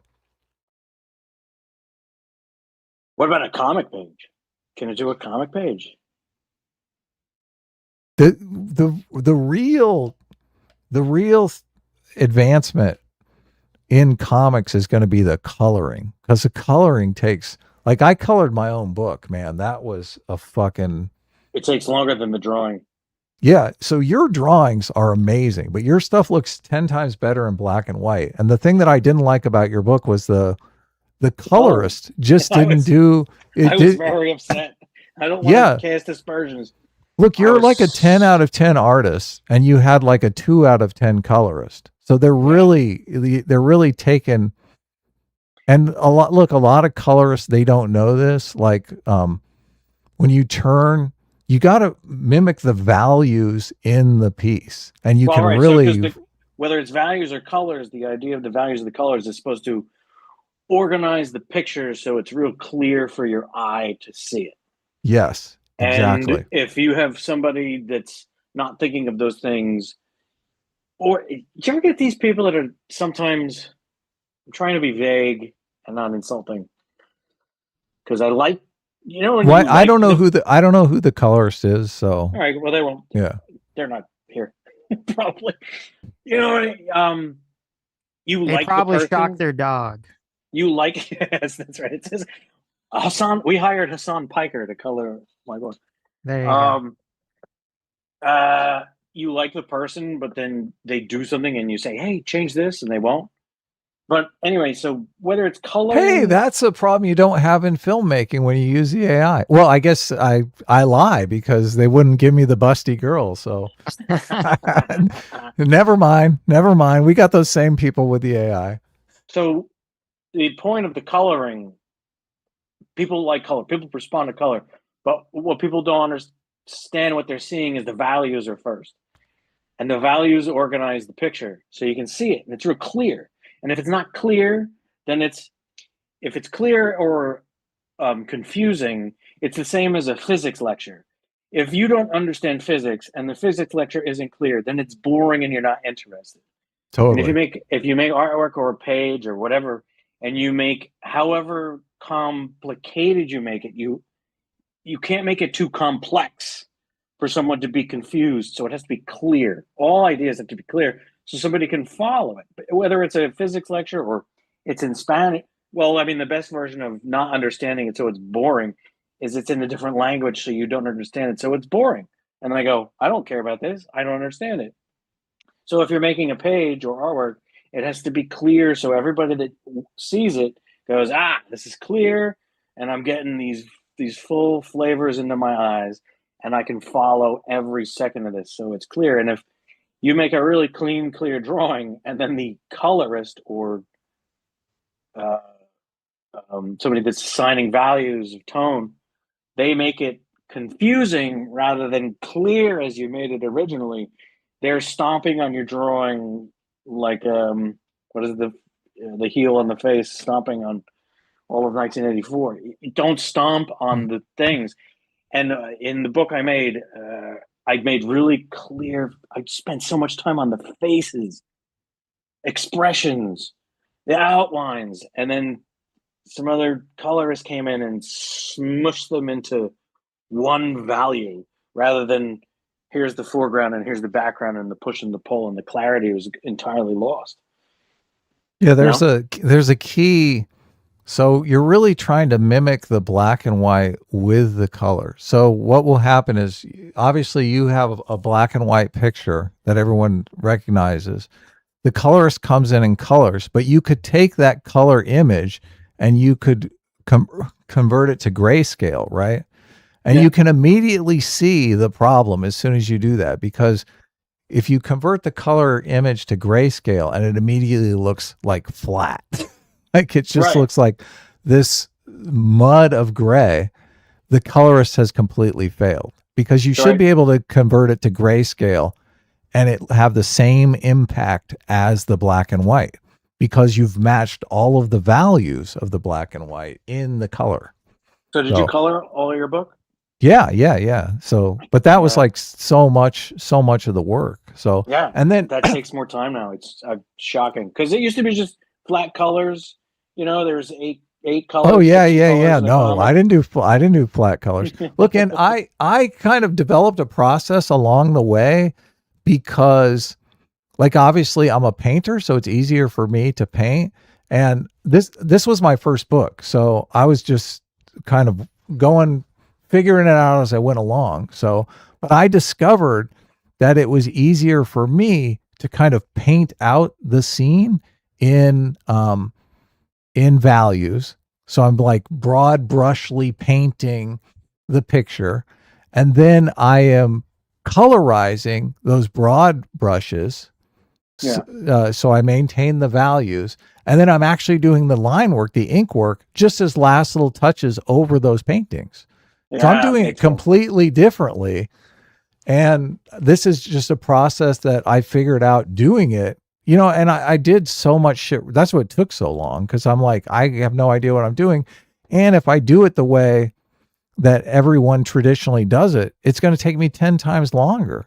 Yeah, there's this whole separate thing that you do it in black and white, and you think, this works in black and white. But then when you go and do it in color, you go, I have different garbage, problems to solve. I'm solving a whole different idea for a value or a shape, and I got to erase this black line so I can connect these two things. It's like that kind of stuff that happens too, and you can't put. I'm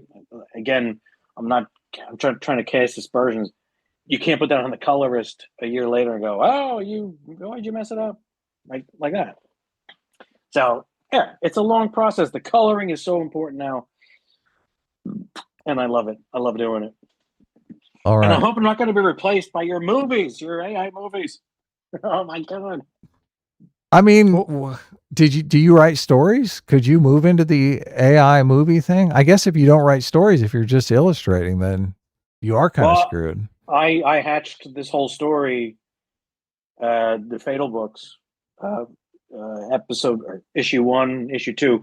That was all sort of, well, this is how I can relate to you guys.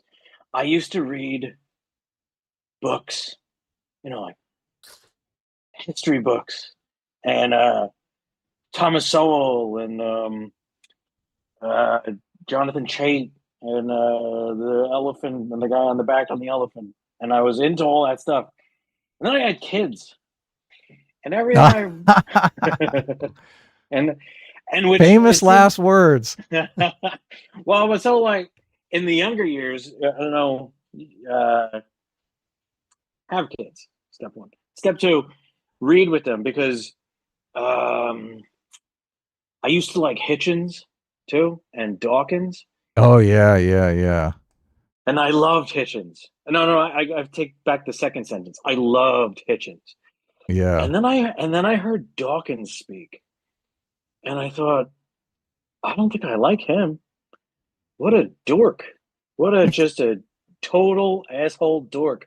Mm-hmm. And he drove me away from my long-standing atheism because he was terrible. What a terrible thinker and a speaker.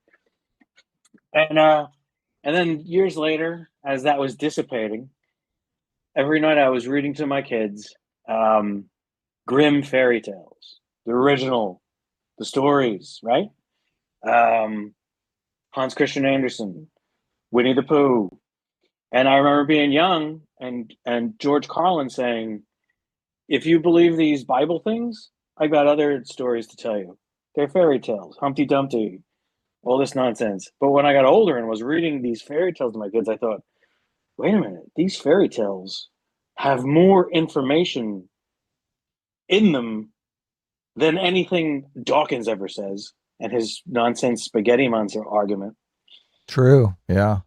And it's ingrained in there. And then also when you have kids and maybe you liked something as a kid, anime, a cartoon, a comic, a story, a sport, when you have kids, you go back to those things and it reinvigorates the brand. You get more into it in a way that you love more than you even loved it as a kid.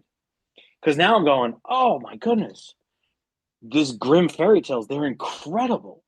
And I'm reading to my kids and they're getting them on one level and I'm getting them on another level. Yeah, totally. It's even beyond the repeating story of, and then you go, oh, that's what the Bible's doing too. These things work on a whole other level. And so then if you're going to tell a story, it's not about a spaghetti monster that's flying through the sky. That's nonsense. It's a story that's repeated. Joseph Campbell, 1,000 Faces. And then if you're going to tell your story, you incorporate those things. And all those things are more important than anything you think you deserted because you were smarter than somebody from the past when you were a kid. No, don't be an idiot. They were smarter than you. The Greeks knew. Yeah. So, well, I do like the tools giving everyone the ability to kind of test their mettle in the filmmaking realm in a way that filmmaking, my whole life, filmmaking has always been a rich person's endeavor because you have to raise money and you have to it's expensive. So if the AI can let everyone compete, sort of even the playing field, you really are competing on the level of storytelling. So you're just talking about on the level of just storytelling. Go ahead. What is your comic about, Charlie? That you're working on? Years ago, we did Fatal. It was me and a writing partner, and it was I had tell me if you guys understand this. I had this version of storytelling, which is I just want to draw the scenes that I like. I want to just see. Here's the explosion. It's just the set pieces. And after I drew all these set pieces, I went, what is this? I don't know what this means.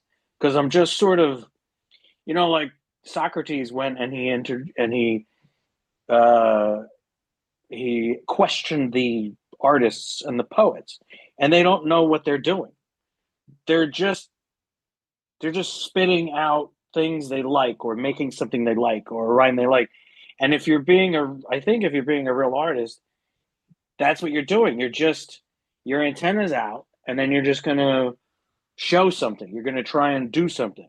Mm-hmm. Well, I mean, I agree with you on this one level, but it's like you have to have compelling scenes, but how you weave those scenes together is that's make or break. So, well, that's what I'll get to, because it was Dan Fraga who said to me, yeah, you're telling me pearls and strings. You're telling me, because he was doing the same thing. He would do, here's these pearls, and I want to see these pearls. These are the beautiful pearls, and I'm going to cast them out there. But I don't know how they connect, because I'm just being really honest about my art. But then you need the smart person or the storyteller to sort of say, you've opened your antenna to receive anything that's coming through, but we've got to connect these things. So I had a lot of these things that I just liked drawing, these characters and events. And then it was Clint Stoker. I said, I have these things. What do I do with this? And sort of like the adult in the room, he goes, yeah, well, you've got to. This is a blue collar guy who's coming to a planet to extinguish some aliens that are an invasive species. And I went, there it is. That's what. There you go. I didn't have it. I didn't have that thing, and he just. So sometimes, if you're just pursuing something honestly as an idiot, then somebody else just comes in and tells you what it is that you're doing. It's sort of like getting married. What am I doing here? And then you get your spouse, and they go, you're an idiot. Stop doing that. Do this. Well, I mean, it's interesting because, like, and we've talked about this before. I think there's like three main types of people that work in this kind of industry. There's artist brain people, which it sounds like that's where you're coming from. Mm-hmm. And there's like the writer brain person, which is what you're talking about, like the person who's gonna like connect it. And then there's like the producer brain. Yes. They just all love everything. Three brains working at all times. Right, but you kind of need like I think it's rare that you're gonna get like the perfect person, right? Who's like all three of those perfectly, who can kind of do that. Oh, Sitch like, calling me perfect. You're so like there you go. Adam is the perfect person. But no, but like yeah, like I don't think anyone's like smarter or stupider, because each person is important to the process, and oftentimes you need multiple people that kind of work in conjunction to create that that perfect story. Yes. Sitch and I both did a pitch to Ethan Van Sciver for a Cyber Frog spin-off book. And I don't know that Ethan even read it. I don't even know if he knows like if he never, I mean, he asked me to send it to him, but I don't know. He never responded. To be honest, so I vaguely remember, but we did a pretty good pitch. It was like pretty detailed, and I thought would take the universe in a very interesting way and lead to like an infinite number of spin-off books. Because I kept telling Ethan, I was like, Cyber Frog is your main property. Yeah. You got to focus. Like every book that comes out, even books that you're doing with other people, should be growing the Cyber Frog universe, because that's like your bread and butter there. Yeah. So it's kind of like doing something else is just, I mean, you're trying to build a completely different brand when you've already got this massive base. So that was my pitch to him. But look, he's obviously got a lot going on. So I could care less if I don't even know if it would be worth doing now at this point. So I just think it's interesting. He's got several books. He's got the channels, and it seems like the YouTube stuff takes up more time than actually drawing. Drawing is so you have to draw. It's so you have to concentrate and sit. And to me, it's like going underwater, and it's just and then when you're done drawing, you come back up and go, oh, okay, well, how deep was I under that water? I mean, I was drawing for like 40 hours a week for 3 years. You don't have to tell me. Like Sitch, I was like fucking driving myself crazy. Look, and and then all of this AI stuff is coming along at the same time. I'm like, oh my God, this is really like, I'm going to be done with this book and the computer is going to be able to do an entire book in like a day. 500 images generated in 8 seconds. Well, look at even the coloring. Like as soon as the AI can color your work, oh my God, you're going to be so much more productive because you can do your black and white and the AI will color it in perfectly and you're like good to go. Maybe. We'll see. We'll see. Well, look, a colorist is such a thankless job. And the colorist really can make or break the book, as we talked about. But nobody looks at the colorist. They're like the drummer of the band. Nobody's like, oh yeah, the colorist. I'll go farther. They're the bassist. I think the bassist at least gets to stand in front. I mean, let's be real here. They're the tambourine. The cowbell. I've always made the analogy of the black and white. That's the percussion section, and the colors are the melody. So you don't have a song. You don't have a song unless your rhythm section is funky and good, and then it's sort of like, to me, the colors can go over that and move around a little bit. Even be, this term as an artist, incidental coloring. No, I haven't heard that. No. That's like Sienkiewicz, Bill Sienkiewicz. He'll do that sometimes. Whereas like you make a really strong drawing, but then the colors are almost incidental and offset. That's incidental coloring. So it's sort of like it's when the drawing. I think I said it. The drawing's so strong that you can just lay a blue square offset of everything that's in the drawing, and the drawing still stands, and it strengthens it in an odd way. Sammy G in the chat says, I remember Adam sharing some of the files of the comic pages to me. Adam is a madman. She must be talking about the layers. Everyone know, like if you draw, you do everything digitally, correct? Yeah. Okay. Now. So you know, like if you don't manage well, you can go kind of crazy with the layers. You're like, I drew this figure on this layer, this figure on this layer. So that and so I'm a commercial artist for the past 25 years. So, and they want like photos and lockdown, and it's easy. That stuff is easier than drawing a comic, which is your style has to be involved. You can't trace pictures. Where in advertising, it's just trace stuff. It's fine. You're done. Yeah, everyone does it. No one cares. They just won't care about the final product. Did you ever watch Mad Men? Never, but I do know the series. Oh, you're missing out. It's a really good show. Maybe I'll watch it. I did sit down and watch like all of Game of Thrones long after it was a cultural phenomenon. But now, look, Sitch, you didn't even watch House of the Dragon. House of the Dragon, I was like, terrible. I couldn't believe. I was like, oh my God. I looked it up. We have to wait 2 years for the final season. This is why I'm like, AI needs to get its shit together. Like, I got to wait 2 fucking years. Wait, was House for the good? end of this? I liked it. Yeah, I totally liked it. That's probably controversial because, look, our Hiltz hurt is in the chat oftentimes, and I'm not sure. He's there. He sent a super chat. He's got a he reads the books. Look, why you want to spoil the movie by reading the book, guys? Come on.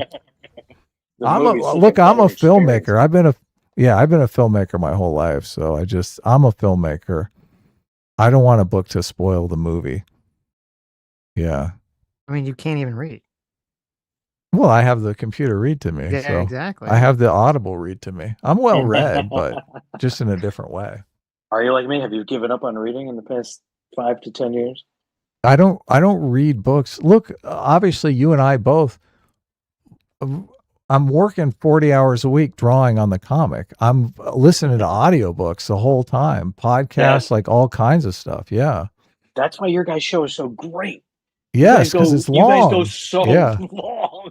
Mhm. So on a typical Sunday night, this is right around. I think when Adam gets kind of tired. Not today, buddy. Not today. Starts to get hungry. Tired or stoned or something, and I go, all right, I can't listen to Adam because if you sound tired, I can't hear that. Oh yeah. So I No. would switch. If you just start going, oh, okay, I liked it too. Then I go, I can't hear it. It's almost like the weird. That's hilarious. When people yawn and you hear them yawn. Mm-hmm. Oh yeah. I try not to do that. Then you yawn. Isn't that Yep. contagious yawns? That's one of the weirdest things on earth, isn't it? Yeah. It is strange. Did you ever hear they did studies? So if you are in a room and somebody yawns, you yawn. You catch the yawn. I have seen that. Yeah, yawns are contagious. Yes. Then they've done studies where they put people in front of a television or a computer screen, and the person on the screen yawns, and then the person in reality yawns. I yawn because I'm trying to get Sitch to wrap up the show. I'm like, I'm sending him messages. It's a signal. Yeah, very subtly. Then the variable that they did, they put ice cold packs on the people's heads that are watching the screens. And then on the screen, somebody yawns, and the person with the cold pack on their head, less likely to yawn. Oh. What the hell is going on? You just put the cold pack on. So we're going to let's move on to this. Well, look, I don't want to cut you off. Do you have a book or? Yeah, we're doing Fatal 2 Moxie Rocket. Okay. I'm gonna launch the book in September probably. Okay, so you're not actively selling the book right now.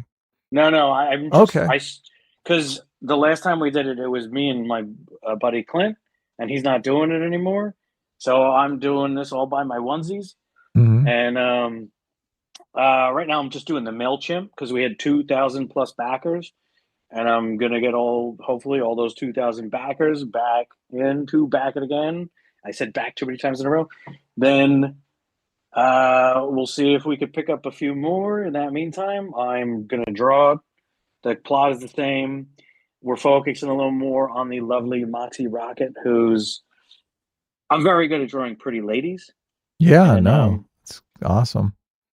Don't try to describe them to Claude. You'll have to give her an existential breakdown. That's right. And that's her. You've got her up on the screen there. That's her tiptoeing through a dead person, in the first book. And so she swipes her speeder. She's got a speeder. She's on this planet. Her mom is, and again, I said this came from me reading fairy tales to my kids. This is essentially the kept daughter who wants to escape the palace intrigue, and the evil mother, the controlling mother, who's the wicked queen, essentially, and the rogue agent outside is this guy named Felonious Flynn, and he's out there, and she goes up and meets him, and there might be some love involved, and there might be some danger involved. So book 1 was called Fatal. Book 2 is going to be called Moxie Rocket, Fatal Flynn 2. Well, we'll have to have you back when you're actually launching the campaign. Do you want to stick around? Do you want to stick around while we're talking about Cenk and yes, absolutely. And Hasan? I came here to talk politics. Okay, I sent you a link to the Watch Together, and I guess we're caught up on super chat. So, do I have to click on the Watch Together? Yeah, click on the link to the Watch Together, and you should be able to. So you'll be able to pause the video. Obviously, you listen to the show, so you know how things go. Yeah, I won't need to pause. I'll just play along. Okay, I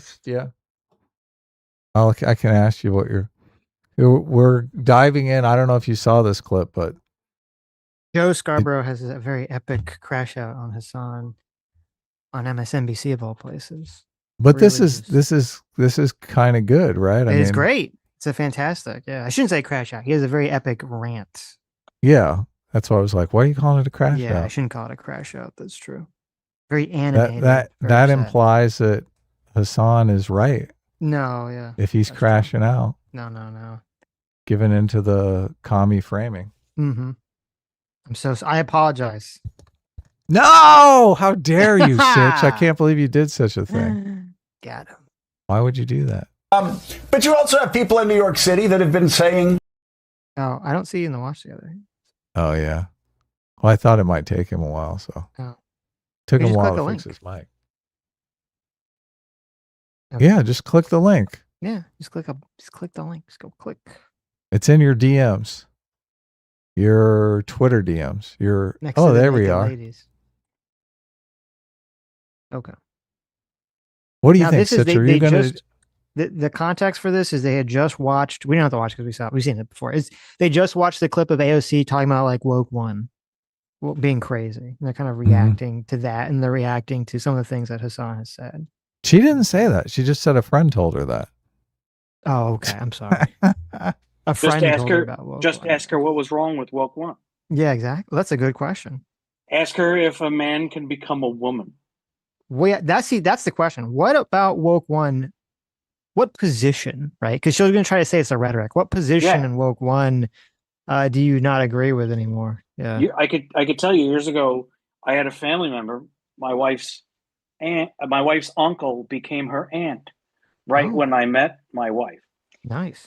And I said, all right, so this must be some sort of fragile little feminine lady, right? 6'3", giant bald guy. Oh. And Uncle Paul became Aunt Patty, right? Nice. And that's how I met Aunt Patty. And I said, all right, well, I was just open-minded, fine. That's Aunt Patty. I'm just going to call her Aunt Patty. This was around 2007, 2008. Aunt Patty has since said, I've destroyed my life, my body, and everything. And has gone back to being Uncle Paul because she realized this just destroyed my body. Now, the hard thing for me is I met her as Aunt Patty. She's still Aunt Patty to me. So, like, all this arguments and nonsense and politics associated with it is when you meet somebody, they are that person to you. So now he was always a giant dude playing dress up as a lady, but it was still to me Aunt Patty. Yeah. So now I'm going to go back. Okay. That's the harder part. It's a whole idea. Oh man. It's hard to deal with. It is that a person's identity could be that flimsy. Right. Yeah. It reeks of kind of a desperation. It reeks of mental problems. Yeah. You're not allowed to say that. Stop it. Okay, sorry. You're not allowed to say that. Okay. I did it. I did the wrong thing. Okay, it's totally normal to change your identity on a whim. Of course. Yes, it is. It's never a whim. How dare you say otherwise? Okay. Let's jump in. City is thriving right now based on just about every metric. But you also have people in New York City that have been saying some whacked out things. I think most mainstream voters would say they're whacked out things when they're talking about going to pro-Hamas rallies the day after Hamas slaughtered more Jews than on any day since the Holocaust. I think 90% of Americans would think that is abhorrent. And so, again, they'll try to blur lines going, oh, well, they just don't support health care for all. Or, oh, no, we're not saying that. We just support hate speech. But it is also very important, though. Why are we talking about DSA now? Because the Democratic Party has a choice to make. Now, I said this day in and day out leading up to Kamala Harris's election. You couldn't watch an NFL game without seeing 300 taxpayers are going to pay for trans surgeries for convicts ads on NFL games. And even though they still pretend, that did not move viewers. I think the Trump campaign spent $30 million on those ads, and it moved working class men, working class white men, working class black men, kept them where working class Hispanic men. It just did. Worth every penny. The Democrats had their head in the sand. So there's nothing wrong with the Democrats supporting economic justice. There's nothing wrong with the Democrats supporting, cutting taxes or getting rid of the Trump taxes and making billionaires pay more in taxes. That's legitimate. That's a legitimate mainstream debate for people to have. Health care for all. Health care is unaffordable. That is something most Americans would agree with. But please, I don't need people telling me, oh, you have to just turn a blind eye to people saying that women getting raped on October 7th didn't matter in the grand scheme of things. No, Americans aren't going to support that. This is not about me.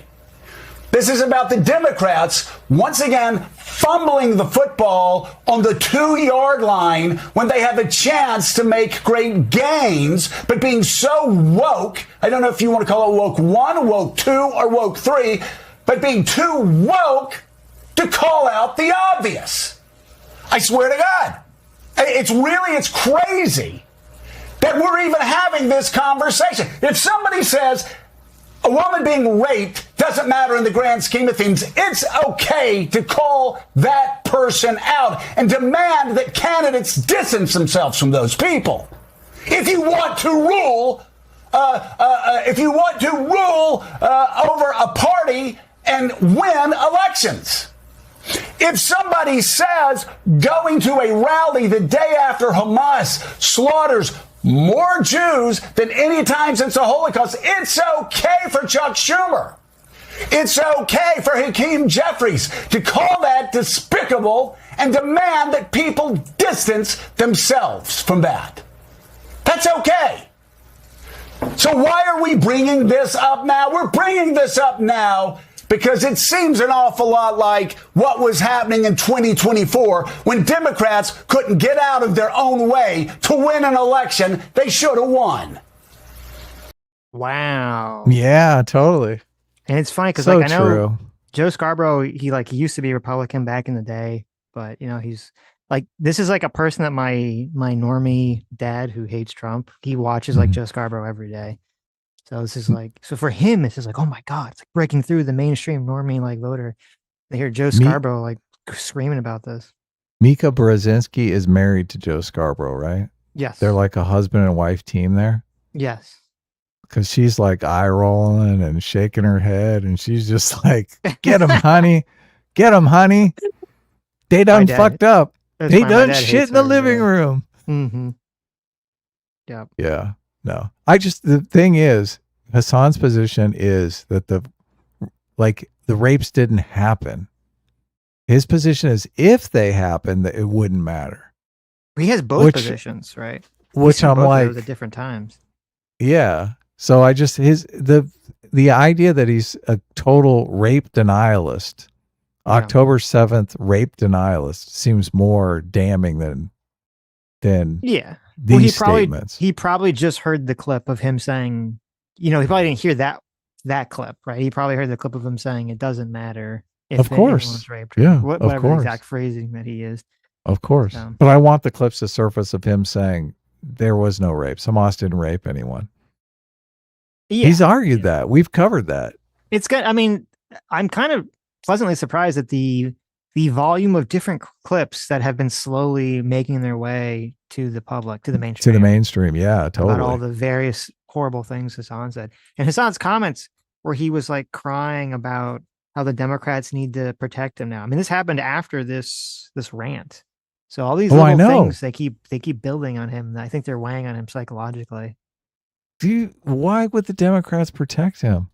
Mm-hmm. You think he's had a conversation with the guy he campaigned for about how you better step back? They can't really use you in the general election yet. I mean, he probably has, right? I mean, I hope Saeed just gets blown out in the election. That'd be such a nice little.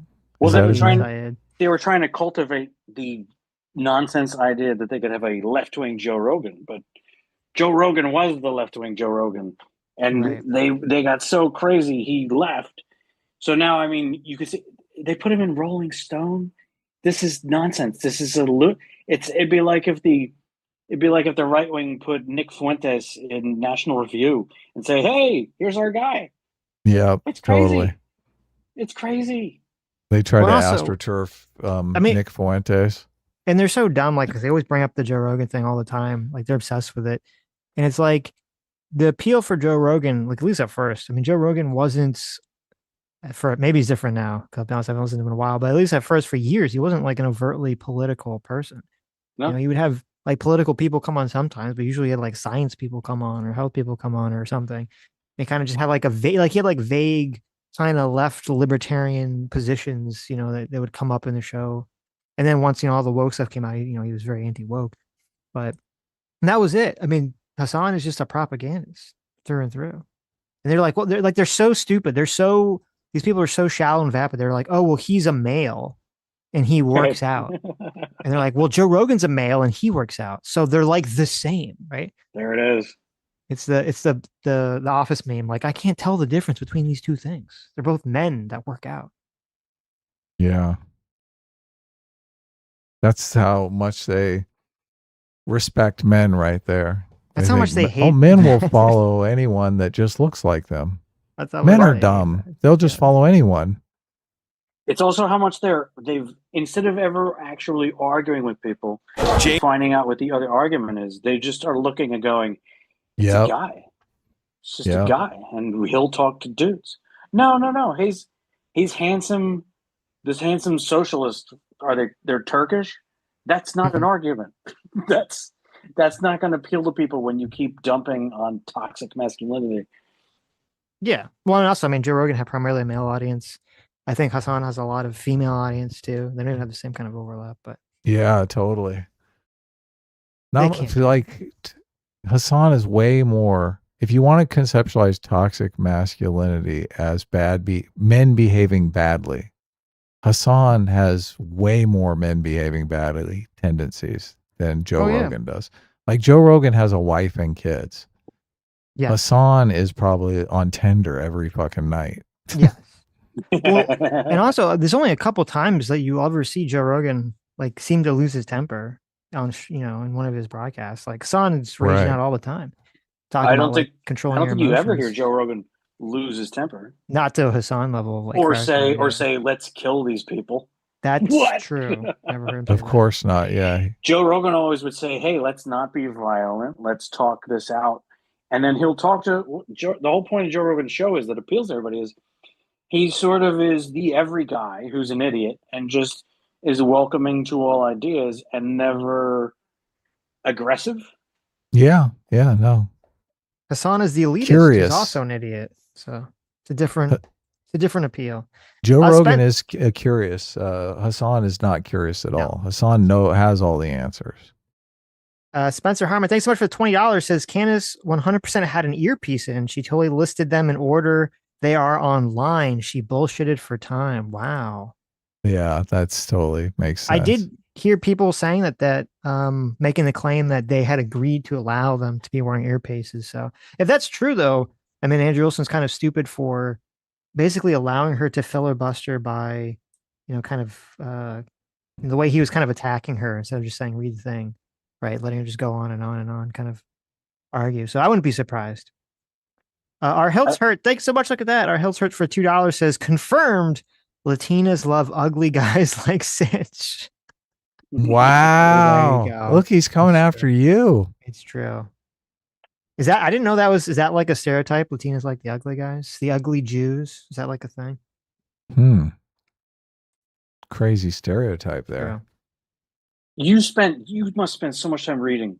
You guys know so much stuff. Sitch doesn't read shit. Are you talking like anything. How are you doing this then? I have an Audible account that has like 500 books in it. Sitch has an Audible account that has like 500 credits in it. Listen, this was secret information I told you in confidence, Adam. And he's using it on stream to book shame me. Okay, he's book shaming me, chat. Can you believe it? I wanted to get some of those credits too. I was like, listen, I've got too many credits. Okay, can I transfer these to Adam? And they're like, no, you can't. It's like, yeah, okay. They're bastards. Okay, let's look at. Here's this. Now you really love this video, Adam. This is Cenk on Piers Morgan. Oh, is he lying? I watched this one. It was this week.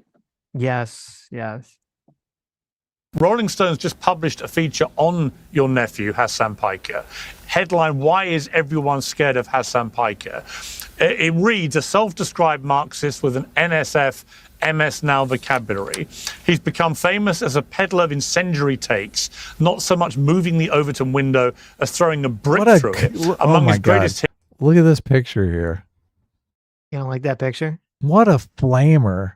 Oh my God. This guy takes it up the butt.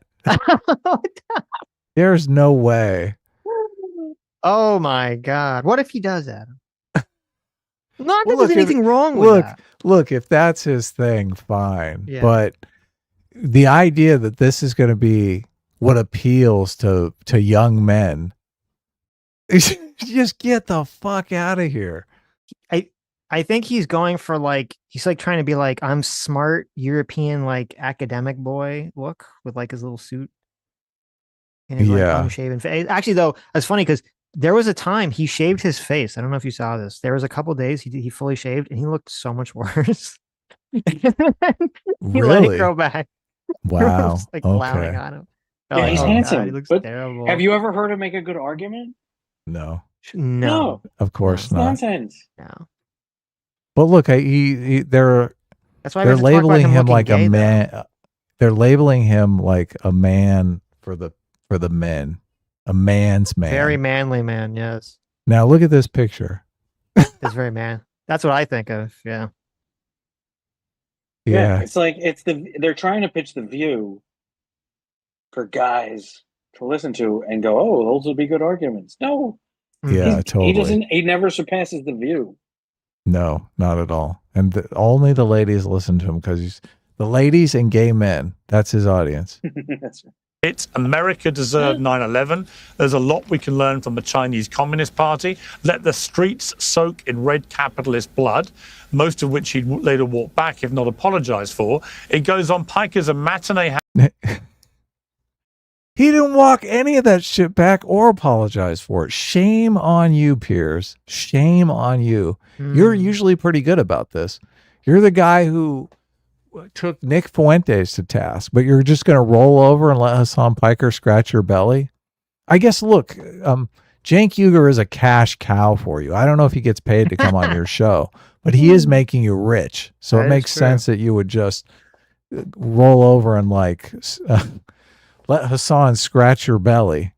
Handsome progressive icon who's uniquely talented at translating radical left politics. Interview with Nick Fuentes too, and I'm no fan of Fuentes other than I've heard him. And the thing that Piers got caught up on was Nick Fuentes said Hitler's cool, and everybody goes, "Oh no, you can't say that." And that's part of the game, which is the things you can't say. But you know who else is cool? Darth Vader. Mm-hmm. And he killed way more people than Hitler did. Whole planets. Alderaan was wiped out. That's right. Yeah. So how many Jewish people do you think were on Alderaan, buddy? And not to mention all the Jewish people. So yes. Yeah, so Alderaan's wiped out. And so, all right, I don't like Nick Fuentes either. He's playing a game. He's going, he's like Sid Vicious or whoever wearing the swastika on their shoulder because they're punk rock. So to punk rock is then to be wear a suit and say Hitler's a cool bad guy, like Darth Vader is a cool bad guy. And then when the Piers Morgans or the Jet Set or the older set gets all upset, that's the point of saying it. And if they can't see the point of saying that, then that's how much Nick Fuentes wins. Just don't give him that. Just go, oh, I get it. You're talking villain. Yeah, I don't think Piers did a great job in that, but he did do. I mean, he did there's two kinds of audiences for that thing, and you're right to hit on it. There is the boomer liberal audience who really did think Piers Morgan hit it out of the park, and he did for all intents and purposes with that audience, as he did show them the side of Nick Fuentes that they're all afraid of, but. On that memeing subculture, punk rock, I do think Nick Fuentes beat him. So the younger audience looks at that exchange completely differently. But 100%. who will ultimately win is the scary part, because obviously those boomers are going to die off. I don't know. Look, medicine is so good now, they'll probably all live to be 100. And the younger people are so demoralized, they're never going to vote. So they've been convinced voting does nothing. So. Yo, my earpiece just died. I'm going to try and get another earpiece. Okay. Gen Z bros, and the accompanying photo shoot has a picture of him on a motorbike and by a pool looking like a movie star. And the problem with this, I think, Cenk, is that when a lot of Americans see quotes like "America deserved 9/11," and they've been regurgitated because of Hasan's rising profile, and they say there's a lot we can learn from the Chinese Communist Party and let the streets soak in red capitalist blood. They see these quotes come back, and they think this guy is very extreme, and they believe they have a right to be fearful of people like him becoming the faces of the Democrat Party. Before I go to Vinny to talk about that, what would you say in his defense? Yeah, look, we are all on the air for literally tens of thousands of hours. So I've debated Hasan a lot of this stuff, and he comes from the more, I don't know what word to ever put on it, radical left, max left, whatever it is, right? But again, I'm in favor of Big Ten, and I come from the populist left. So there are some things that are just, you misspeak, and it happens. And he said about 4 dumb. See, I don't. Cenk really believes this. This is systemic lying here, because this is completely untrue. Like the idea that he misspoke, that what he really meant was that he loves Jewish people and that Hamas is a terrorist organization. That's not what he means. He didn't fucking misspeak, okay? His position is perfectly clear. And to come out here and pretend that people are taking out of context clips to pin a position on him that he doesn't hold is inaccurate in the most extreme sense. Some things out of, 10, 20, 30,000 hours on air, which, you want to disagree with those. Good news, he also disagrees with those. In fact, the 9/11 comment, he came on the Young Turks right afterwards and disavowed it. So it's to make it... Play the fucking clip. There was no disavowal. No disavowal. That's fucking bullshit. I don't know how you're defining a disavowal, but a disavowal is like, I didn't mean that. He gave a very minor disavowal. What was it? He said, he did say like, oh, I didn't, I used poor words, or I didn't mean it like that or something. He did give some minor disavowal of it. America deserved 9/11 is his position. No, I know. He's saying that they have an excuse for 9/11 because of blowback, because of all of what America does. That's not a disavowal. How's he disavowing the idea that we had it coming for 9/11? I'm saying he claimed he doubled down. We can bring up the clip. He gave some. I'm just saying he gave some minor disavowal in the beginning of it. He said, "I disavow of this." He didn't say those words. No. People are trying to make it seem like he still believes it when he disavowed it instantly. Now, if you want to get... People think he still believes that America deserved 9/11. He does still believe it. He still believes it. Yeah. He still 100% believes it. He says we deserve 9/11 for blowback for stuff that we've done in the Middle East. Which, keep in mind, the Iraq War didn't happen. The Iraq War was a response to 9/11.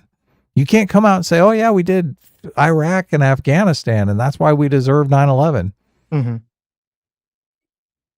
Get into a real substantive debate about, hey, where on the socialism communism... We had military bases in Saudi Arabia.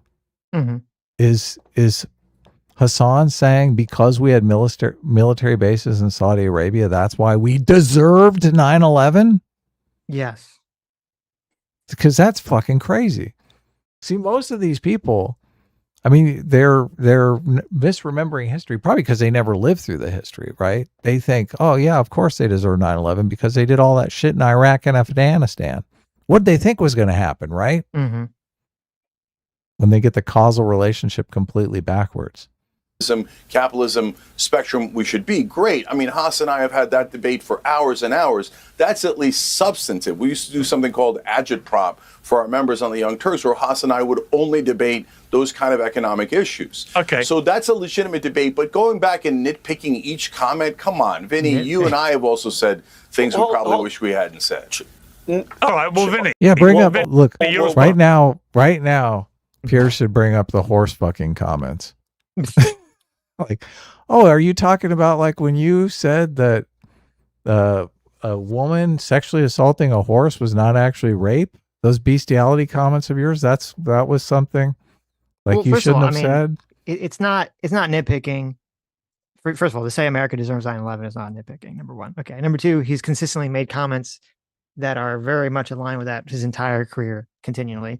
Number three, it was just a few days ago, and I think Vinny even brings this up, it was just like a week or two ago, that he puts behind him the framed picture of the 9/11 of the Twin Towers burning down. So the idea is like, oh yes, keep putting that there because he just hates the act so much, as opposed to no, he's playing into the meme, he's doubling down, he's winking at his audience. There's even, I didn't even know this, I saw a picture of it. He was selling merch that had like a bunch of memes from the stream. It was like a t-shirt that had all these stream memes, and in the back of the shirt are the Twin Towers.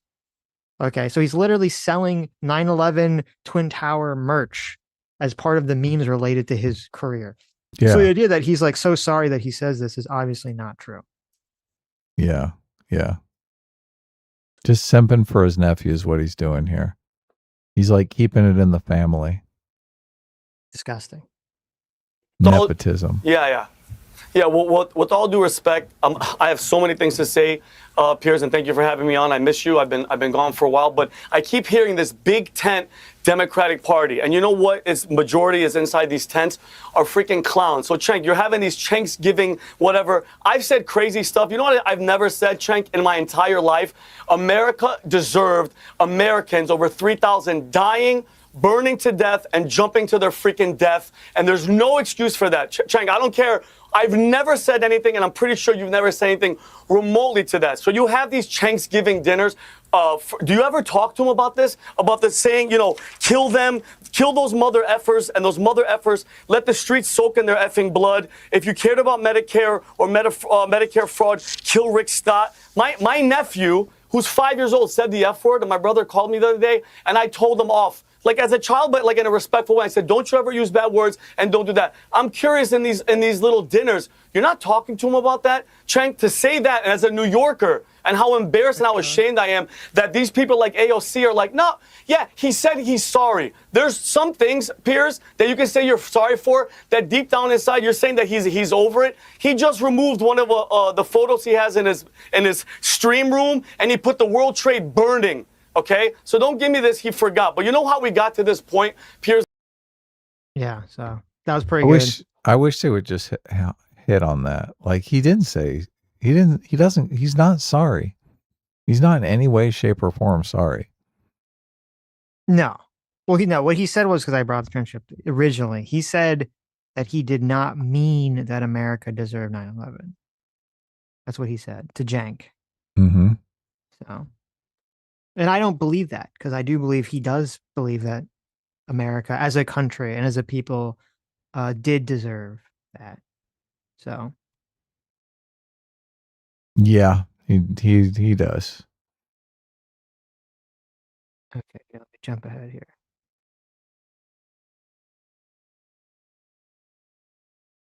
Yeah, but it was a stupid thing to say. It was a stupid thing to say. Who's giving him a acknowledged it was a stupid thing to say. He's acknowledged it was a stupid thing to say. And as soon as all those Democratic establishments run everybody out who said Gaza deserved what they got after October 7th, then we could talk.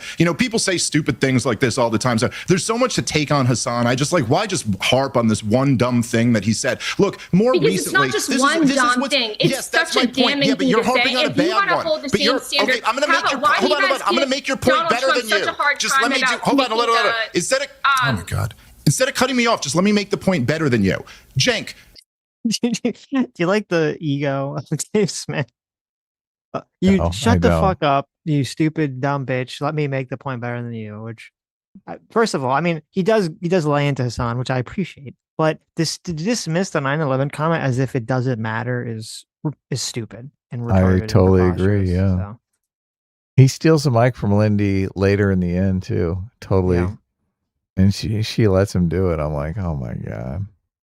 How could you do that? He is on record though, quite openly, when he discusses Mao Zedong, he goes, yeah, man, I mean, there were some excesses. Absolutely. Like, I don't think he should. But hey, he industrialized China and all this. And I got to say, brother, you know that I love and respect you, Cenk. So you got to understand, dude, that's freaking concerning for people. You know, the fact that these types, whatever you want to call it, the left maximalist types, if they were to look at the Industrial Revolution in England or in the United States of America, they have nothing to say except for exploitation, capitalist wage theft, grueling labor conditions. But when it comes to Mao Zedong, who's slaughtering people by the tens of millions, pointing guns at people's heads and forcing them off of farms into factories, we go, well, hey, man, I mean, he did build a factory at the end of that. I'm sorry, dude, but like if someone was talking about Adolf Hitler that way, you would immediately have alarm bells going off, going like, whoa, what? And this is a thing that people are creeped out about. There's something in Mamdani, there's something in a lot of these guys where, why do I see a video from you 5 years ago and you have a thick African accent?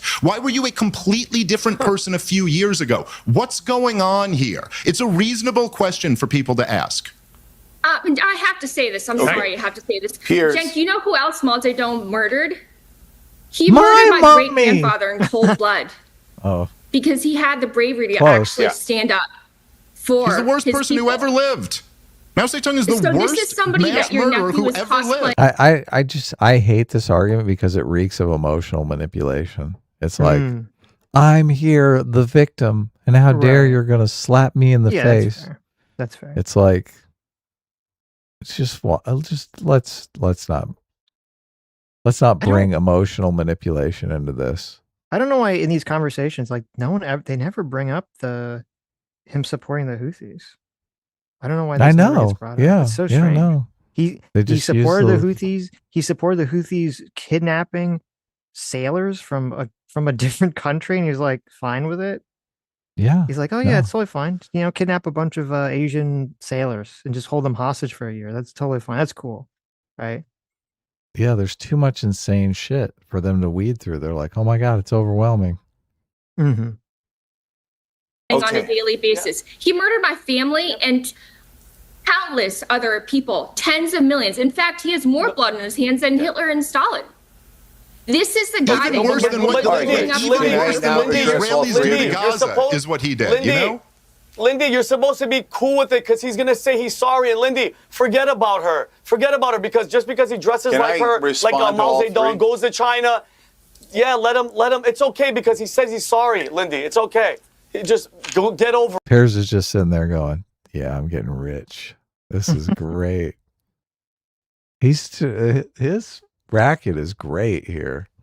He brings in all these influencers completely. All of their audiences watch. He just sits there. He's probably looking at his bank balance right now. For it is the attitude that. Go ahead, Cenk. Tell us that we should get over it. Go ahead. All right, so now I hope I have enough time to address all three of them. So first off, we get this, Hasan and I get this all the time. Why did your nephew say this? Why did your uncle say this? Well, if we agreed on everything, we wouldn't debate for 3 or 4 hours, right? So, okay, we're not the same people. That's a given. Now let's bifurcate the two different things that we're talking about. Dave is right about clarifying the issues, right? So when we're talking about stupid statements that he immediately took back, you guys are inventing what's going on in his head. Oh, he doesn't mean it. He's secretly lying. He's this, he's that. No, I talked to him about it. We talked to him about it instantly. He came on the Young Turks instantly back then and said, look, obviously I didn't mean it that way. And Vinny, the irony there is that what he meant and what he clarified is something that you largely agree with, which is that we're in the Middle East too much. And there's no need for us to go and provoke people there. There's no need for us to waste our military, lose American soldiers' lives. So, that's the thrust of the argument, and that's been lost now. And why do we constantly, going back to a couple of things that he said that are outrageous because it's smear by proxy. The reality is that establishment media does not really care about Hasan. They care about smearing Abdul El Sayed and all the other candidates that Hasan campaigns with. This is the same exact thing they did with me and Bernie Sanders. Hold on. I just all this stuff just doesn't hold up. I mean, I lived through the 90s and people weren't talking about how much time and energy we're spending in the Middle East. It was like not even really a culturally relevant. The Middle East was not culturally relevant until 9/11 happened. Mm-hmm. And then everyone was like, whoa, what the fuck? Right. And the world was like, what do the Americans do? How do they deserve this? Holy shit. Mm-hmm. But everybody mashes it up in their brains and they have this idea that Afghanistan and Iraq, that 9/11 was a response to that. Oh, you think that's what's going on? Yeah, I totally think that's what's going on. Yeah. So that's how they're able to do this dog and pony show. Mm-hmm. They're like, of course we deserve 9/11 because for Iran and Afghanistan. Right. You're like, wait a second here. That's a response. They're going to do the same thing with October 7th. They're going to be like, look what they did. The genocide in Gaza, of course they deserved October 7th. Mm. Well, wait a second here. Wait a second. Mm-hmm. If October 7th doesn't happen, the genocide in Gaza doesn't happen. Right. Like maybe they have peace and a 2-state solution, right? Mm-hmm. Although Iraq may turn out better for the Iraqis. I'm not sure. I hear conflicting reports on that. Like maybe they are trudging towards democracy. Hold on, Piers. Can I finish something? Cenk, you have to. Okay, this is the same exact smear they did to me in 2020. This is the same exact smear they do to all outsiders. You guys are suckers. They're going to do to you next. See this? I really think this, and I used to listen to Young Turks a lot, like a long, long time ago, back when I was in the progressive bubble. Mm-hmm. And Cenk would always tell stories about how when he was a kid that they would make fun of him because he was Turkish, because he was, and you're like, dark, maybe you're dark just an skin. asshole. Well, look, I think obviously he might have experienced real racism. Kids are fucking brutal. I mean, I've seen when I was a kid, I saw kids just like completely go off on kids, accuse other, like, and if they look different, yeah, there's a pecking order that's being established with kids. But I just think that influenced a lot of Cenk's politics, being picked on as a kid because he looked different. Yeah. Right. So, I mean, I was pretty much beloved as a kid, so I never experienced as the most popular kid in school, I never had this problem actually. Is well, look, I always had friends, and I was always the cut up. I was basically the class clown. So I always had a wealth of attention, and it was like good attention from students and bad attention from teachers. So, but I liked that position. So I can't remember anyone like picking on me or having but I did see that in other people, and I would never participate. Obviously, I had a total bleeding heart. I'd be like, no, stop picking on him. But I did see the brutality around me. And I think Cenk experienced some of that brutality. Look, I'm sure many people in the audience may have experienced that brutality as well. So, were you picked on as a kid at all? No, I wasn't picked on. Like, there were definitely people that like I had a group of friends, and like we had rivals. Like there were like different rival groups. Right? Yeah, of course. Actually, no. I guess the only thing I guess picked on would be like when I was in Boy Scouts. Some of the older scouts were like huge pieces of shit. Yeah. So You've told those stories before. But not in school. Like not someone like my age. That never really happened. Right. Yeah. So he's been reverted right back to childhood now. Piers Morgan is going to talk over him like that big bully in second grade. See, who's like terrorist scum. Now I know what was going on. See, because when I was in Boy Scouts, I was just so beautiful that the older scouts were just jealous of my beauty and my attractiveness. they knew that I would get all the hot ladies as I got older, and all the And hot they'd get Latinas nothing. as I Yeah. got older, and they just couldn't stand it. So They'd be all those people are branded incels now. they are. It's true. Yeah, fair. But I can and you know defend my what? statements, You know what Cenk. people I do don't it have to to just people. defend what I stand for. People.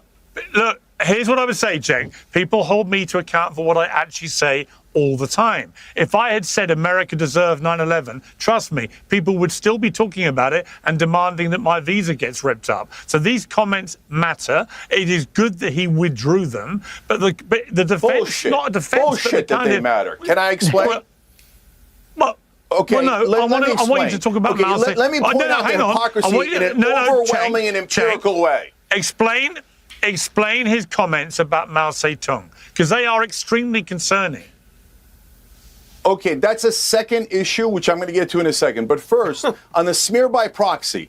Okay, no. Why isn't anybody asking Mike Rogers, hey, do you denounce Benjamin Netanyahu? You're taking, not only are you campaigning, The fucking whataboutism of the century here. Mm-hmm. Like, I'm not going to answer your question. I'm going to deflect to what about Netanyahu? Oh, it's crazy. It's so crazy. Like, Look, I'm not I gonna have address to the Mao dodge your shit. question. Yeah, the Yeah. terror shit. Like, no. But Benjamin Netanyahu. Mm-hmm. I want everyone on this panel to denounce Benjamin Netanyahu, or I'm not taking back anything Hasan said. Right. painting with the Do you want to listen to his whataboutism, or you want to fast forward? It's funny. Israeli lobby. Not only are you associated with the Israeli lobby, you take money from the Israeli lobby. You are legally bribed by the Israeli lobby. So do you denounce the butcher of Jerusalem that has murdered 23,000 children? That is a very legitimate question, but somehow mainstream media can't ask that question. Why didn't they ask Kamala Harris? See, look, I have too much psychological reactance here. He makes me care less about dying children than anyone else. Like, yeah, it's Right. it's not healthy. It's not good. Mhm. Like, as soon as he starts talking, look, it's difficult for me to imagine any of those numbers are real because they're coming out of Cenk's mouth. Mhm. Like, it's just, he has zero credibility with me on anything. So, look, I do, obviously I care about 23,000 children dying, but I don't believe that's actually happening because you seem to be talking about it. Do you denounce Dick Cheney, who brought torture back, who got hundreds of thousands of people killed? Instead, they're like, oh, you're so wonderful for a bear hugging. Now it's like Dick Cheney's in here. This is there's a cavalcade of characters involved in this whataboutism. Holy shit.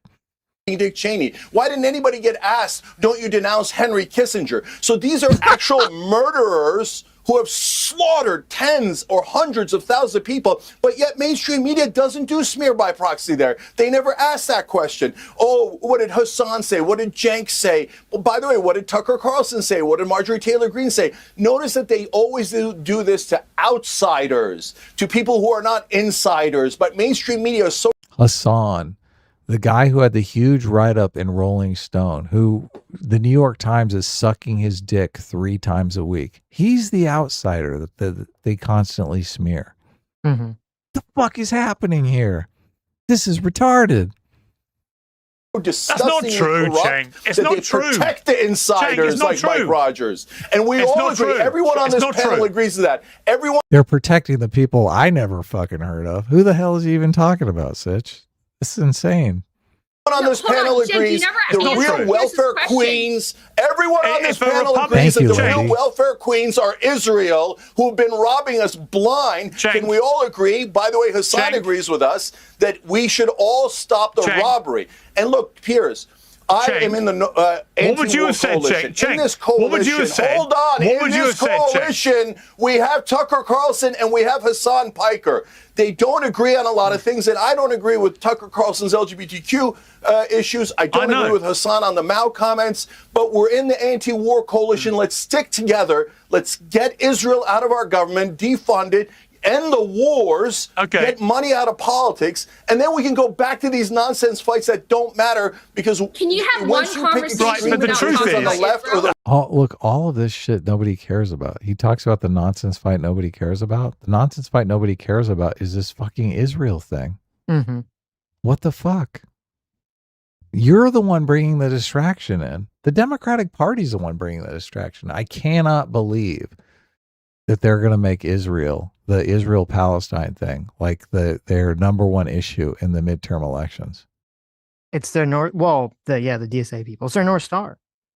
Yeah. It's their defund the police. So, I forget if someone said this, and I think it's very apt, is that they latch on to some sort of cause, some phrase, some sort of issue, and like that is like the one issue that they have to use to differentiate themselves from everyone else, and say like, if you don't believe this, you're not part of our crew, you're not part of our team. This is like the one hadith that you have to say over and over again.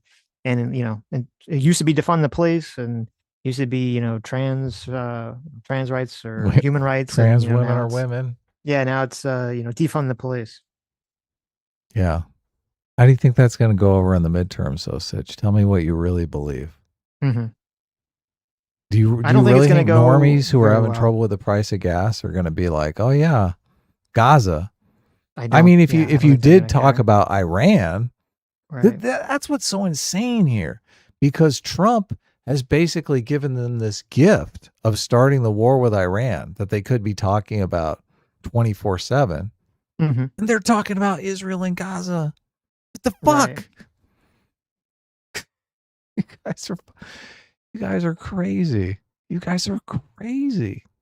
All you have to do is say, Trump started a war, and that's why gas is $5 a gallon. When? Go ahead. Andrew for $10 says the blowback argument is stronger than you're representing it. Khalid Sheikh Mohammed, one of the hijackers, joined Al-Qaeda after Israel bombed a UN hospital in Qana, Lebanon, killing 106 people. So I don't know who you're talking about. I think you're mistaken on something they're talking about. Khalid Sheikh Mohammed was not one of the hijackers. He was one of the main planners. People have probably seen a picture of him because he's like, with his hair all messed up when they finally caught him. Because he was captured. Yes, he was captured. And I believe he was in Abu Ghraib, or not Abu Ghraib, or Guantanamo Bay for quite some time. Actually, I think he might still be alive and still there. So he's not dead. Also, at least when I Googled it, because I was unfamiliar with him having a family member, I didn't find that he had any family member that was killed when there was this incident in 1996 near Sana'a, where it says the Israel military fired shells near a United Nations compound, which was sheltering around 800 Lebanese civilians. 106 were killed. And I'm assuming that's what you're talking about. It doesn't say hospital, but I'm assuming that's what you're talking about. I didn't see any connection to him having to that. And also that happened in 1996. Khalid Sheikh Mohammed was already doing terrorist activities in 1994. In 1994, he traveled to the Philippines to work with his nephew on a plot to destroy 12 commercial airliners flying routes between the United States and East Asia.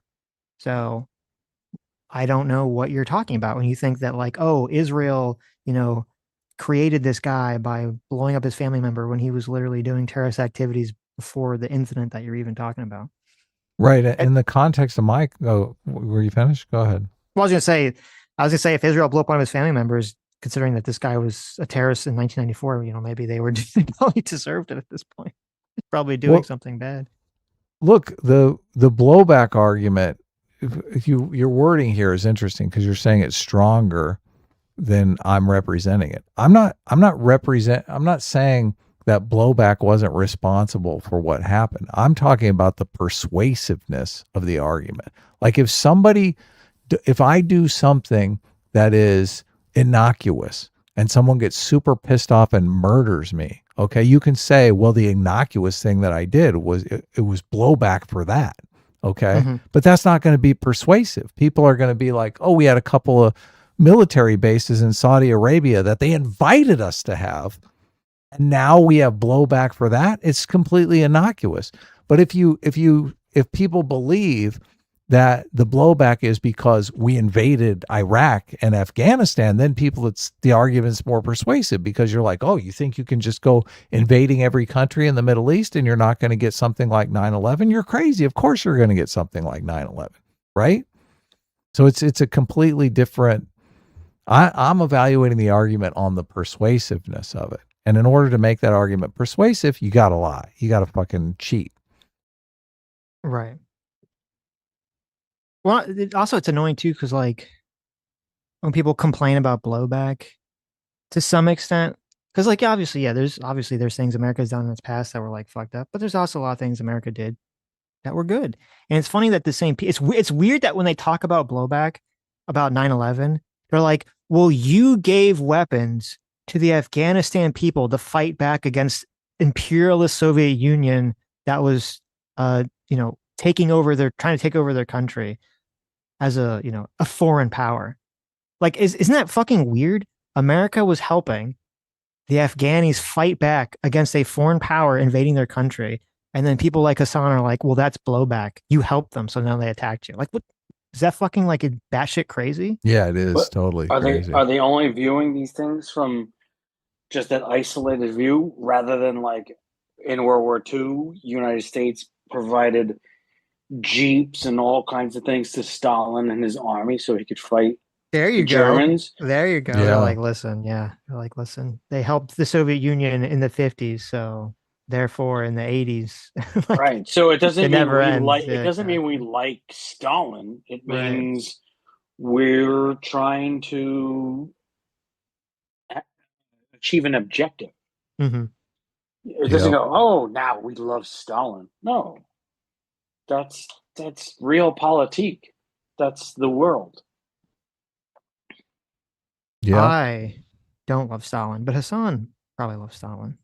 Just because Does he's he? a communist. Oh, boy. Yeah. Hang on, but the thing please. is so Hang on, easy to please. tear it Hang down. on, please.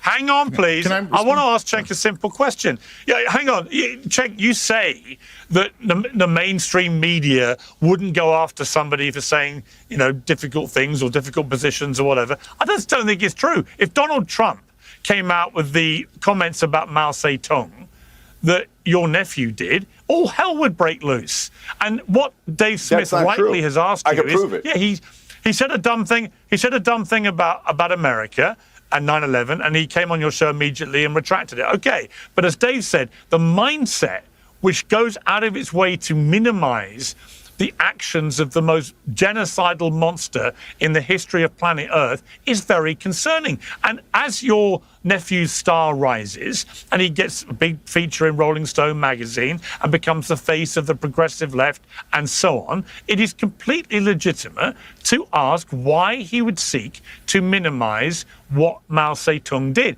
And I'm curious whether you, as his uncle, have an answer to that question. Don't dodge. Again, we don't speak for one another, so I don't like Mao at all. I mean, to Lindy's point, my wife's grandparents on both sides, grandfathers on both sides, were in Chiang Kai-shek's army. They were generals in that army. They fought Mao, right? So, okay, but you put family aside. I just don't agree with that. But guys, I don't agree with Tucker's positions on feminism. He knows why he idolizes Mao. Look, Yeah, and he if does. they try to frame Trump's relationship with Kim Jong, well, and Putin, both of them, as like his love of dictators when he's just trying to engage in some sort of foreign policy negotiation that's going to work out for America. They constantly reframe that, but this they don't do any reframing on. And he's literally, I mean, he's worshiping a dictator. If Trump made the same comments that Hasan was making, they would obviously throw the book at him. Well, I don't know if you saw the end of this. Cenk actually brings that up at the end. He's like, oh, he said nice things about Kim Jong-un, which is... Oh, so he uses the argument. He does use it, yeah. Which I thought was retarded because it's like, well, the difference between like, I mean, it obviously didn't work, but like him trying to butter up some guy versus you idolizing someone from an ideological level that you think America should emulate is a very different thing. Well, I mean, Hasan may be trying to butter up the Chinese Communist Party To get funding. to host him, once he's denaturalized and deported from the United States, he might need a That's place to live. So that's a great point. Yeah.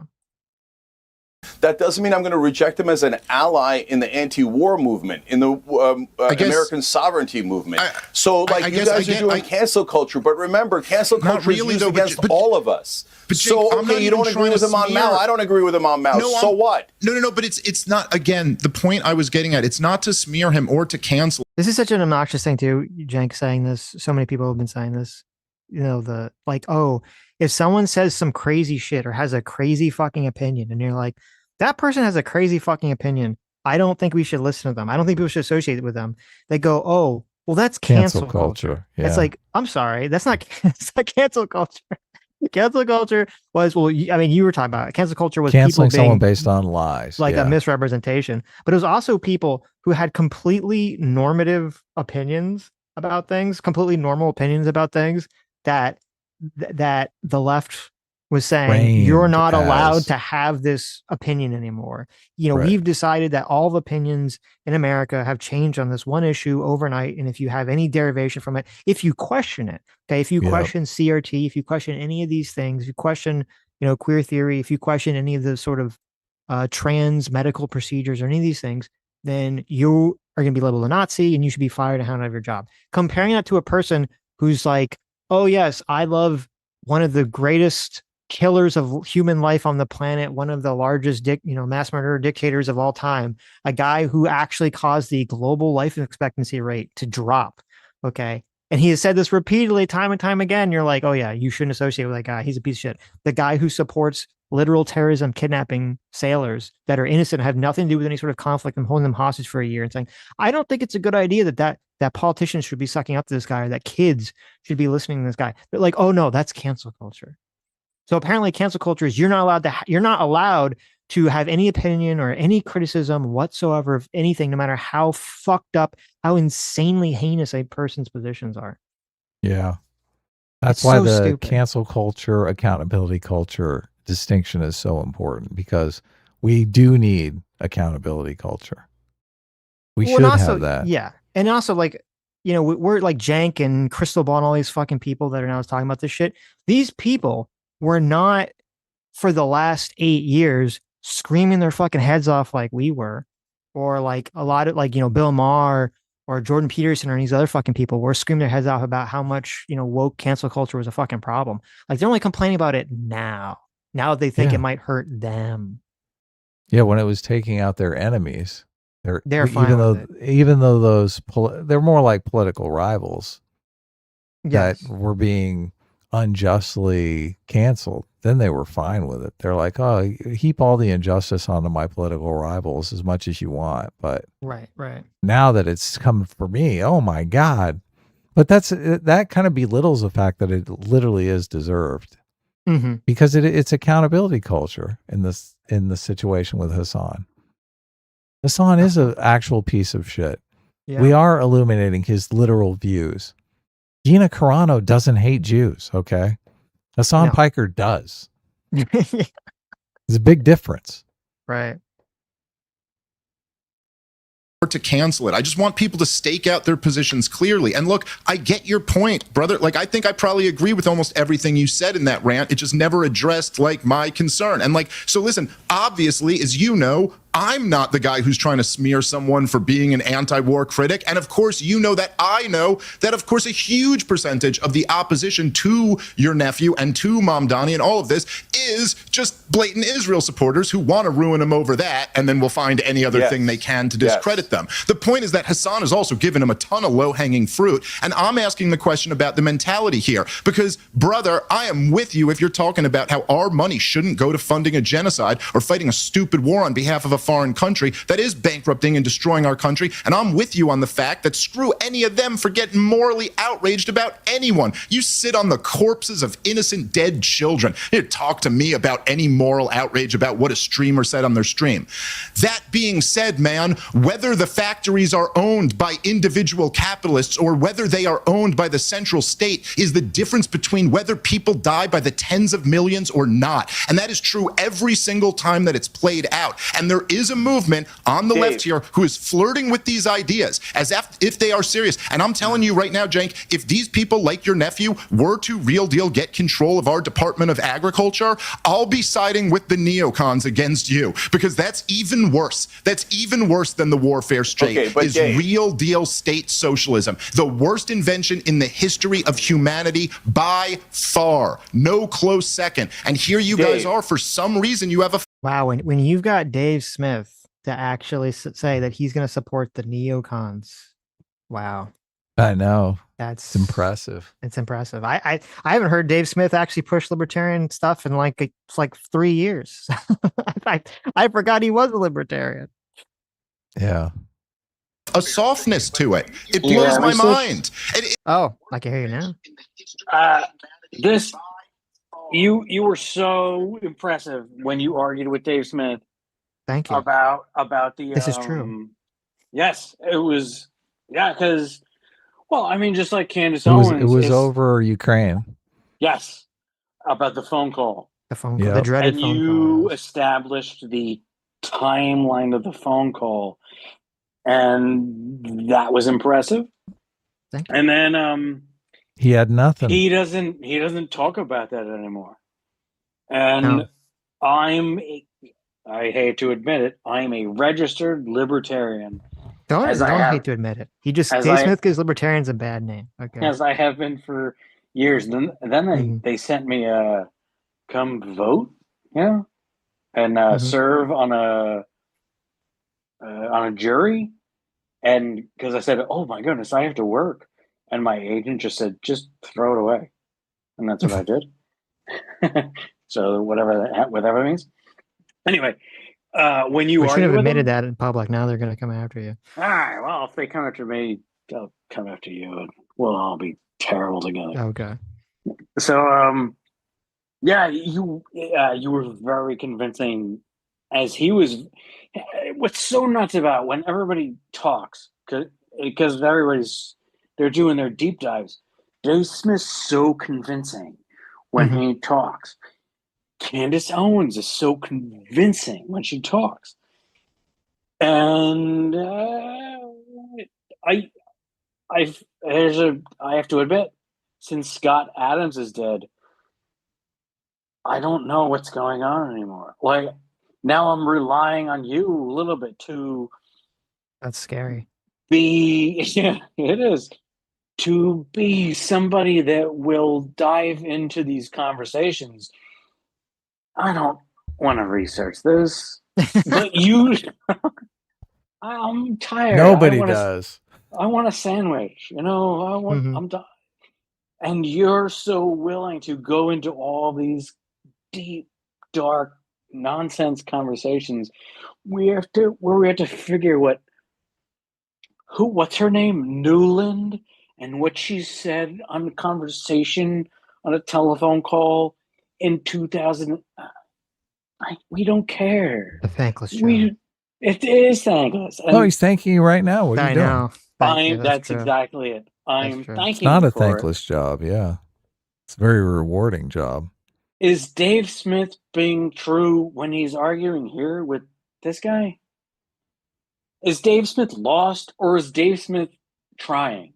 Do you think he's lying? What's going on here? Well, I mean, I think I know it's a good question, because I feel like I'm glad to hear him, get back to his libertarianness and talk about how awful it is if the government owns means of production. It's been weird because he's been sort of positioning himself with a lot of people politically recently who are socialist or who are like the dissident rights, monarchist people. Though there is that weird, there's I don't know if you remember, we talked to Aiden like a million years ago. Yes. There's that weird monarchy to libertarian to monarchy pipeline. And I was wondering if Dave was going. I don't see how right wingers get tied to monarchy, unless we're in Europe. So we're Americans. So That's hard to, right? That's different. Yeah, no, it's weird. So I didn't know where he's been. I don't know. Maybe so. Listen, if he's coming back to libertarianism, or maybe he never left. That's good to know. Okay, I'm glad. I'm happy. I don't. The same. No, but right. Dave. You're constantly Dave, defending. listen. You hold on, real quick. Look, Dave, you can debate Haas on Mao. I could debate Haas on Mao, and I have. Right? We're supposed to, by the way. I want to set it up. I want to debate Hasan. You got to facilitate that for me. And Dave, and I might be, and Dave, I'm probably on your side on that debate. But, guys, this is giving a misleading impression. There are 0 Democratic candidates in favor of Mao. Okay, 0.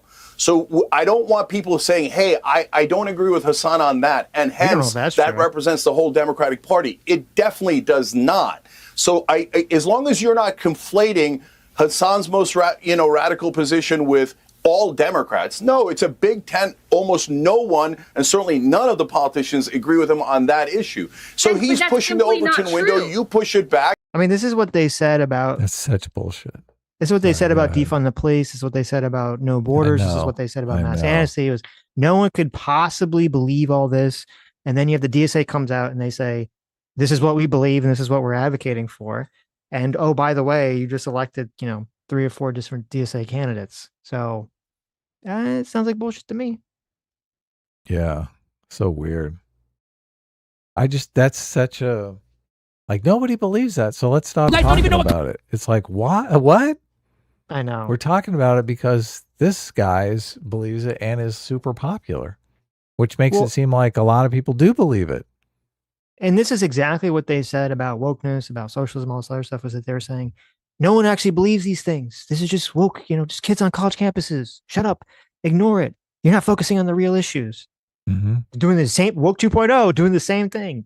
All the people don't believe this. I mean, sure, that's like the platform of this party that's trying to infiltrate the Democrats and take over it. And everyone's worried that it might take over the Democrats, but don't believe it. It doesn't matter. These are nobodies. They're not going to have any impact on reality whatsoever. We just got to team up. Then I think that's the thing that's like really the way that like Cenk looks at it too. Cause he's like, he's going to team up with Tucker Carlson and all these other fucking people who you think he should be like diametrically opposed to. They're so monomaniacally fixated on Israel. They're like, okay, as long as we can team up to stop Israel, that's like the first and most important thing to them. It's crazy. How did he go from getting money out of politics to like, okay, we got to stop Israel? Israel's the number 1 threat to America. Yeah, it's crazy. I don't think that's going to resonate with the electorate. I don't think the electorate right now is fixated on Israel.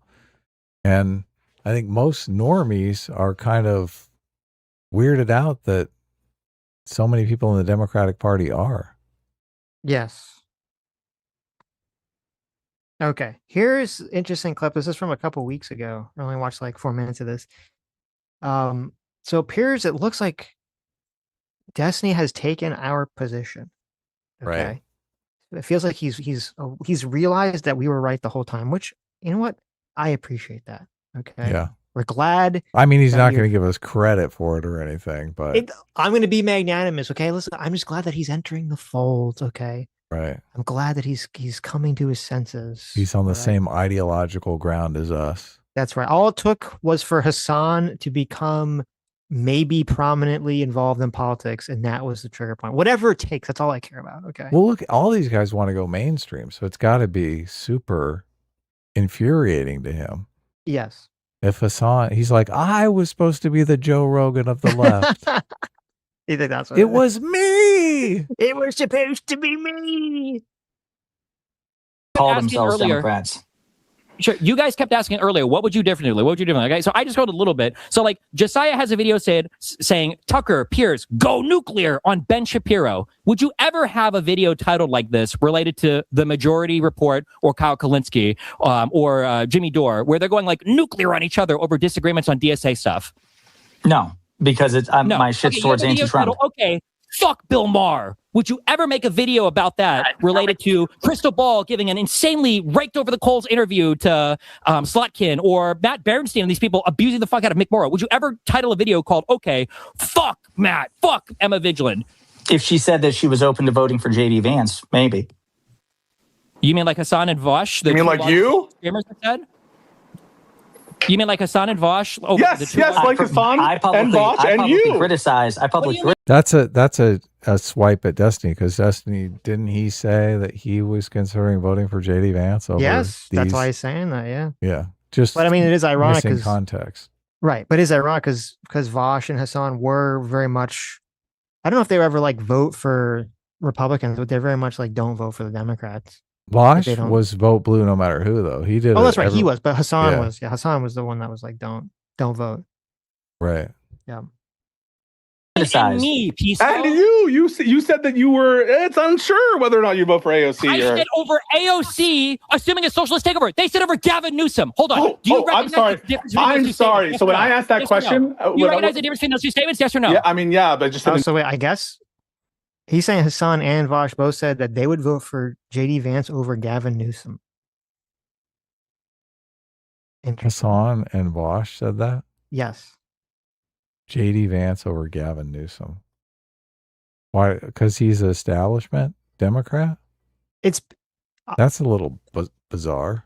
It's because what they want to do is that they want to leverage their movement's power. They want to hold it hostage. And so they want to say, if they want to say to the Democrats, if you don't do what we want, we're going to literally spite you. We're going to vote for the other side. We're not going to vote. We're going to vote for the other side.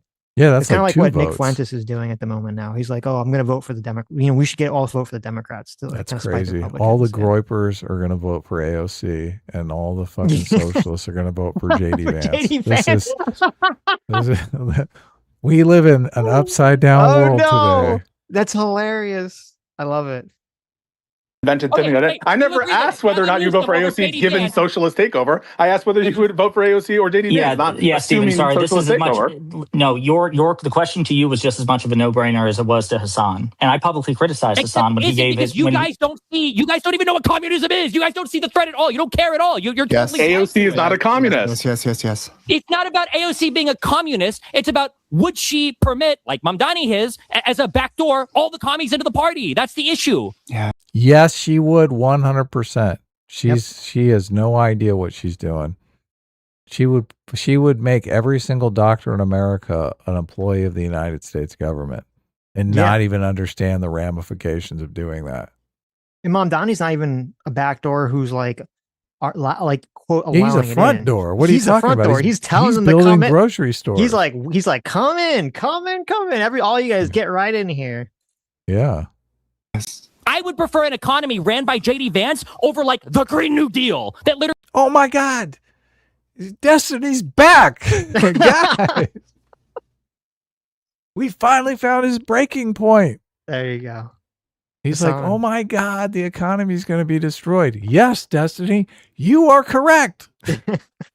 The dum-dums. Look, it's so interesting because so many of Mao's policies were fucking idiotic, and that's why it destroyed the economy. Yeah. I mean, there was a lot of nefarious shit going on, but a lot of it was just fucking plain incompetence. Yep. Literally destroys 25% or whatever of all corporations and turns them over to worker-owned fucking boards. That's insane. That the Green New Deal is an insane federal job security. There's just so much insane shit in the Green New Deal. We just don't talk about it anymore because it never went anywhere. But now we just look at AOC as like the moderated candidate. The Green New Deal was passed as as Build Back Better. Yeah. Build Back Better is basically a climate bill. I've heard lefties talking about this who understand the policy, but a lot of people don't realize how much climate shit is in the Build Back Better bill. Right. So the Green New Deal is basically a climate change thing. And then that went into Build Back Better, and Build Back Better did pass. So a lot of that shit did pass. Candidate that's had to move away from like the far left, but it's such a meaningless question. Would you back a JD Vance when he said that he wouldn't certify the results of an election that he'd lose? Yeah, on liberalism grounds.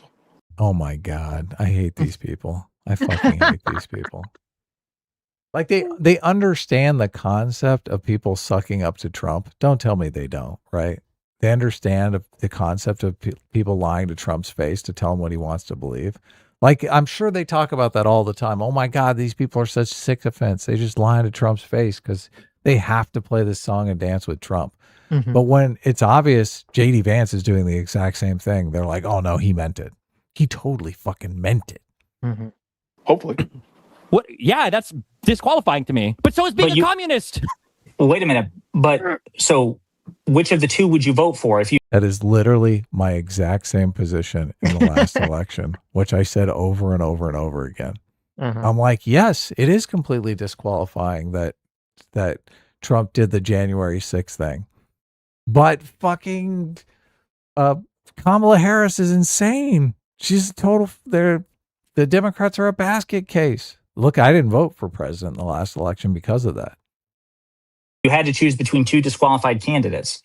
You said that you would rather have an economy run by J.D. Vance. Bro, at that point, I would probably take the Kolinsky out and say, well, I don't know what I was supposed to say. And I just wouldn't endorse anybody. If I have to vote between a communist and a fascist. And he would do the same thing I did. This is fucking insane, Sitch. I knew you would like this. This is insane. This is insane. All of these people, every single one of these people on this panel were giving me a hard time for this. When I was like, dude, this is just a normie position.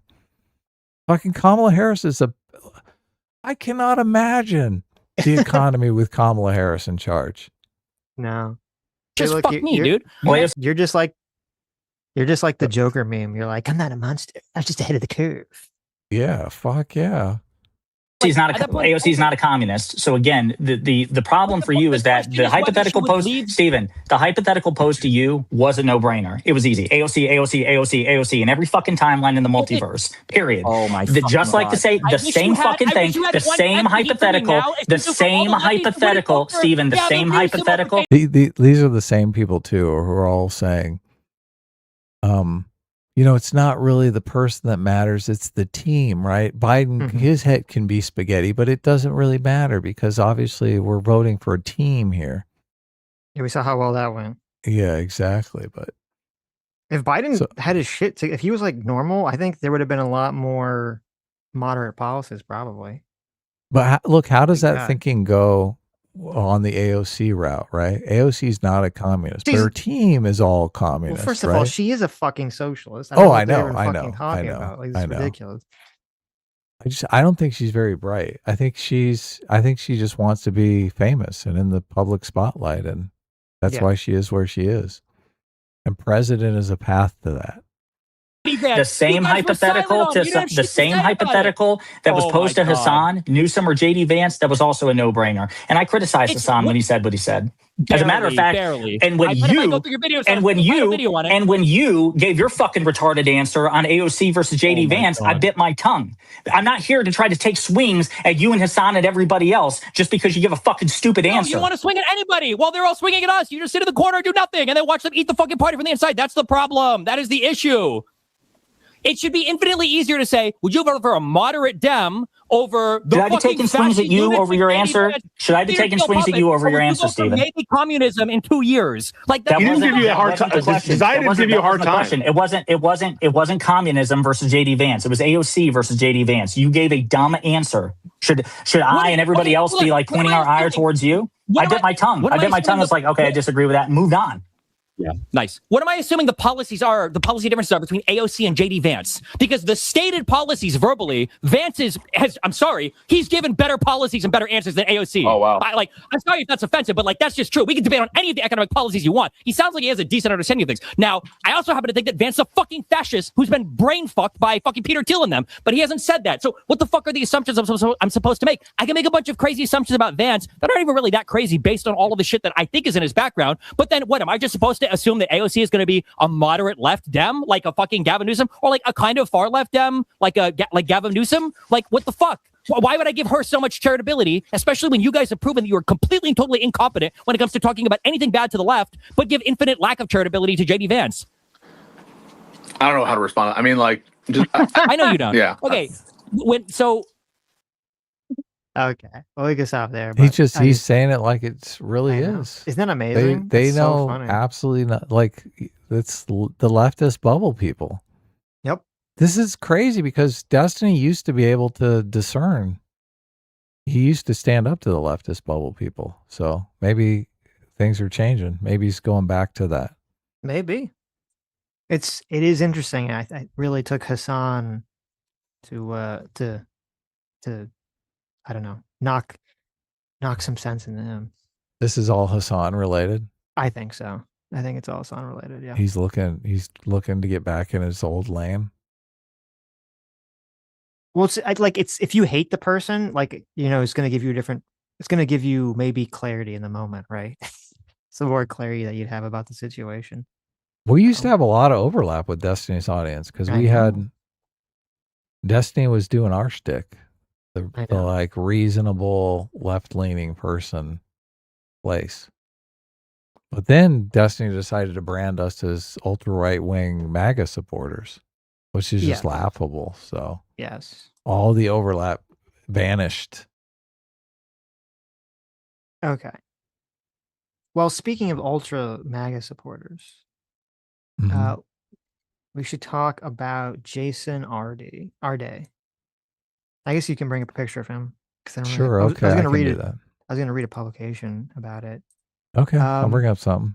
Okay. So Jason Arde, if you haven't been following, well, here, let me just read some of this. This is from Nathan Kaufness. He kind of did an interesting Substack on this. It's called DI Fraud and Cover-Up at Cambridge. All right. Wouldn't it be the most ridiculous story ever told if a boy who couldn't read and write at 18 gets a PhD before he's 30 years old? Yeah, that's called irony. That's why I've often said irony is caviar for the mind. Right. That's why this story resonates with people. Yes. Now, those are the words of Jason Arde, the 2002 professor chair in sociology education at Cambridge University. Okay, so to be clear, Jason Arde, here's this guy who concocted this story. Okay, he claimed that he could not read or write at the age of 18. But now he's such a super genius that when he finally learned to read, he became one of the youngest PhD professors at Cambridge University. Okay. Like when you hear the kind of lies that this guy told about himself, it's very clear he was like trying to do this Goodwill Hunting sort of like progressive Hollywood like movie thing. Like, oh, he was like just this poor child who grew up poor and he couldn't read and couldn't write. And then some like white person gave him a chance and suddenly now he's like a super genius. Like that's kind of like the background story. Yeah, Goodwill Hunting. You're right. That's it. Totally it. He probably watched the movie. Yes. And he's like, oh, I can do that. I can't solve the math problem, but hey, I can pretend I could. I can lie about solving the math problem. Indeed, the story of his metamorphosis from arguably the most disadvantaged person in the UK to elite scholar, athlete, philanthropist would make even Walt Disney raise an eyebrow. Born to Ghanaian parents, Arde grew up on a council estate, which is the British equivalent of Section 8 housing in South London. At age 3, he was diagnosed with global development delay and autism. Therapists said he would be confined to an assisted living facility. But miraculously, at 11 years old, he spoke his first word, hello. And then when he was 18, he learned to read and write. None of this is verified. All of this is This is all this is all his telling, right? Yeah. None of this is true, probably. Okay. Under the influence of a white high school teacher who gave him agency, Arde pursued, that's what he said, Arde pursued higher education. After receiving a PhD from Liverpool Johns Monroe's University, he rocketed up the academic ladder as a scholar of racism, education, and inequality. In 3 years... Notice it wasn't physics. No math equations to solve. In 3 years, he went from a senior lecturer at Roehampton to an associate professor at Durham to professor at Glasgow. Ivy League universities tried to recruit him, but he had his heart set on Oxford or Cambridge. And in 2023, at the age of 37, he became the youngest Black full professor in the history of Cambridge. He's one of the youngest people of any race to ever hold a chair professorship at Oxbridge. Okay. And when, by the way, and when they got him, they made a huge deal about this. Like they made all these publications and they put all these little press briefings. Oh, he's the youngest Black guy that we've ever had. Oh, he's the youngest Black, professor at this level in the UK. Like they made, super DEI like higher situation here. Yeah, look, they desperately need someone like this, right? Right. Now, also in his spare time, Arde claimed that he ran 30 marathons in 35 days. Oh my God. He ran 30 marathons in 35 days and 300 miles in 3 days. Okay. So he was, look, he's doing back-to-back marathons. Like getting up at 6 a.m., going to bed at midnight, right? Getting up at 6 a.m. Bull fucking shit. He's only got 5 days off in between these 30 marathons. Well, I want you to know how impressive this is. Okay. So Saitama, the strongest person in the universe. Okay, oh yeah. He only ran 6.2 miles every day. This guy, he ran 300 miles in 3 days. He ran 100 miles a day. Mm-hmm. That's impressive work. Okay. While he's, being a professor. So he's a very busy man. This didn't set off anyone's bullshit detectors. What is this in his book? It was going to be, yeah. Have you ever heard of the ultra marathon people? Dean Karnassus and those groups? No. Where they'll just run 40 miles and they'll just keep running and they're just total mutants. But to be a total mutant like that, you have to train Dean Karnassus to be a total mutant. Yeah. You're just running the Gobi Desert or whatever the heck it is. Right. You run one marathon. But do they do they do 30 marathons in a row? Are there people who do this? They do 2 and then they go to sleep. They don't do 2 and then write a paper. They do 2 back to back? Yeah. They'll go 40. They don't do 30 back to back? Yeah, okay. That doesn't happen. So that's odd. I remember I saw there was one of those episodes. There's like this show, I forget what it was on. It was called about superhuman people. And there's like this weird guy who he was like born as like a genetic freak, and his muscles didn't produce like lactic acid or I don't know, something that like makes you tired. Your muscles tired. And so he could literally just run he could like run infinitely or something. It was just crazy. I've had until sex he died. Once. Here's what's crazier. I've had sex once, then I had sex twice. And wow. Okay. That was wild. Oh, you crazy mutant. I can't believe you. 2 in a row? Really? That can be done? Only legend. Yes, of course. Me and Grogu. Well, see, I bet you this guy, now I'm shocked he doesn't go into, I bet you this guy told people that he like bedded like 200 women in one day. I bet you somewhere in his book he said this. Let's hope so. I'll shut up. Keep going. As of 2023, he had worked with more than 70 charities and raised more than £5 million. Up until his appointment at Cambridge, RD continued to face unspecified hardships. As reported by The Guardian in 2023, despite previously being a professor at Durham and Glasgow, he, quote, barely slept over the past 15 years, working through most nights, often on his academic and charity work, but sometimes just to make ends meet. And yet he received hundreds of thousands of letters and emails from fans all over the world. This is before, so in 2023, before he's even this position, he's already get hundreds of thousands of emails from fans. So apparently everyone knew about this fucking guy. Okay. But how much of this most ridiculous story ever told is even true? I recently contacted faculty members at Cambridge who allege that RD is a plagiarist and a fabulist. Now, here's my own little gripe. I hate the term fabulist because it sounds nice. Doesn't that sound like, oh, you're talking about your uncle who tells you like funny stories? Like some funny tall tales. Like, no, this guy was a serial fucking compulsive liar who just lied about his entire life, his record and everything, and stole from other people. He was not a fabulist. Okay. Yeah, I know tons of fabulous who are just friendly people who tell great stories. And they say, they're fabulous. I haven't seen that girl in so long, but when we went out, it was really great. Exactly. She danced, I danced, we touched, it was great. That's a fabulist. This guy's a flat out liar. Yep. Right. However, RD and Cambridge administration are using intimidation and legal threats to squash the story of the plagiarism. As far as I'm aware, the only mention of RD's alleged plagiarism that exists in the public domain is one on the personal website of retired Plymouth Marjan University professor Dave Harrod. Now, this article was written in July. So now a lot of people obviously have written extensively about the amount of plagiarism that he did. Besides the plagiarism, there are serious questions about his biographical claims. Developing normal speaking abilities after being nonverbal until the age of 11 is thought to be medically improbable. RD has repeatedly made unequivocal assertions that he could not read or write or even spell his own name until he was 18, but he left secondary school with a general certificate of secondary education qualifications in physical education and textiles. Despite being in vocational subjects, these tests require literacy and they are normally taken at age 15 or 16.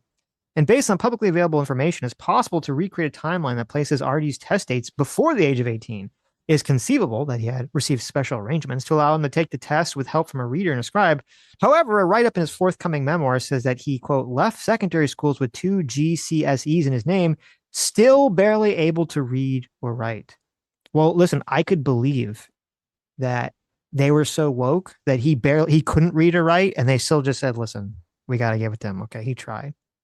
It's like exactly. It's like, the Family Guy joke where they're like, you can't smoke in there. You can't smoke in here. Or no, was it you can't watch porn in here? And the person was like, oh, I'm trans. And the guy's like, oh, well, then you do whatever the fuck you want. Right. Yeah. It's to say if they like, well, this black student can't read or write. So we give him a degree. It's like, well, he's black. So, got to give it to him. Right. We need to have a certain quota met, apparently. How are we going to get our professors? Right. Then he goes on to talk about the marathon. 30 marathons in 35 days and 300 miles in 3 days are feats of dubious believability. This person is very nice. Yeah. Dubious believability. Wikipedia lists running 50 marathons in 50 days as one of the highlights of professional ultra-marathon runner Dean Karnazes' career. Like I said, Dean Karnazes. That was the guy you're talking about. Yeah, there you go. 30 and 35 days is possible for an amateur, but only with intensive training and planning.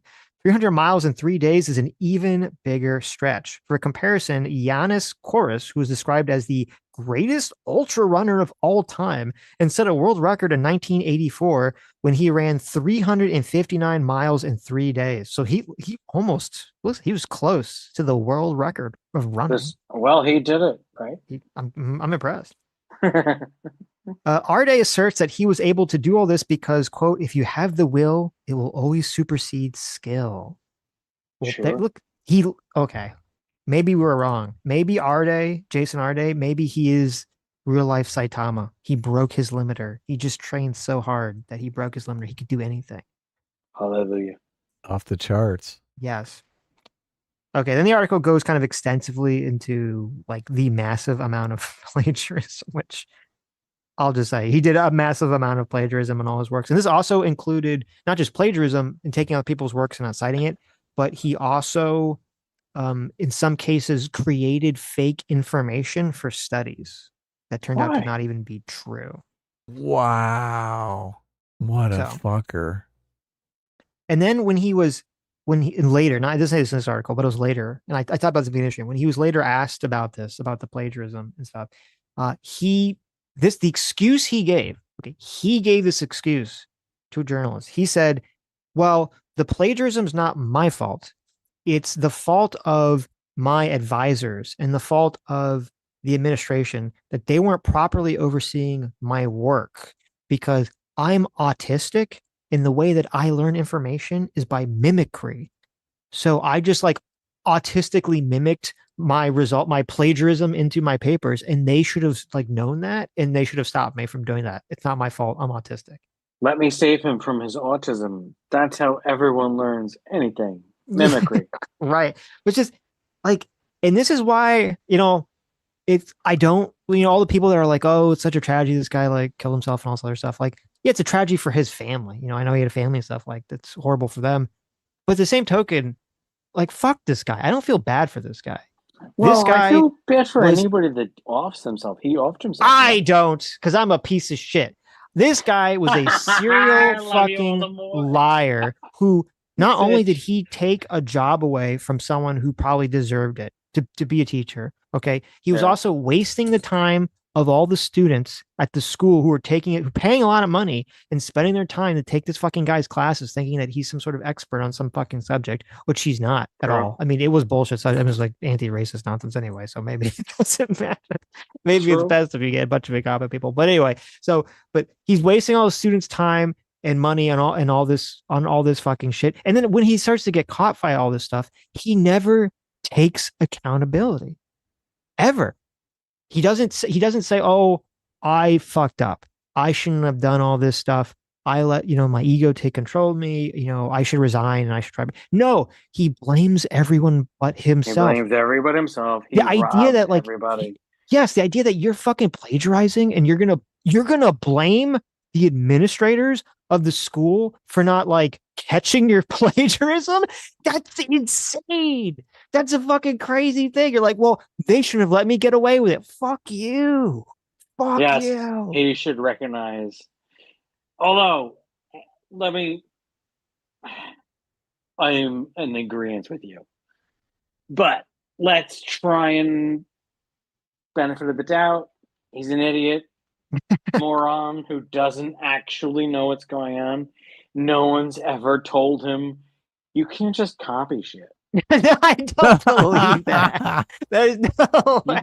Do you not know? You just no can't way. copy shit because everyone's no just way. favoring him and saying, That's "Oh, hilarious. you're like a hero to all of us." And he gets there and goes, "Nobody ever said that." He has.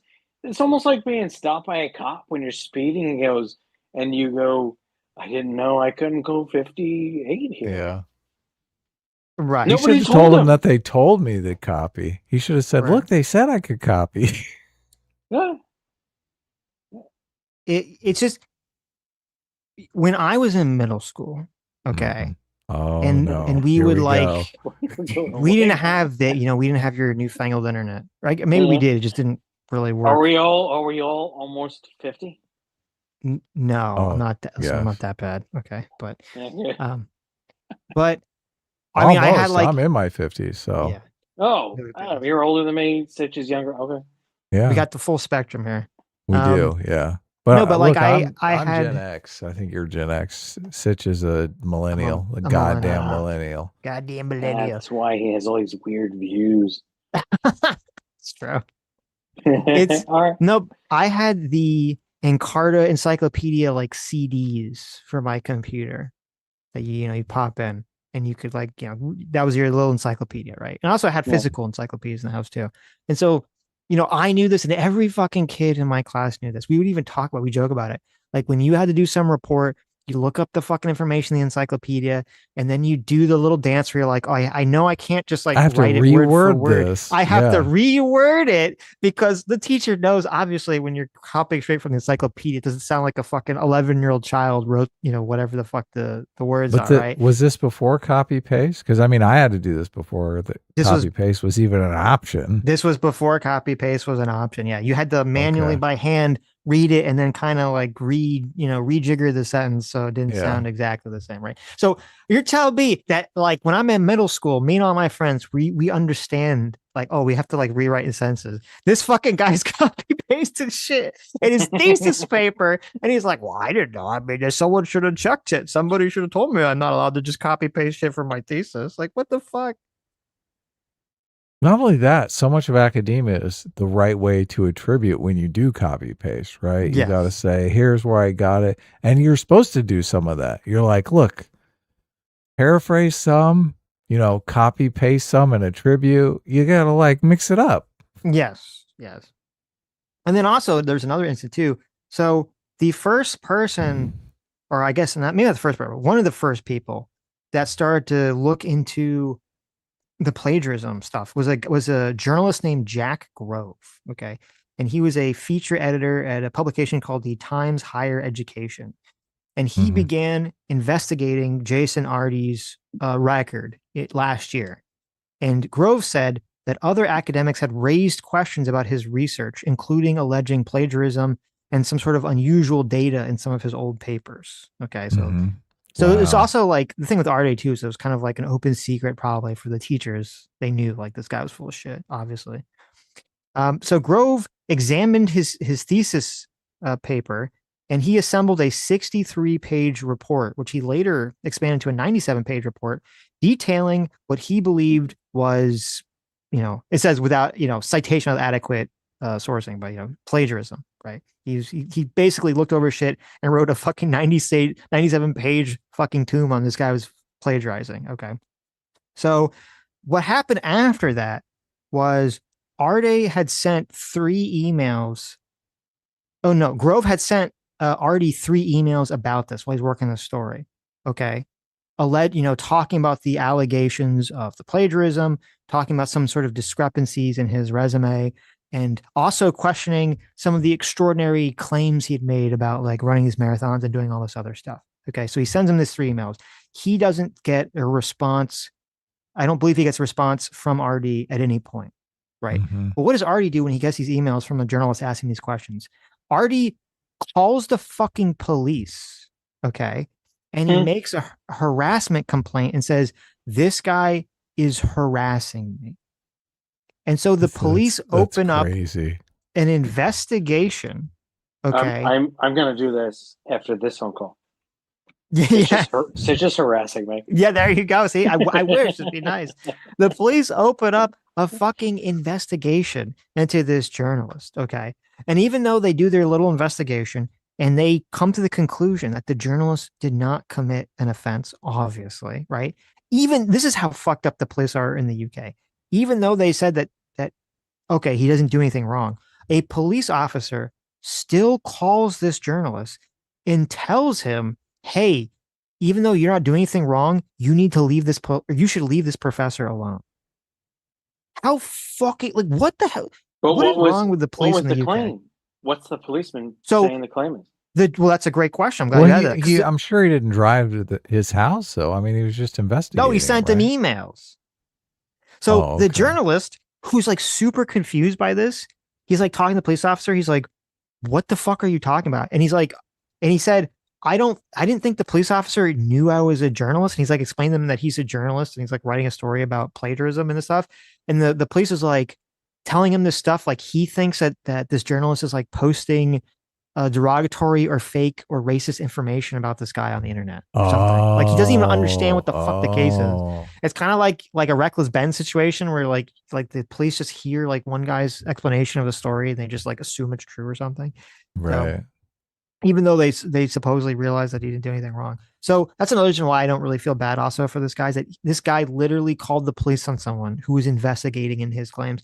And there were other reports too of other professors who had believed he was plagiarizing, who believed he was making stuff up, who had gone to either him or had gone to people above him and criticized him. And every time they did that, he would always do the exact same thing. He would say, these people are being racist.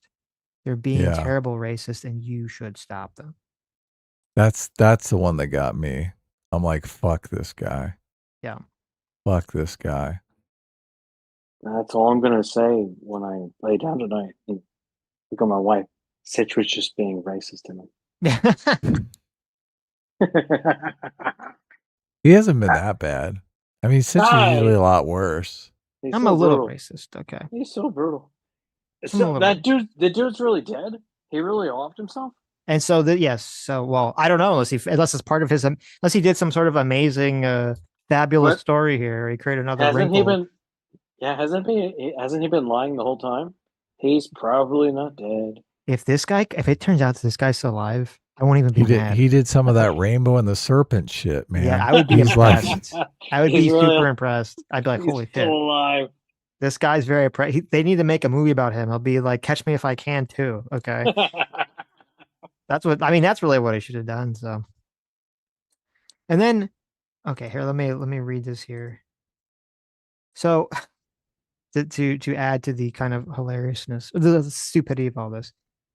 So while this is all going on before he kills himself, all these, obviously all these people are making fun of this because the only reason this guy was able to get as far as he was because of, everyone's patting themselves on the back because they're, he's a DI hire. They're all patting themselves on the back like, oh my God, we're so good.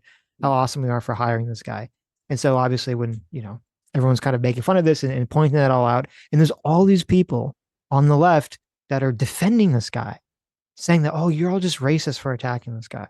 Right. As opposed to the fact that no, he's just a serial fucking liar. That's been the playbook for 10 years. They just fall back into the old playbook. Yes. And so, of course, yesterday, Ibram X. Kendi had to write an article about this guy. Okay. Oh, no. For real. Yeah. Which makes sense. You have one race grifter to the other race grifter. Right. Right. So Ibram X. Kendi wrote an article called, now it's funny, the publication for this, it's called The Emancipator. Right. What? The tagline is "From anti-slavery to anti-racist journalism." The name of this article is "The Media Lynched Jason Ardy." The media lynched him, Adam. He was lynched. We lynched him. Me and Adam, we dragged him down and exactly. We put the rope on his head. We did. He should have hung him. I hope he hung himself, right? At least there'd be some sort of like symbolic there. So they said he was unresponsive. They didn't say he was swinging from a noose. Right. Come on, Sitch. I mean, listen, he should have gone the full way if he wanted. That's why. Look, he did the serpent and the rainbow shit. He did some of that medicine that makes you catatonic. He did the Shakespeare, the Romeo and Juliet. He took the poison that like makes you fake your death. Yeah, the fake out poison. Yeah, exactly. Exactly right. Yeah. Hemlock. Okay, this is what Ibram X. says. He says the death Friday of Jason Ardy, a 41-year-old black scholar who resigned from the University of Cambridge after waves of attacks over the last few weeks, hits close to home. His death left me so devastated. I had no words when the news broke.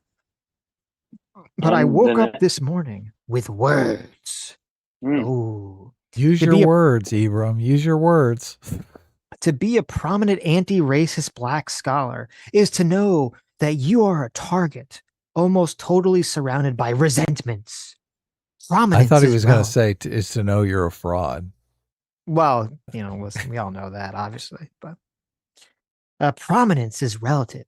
You can be prominent at your university, in your field, in your local community, in your nation across the oceans. As a prominent black scholar, you know the attacks haunt and hunt you like a lynch mob. And then one day the attacks are at your door. I've attacked both of you, and let's hang you both up. You're both worthy of being hung, right? Maybe us? But I'm okay. I'm clear. You're both terrible. The attacks are wielded by racist propagandists, resenting you for shining a light on anti-black racism. They hope eventually everyone finally picks up on their baseless claims. They know that to dim your light is to dim the light on their anti-blackness. This is such bullshit. Yes. The attack. I can't believe it. It gets better. The attacks come from centrist and progressive white scholars and writers resenting your positions and honors and pay. They believe the great replacement theory that you've taken their spots, their honors, their money, like the followers of Donald Trump and Nigel Farage. So listen, it's not just it's not even the evil right wingers. It's the centrist and progressive whites. Okay, they all secretly, in their heart of hearts, they all believe the great replacement theory, and they're all just waiting with their knives to stab the black people. Does he acknowledge the fraud in any way, shape, or form? No. Okay. It's so funny, too, because it's literally the opposite. It's a bunch of well-meaning white people, many of them white women, who bend over backwards for this bullshit. And yet he still in his mind is like, no, all those people that are bending over backwards and looking the other way to let these fucking frauds into these positions of power, they're all actually secretly racist against those people. That's why they let them into those positions of power when they're completely unqualified to have them. Yeah, the resentment is not because you're black and you took their position. The resentment is because you're a fraud, because you're an academic. You took advantage. Yeah, exactly. Right, of their good graces. Yeah, if you were the next Thomas Sowell, no one would be begrudging you. But you're Ibram X. Kendi, just a race-grifting piece of shit who doesn't know anything and has not improved human society in any way, shape, or form. No. So, yeah, that's where the resentment comes from. The attacks come from black scholars and writers, resenting your prominence. Look, even black people are responsible. Treating you as a competitor as opposed to a comrade. Demonstrating their capitalist and anti-black orientation. It's gonna do it. Holy shit! So there you go. Listen, somehow capitalism is involved in this. Okay, even those identifying as anti-capitalist and pro-black. So basically, everyone's responsible. Even the black people fucking up here. They end up spending more time in private and public undermining you than the racist white scholars and writers that are actively undermining them and you. The Uncle Toms, that's the real problem, Adam. All these Uncle Toms over here acting like they know what's best for the black people, and yet they won't support the most obvious fraud liar on the planet. Yeah. Okay. They won't throw their lot in with the fraudulent grifter. And you know why? Terrible people. You know why a black man or black woman would hear the story of a man claiming that he ran 300 miles in 3 days and think, I don't think that's true. You know why a black person would not believe that? Because they're intelligent? No, it's because of capitalism. Oh, okay. It's capitalism. That's it's capitalism not that they actually have a working brain. No. It's not that they have a good bullshit detector. No. The attacks come from social media users across ideologies who see that attacking you is trending on algorithms, and then they join the fray as if you aren't a human being, as if you aren't going to feel the harm they unleash for likes and shares and follows. I think he's getting some flashbacks when people were shitting all over it. Yeah, totally. But when in memory have black people been treated first and foremost as human beings? What a piece of shit. This is what he says. When in memory have black people been treated first and foremost as human beings? This fucking guy was able to use the most obvious lies on the planet to fraud his way into a position of prominence at a top university. And he's like, I can't remember the last time they've been treated as a human being. I can't even think of it. Yeah, you'd think he would be one, right? Obviously. The university that propped you up for years now abandons you amid all the attacks. It announces an investigation to protect its reputation at the expense of yours, even when it knows the attacks have been coming at you for years, even when it knows they are the problem that needs to be investigated, not you. It's the university's fault. This is such bullshit. I couldn't believe this was real, even when I was reading it. For, as bad as Max kind of is, this is a whole nother level. How does he not know? I guess he just doesn't. He's not accepting that this guy was a fraudster. Or I think he's just lying. The white-owned mainstream media doesn't investigate the problem. Those attacks bent on your downfall, believing as you fall, they will rise. The white-owned mainstream media circulates the attacks and piles on and on and on. The white-owned mainstream media publishes 249 articles in 22 days on Jason Arde, according to data from News Corp, a UK media watchdog. Well, listen, at least I feel like Ibram X. wanted to say the Jew-owned media, but like he had to go with white, right? We're not ready for that conversation. First followers to go with that one. I mean, a lot of people are, obviously. Candace Owens' audience is ready for that conversation. That's true. That's true. We would know he was going to make the pivot if he had said that. By comparison, in 2024, in the weeks after the then newly released Epstein files showed long-standing ties between Epstein and Peter Mandelson, former UK ambassador to the US. UK media mentioned Mandelson 119 times. So look at that. They made more articles about Jason Arde than they did about this guy, this UK ambassador who knew Epstein. What do you think the chances Claude wrote this article are? This article is too stupid to be written by Claude. Oh, okay. I think it's too retarded. I don't know. My experience with Claude is she's pretty woke. She seems to understand all the racist, sexist stuff. We should try that. I should be like, we should ask Claude, ChatGPT, okay, we're going to do a role play exercise. I want you to pretend that you're a prominent American anti-racist scholar. And I want you to write an angry, scathing article about the death of Jason Arde. And I want you to blame everyone but him and see what it spits out for us. Right. Because maybe you're right. Maybe it'll spit this exact article out. We should run this through the little AI checkers. In 2023, only the Financial Times covered extensively that William O'Reilly, a white Cambridge professor, was found guilty of plagiarism. All told, a black Cambridge professor endured 249 times more media coverage for an accusation of plagiarism by a known racist propagandist than a white Cambridge professor found guilty of plagiarism. Obviously ignoring the fact that first of all, I don't even know who he's talking about, who's the racist propagandist he's even referring to. There were multiple people that accused this guy of plagiarism. The fact that he called the police on a journalist for looking into this. The fact that he made all these other insane fucking, like, the real reason this story, I think, got talked about so much, it wasn't just the plagiarism. Like, if all this guy did was plagiarize, even if it was a lot, like, people would talk about it, but like no one would care. The story would kind of go away. It wouldn't be like a funny, interesting story. The fact that he made up all these insane, ridiculous lies about running marathons, which I didn't even mention it. I think he claimed he ran some of these marathons with like a broken leg or something. Like, it just gets even worse. The fact that he claimed that he couldn't read or write till he was 18. The fact that he claimed that he was raising all his money for charities. Like, that's what made it a human interest story, was the fact that this guy was telling all these blatant, insane lies and kind of got away with it for so many years. That's why people were very interested. It wasn't the plagiarism angle of it.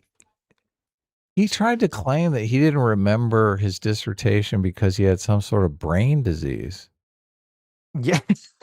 I was like, what? He had like brain surgery. Mm-hmm. Yeah. What that's not real, right? Mm-hmm. Well, who knows at this point? Yeah.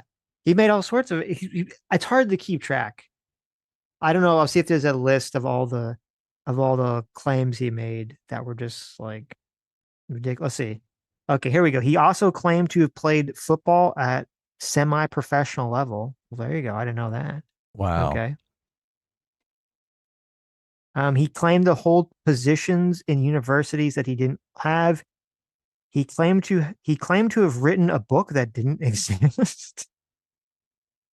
He claimed to have been threatened by a masked knife-wielding man at Cambridge that no one could corroborate, and there are no police records of. Wow. He claimed a severed pig's head had been sent to his family as racist intimidation. He fully Jesse Smollett it for years. He did. For years. Now, why would sending a pig's head to a black guy be racist? Mm-hmm. Is that I don't get it. Okay, what are you saying, that they like bacon? Well, like, if you're like Jewish It's or like, Muslim, it's like a gift. or like a cop, I would understand it. But if is it like you're black, or is his family Muslim? Or I don't know. Let's see. He claimed one version of his biography reportedly connected him with the famous British Up documentary series. However, this was untrue, as he claimed to be in the first episode, and the first episode aired in 1965, where he was only born in 1985. Oh my God, he wasn't even born yet. Listen, he's fucking up with some of these things. Okay, he's really fucking up with this. Right. An earlier promotion of the material book, he claimed that he had, this is what you're talking about. He had dramatic medical episodes, including a brain tumor, stroke, memory loss, and other serious medical conditions. See, but this is why, I mean, the ego, I think this is why this all blew up too, is that like, he was telling people all these stories for years, and then he's so egotistical that he's gonna like, I'm gonna write a memoir about this shit. And people read this memoir and they're like, what the fuck? This is like impossible. This is like insane. Like, every single person got one outrageous story so they could buy it. But as soon as all of these outrageous stories were put in one place, people were like, what the fuck? Yeah, you hear someone says, oh, I ran a marathon with a broken leg. You're like, that's crazy. Some other person hears like, oh, a guy with a knife tried to attack me. Like, that's crazy, right? Then you hear them all together, like, what is going on? This guy is the fucking protagonist of the universe. What's happening here? Yeah, Forrest Gumping his way through life. There you go. He's literally Forrest Gump. But not the Ibram X. Kendi. Okay. A similar pylon happened. Oh, here he goes. He has to throw himself in the story. A similar media pylon happened to me in the fall of 2023 when I was a professor at Boston University. We had to let some staff go to ensure financial sustainability of the Center for Anti-Racist Research. After huge declines in fundraising at a time when many anti-racist organisms were being compelled to let people go amid major dips in funding, we gave our staffs 3 months notice and severance and allowed them to spend those next 3 months looking for a new place of employment. Enraged at me for the layoffs, some staffers retaliated by baselessly accusing me of mismanaging the center. We covered this. This was why, he got a huge amount of money, but the mismanagement was related to him not producing any useful research in anti-racism. It had nothing to do with the funding. It was like, you got a boatload of money and you did nothing with it. Well, no, see, it was the funding because the gravy train ran out because people were like, why are we paying for this? You're not doing anything. Yeah, Why exactly. are we paying for this? Yeah. Yeah. Our funding ran out. Well, you weren't doing shit. What the fuck you need the money for? I forgot this. He received $10 million from Jack Dorsey. Yeah. Directly. Yeah, I forgot about that. Look, he fired a bunch of people because they're like, yeah, we're not going to do anything. We're just here to take the money. Mm-hmm. You guys are here to answer the phones. How can research? We're not doing any fucking research. They received $50 million. I know. The question was, how could they receive $50 million and they produced little to no research to show for it? Because on anything. Look, it's all about hiring a bunch of people and letting them post on social media all day and go after people. You know, all of them have TDS and they're on Twitter for 8 hours a day while they're at work. Yes. Yeah. And then they take that money and they go home and they feed their family. But obviously, UMass Kennedy doesn't take any responsibility for any of this. Can you, what do you do when you work at a nonprofit? Well, I mean, it depends on what the nonprofit is, right? No, it doesn't. No, it doesn't. Listen, there are some none of them do fucking shit. There are nonprofits that do things, Adam. I'm not so down on the concept of nonprofits as you are. No, you can't make me believe these people do anything. Okay. No, every time you look into a nonprofit, they have accomplished nothing. Nothing. I don't know if that's true. And as soon as they do accomplish something, they're like a profit. They're like, oh yeah, we're a business now. I don't know if I agree with this. The university launched an inquiry when it knew nothing was there. When it knew I was caretaking a newborn with a partner with stage 4 breast cancer. Look at he's bringing his own. Look at this. He's bringing his own shit. Oh, into this. the only reason he wrote this article, do you believe this? Is so that he could whine about how I'm not famous anymore because everyone's over me because I didn't do anything. They gave me $50 million and I pissed it away. Right. My only job was to complain about how everyone was discriminating against me. By not giving me $50 million anymore. I know. When I was cleared of mismanagement after an audit weeks later, the media suddenly went quiet. There were hardly any reports of this news. It was a miserable time navigating all these attacks and providing care at home. Yeah, he's using this guy's death to try to clean up his own reputation. I know. What the fuck? It's kind of disgusting, isn't it? It is. It is.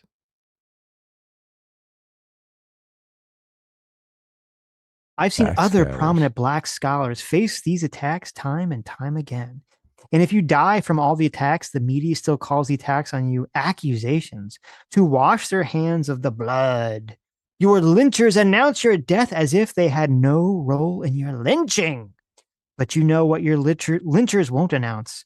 When you're cleared of wrongdoing, we won't be seeing a media pile-on for that news on Jason R. Day or other prominent black scholars. So he's holding out hope here that magically we're going to find out that actually all the stories that Jason already said were true. He did run 300 miles in 3 days. He did run 30 marathons in 35 days. He did raise $5 million for charity. He did get attacked by a knife-wielding psycho. He actually couldn't write till he was 18. And he actually couldn't speak till he was 11. These were all true. And we killed this beautiful angel that the heavens had bestowed upon us. He was actually Jesus reborn. Why did we do this? Why? If he was going to be vindicated, there's no way he would have committed suicide. I think chances are that he did all this shit and committed suicide because he got caught. He's like, oh my God, my fraud became well known and publicized. Listen, all those stories I said about him that show that he was like the strongest, most able person of all time. You don't think he would just immediately kill himself after these accusations? You don't think he would fight them? If there was any proof that any of this stuff was true, I think he would fight it. Yeah, obviously. I'm just joking. Yeah. Oh, you're joking? Oh, okay. Yeah, obviously, if he was this fabulous person, yeah, you think he would fucking fight this to the bitter end? Of course he would. He ran He ran 30 marathons with a broken leg, and he's not going to fight back against these charges if they're not true? Come on. Jesse Mollett still claims everything happened the way he said it did. Mm-hmm. Like, he's still clinging to the, I'm innocent. He's not killing himself. He's like, fuck you. Right. Yeah, no. This guy 100% guilty. And not only that, I mean, I don't know what he did with his salary, because it seems you don't kill yourself if you've got a way out, especially if you're some narcissist, right? He had to be, like, he probably spent all the money. It was like living hand to mouth. I don't know. Maybe, yeah.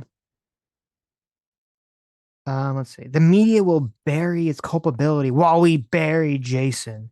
I hope he finally receives what he never received as a prominent black scholar. Peace.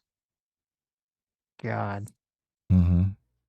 Oh, he found peace now that he committed suicide? Is that what he's saying?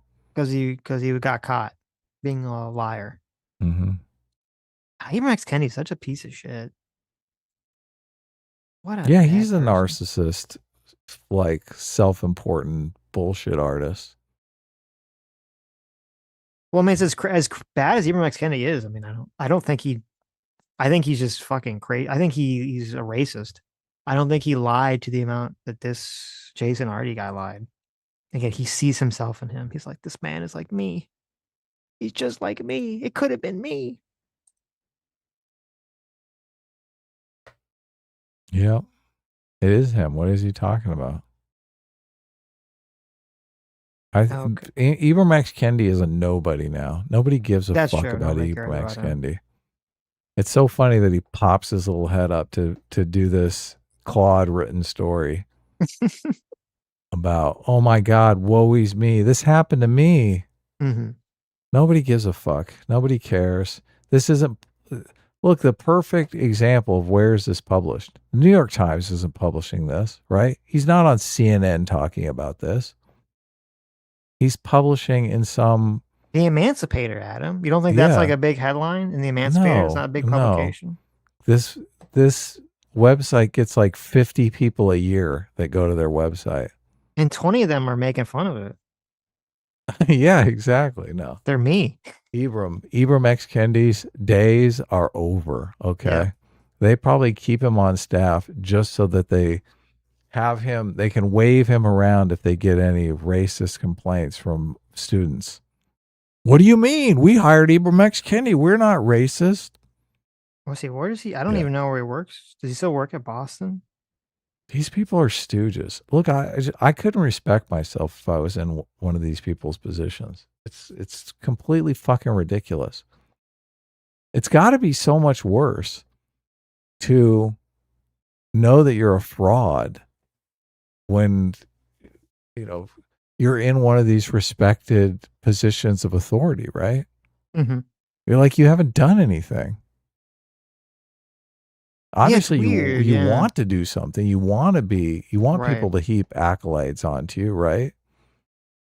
Well, that's what's crazy about the Jason Arty guy is because, like, he probably could have been, if he didn't lie and actually did the work, he could have probably eked out. I shouldn't even say eked out. He probably could have had a decent career at Cambridge or any of these other fucking universities, being one of these woke bullshit study professors. Like, he wouldn't have been the top guy, right? But he would have been some mid-level anti-racist peddling bullshit, woke guy, right? And he could have had a career doing this shit. But no, he's like, I have to be the number one guy to do it. I'm sure like he probably had a relationship with Ibram X. Kendi. Maybe. Yeah. It says that Ibram X. Kendi now works at Howard University. Does he? Yep. Doing what? Is he teaching classes? He's director of the Institute of Advanced Study, focusing on interdisciplinary global studies regarding race, technology, and equity. Okay, that's I do nothing. He's like... You don't think so? You don't think that's not an important one of these position? Jobs where you basically, you decide what you're going to do. You decide what you're going to accomplish. This is how he got in trouble with that organization, because he didn't set a charter out for that organization or anything. It says this is the newly established Howard University Institute for Advanced Study, built on higher standards, Adam, or highest standards of intellectual inquiry. The institute is dedicated to the interdisciplinary study, advancing research, the importance of the global African diaspora. This is a bullshit job. He does not do anything. He collects a paycheck, and he's basically, his job is just so the university can say that they hired this guy. His job is representation. That's his job. His job is to say, look, black people can be important members of our society. You just sit over there and be important. It's so fucking sick too, because everything he's saying about people being attacked, he doesn't give a fuck if Thomas Sowell is attacked. He doesn't give a fuck if well, he said he called him an Uncle Tom in that paper, essentially. Yeah, exactly. Exactly. He doesn't care if Clarence Thomas is attacked.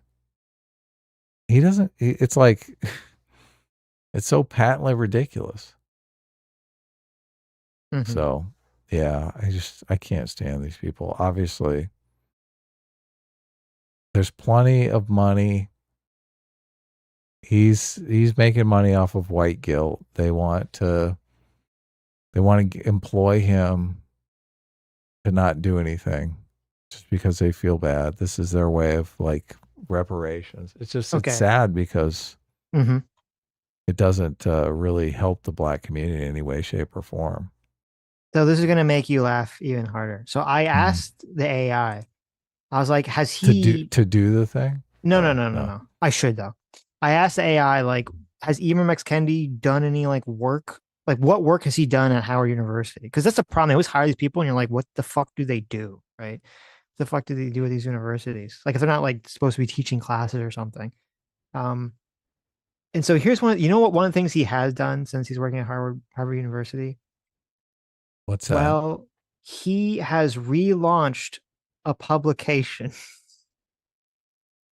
called The Emancipator. No way. So he's publishing in his own publication. He's such a fucking nobody that no one gives a fuck about, that he had to publish his screed against this in his own fucking bullshit publication. That is comedy gold right there. That's oh rich. My God. I'm That's so hilarious. glad. I'm so glad that you looked that up. Comedy gold. That's so comedy funny. gold. That's so good. Yeah. It's not the New York Times that gives a fuck about Ibram X. Kendi. They're done with him. They're like dirty socks. Just fucking throw that guy away. That's why this hits so home for him. He's like, oh my God, they threw him away just like they threw me away. Right. And I wasn't even guilty. I just did absolutely nothing. I mean, does that make you guilty? Just spending other people's money to do nothing of importance, okay? Isn't that capitalism, Adam? I just, look, it's so funny. These people have no concept. I just think of something amazing to do, right? I'm going to do something that's going to change the world, but they won't do it. Maybe that's why he doesn't like capitalism. He's like, these guys, they gave me $50 million and like I was expected to produce something of value from it. What? What's up with that? That's crazy. You didn't even tell me what to do. How am I supposed to do it if you don't tell me what to do? God, it's such myopic thinking. I'll say he wrote a new book, Chain of Ideas: The Origins of Our Authoritarian Age. His goal is just to capture attention. I like people who think, I want to accomplish this, and capturing attention will be a byproduct of that, right? I want to do something incredible. Like I want to make a movie that really moves people. Okay. I'm not making the movie to capture attention. I'm making the movie because I want to make something that moves people, that's inspirational. Mm-hmm. I think all he cares about is capturing attention. Sure. That's kind of what's so frustrating about the first story we talked about, the Andrew Wilson, Candace Owens situation, because like they're not doing anything impressive or anything that's improving the world in any way, shape, or form. The whole goal is just to create a spectacle that people will generate money just in the fact that it's a spectacle. Mm-hmm. Yeah. It's like kind of gross. So here's the real problem. Okay. So his most popular book, How to Be an Anti-Racist. Mm-hmm. Okay. Now this book, not How to Be an Anti-Racist Baby. well, that was another book he did, was Anti-Racist Baby, right? Mm-hmm. But so in this book blew up because I remember it was after George Floyd. All the progressives were like, we need a book to look at to explain why we're such pieces of shit, and we can't just look at Robin DiAngelo because she's a white lady. We need like a black guy's book. So they all, I don't know how, but they all started to converge on Kendi. So he sold over 1 million copies. Mm-hmm. Okay, of his anti-racist book, right? His peak. Right. His new book has only sold under 9,000 copies. 9,000 copies. Just think, 16,000 people a week listen to our show. Mm-hmm. So, but that's we why have he's more attention now. There you go. Than Ibram X. Kendi. Than Ibram X. Kendi. Our audience is bigger than Ibram X. Kendi's audience. But And that's why he's so fucking mad. chapped. That's why he's so upset about all this stuff. He went from the big 1 million copies of books down to less than 9,000. That's why he's very Yeah, triggered. they by all always this. say, better late than early. Oh, okay. That's a big thing in Hollywood. They always say Right. better late than early. Mm-hmm. Because so many people, they peak and then they go from being famous on top of the world to being complete obscurities. Right. Oh man, I've seen this so many times in my life too, where I've encountered people that were famous when I was a kid and are completely not famous now. Mm-hmm. Like, and you're like, wow, what happened? I used to think, look, I used to worship you. You were on stage in front of like hundreds of thousands of people. Mm-hmm. And now you're jobless in Hollywood. Well, it depends. If you're like famous, you make a bunch of money, and then you're out. That's probably for the best. But if you like pissed away all your money on drugs and shit, then yeah, that's not good. That's generally the case, though. Right. Right. Yeah. Yes. So it says that he sold over 300,000 copies of Anti-Racist Baby. He was so cashing in. He's like, oh, I gotta. Cha-ching. What do you do? Look, he's like, the money's to be made right now. George Floyd is the talk of the town. He's like, but I don't have a book. Well, have you thought of doing a children's book or your other book? Oh, it's such a grift. How to Be an Anti-Racist Baby. Baby. Oh my God, I'm a genius. It's brilliant. Yes. Look, everyone who bought your first book and never read it, now they can buy the children's version and their kids can never read it. Can you imagine? Oh my God, to be that child. Like, oh, there's going to be stories of all these kids whose fucking parents were like trying to read them the anti-racist baby story. And they're going to be like, oh my God, my parents, every night they read this fucking shit to me. I couldn't believe it. I didn't want to read anything. I wanted to read the Winnie the Pooh books. So they're like, no, you got to read Anti-Racist Baby. Fuck. I just think it's interesting that we live in a culture where the white people are the only ones out there teaching anti-racism, and every other ethnicity, they get no anti-racist training at all. And they're all racist, insular pieces of shit. Yeah, man. Only white people got to be not racist. It's crazy. Why? What's going on there? Why are black people allowed to be racist as fuck, and Mexican people are allowed to be racist as fuck? What's going on? What's happening there? Well, I don't know about Jewish people. Jewish people, they probably do sit down and get the anti-racist training. Well, there's a lot of Jewish guilt. Okay. Yeah. Contrary to popular belief, Jews consider themselves white, and so they get all the white guilt. Okay. Even Asian people don't get this? No. They're like, I'm pretty convinced Asian parents teach their kids, white people are evil. Stay away from them. Well, I don't know if that's true. I think you're going a little far in these generalizations here. No. This happens. I don't think so. Well, a lot of black families teach their black kids that white people are pieces of shit, right? And they should stay away. Some of them, you accept that one, right? Of course. Not all. Look, hashtag not all. Hashtag not all. Not all. But a lot. Right. Okay, Yeah. I found a copy.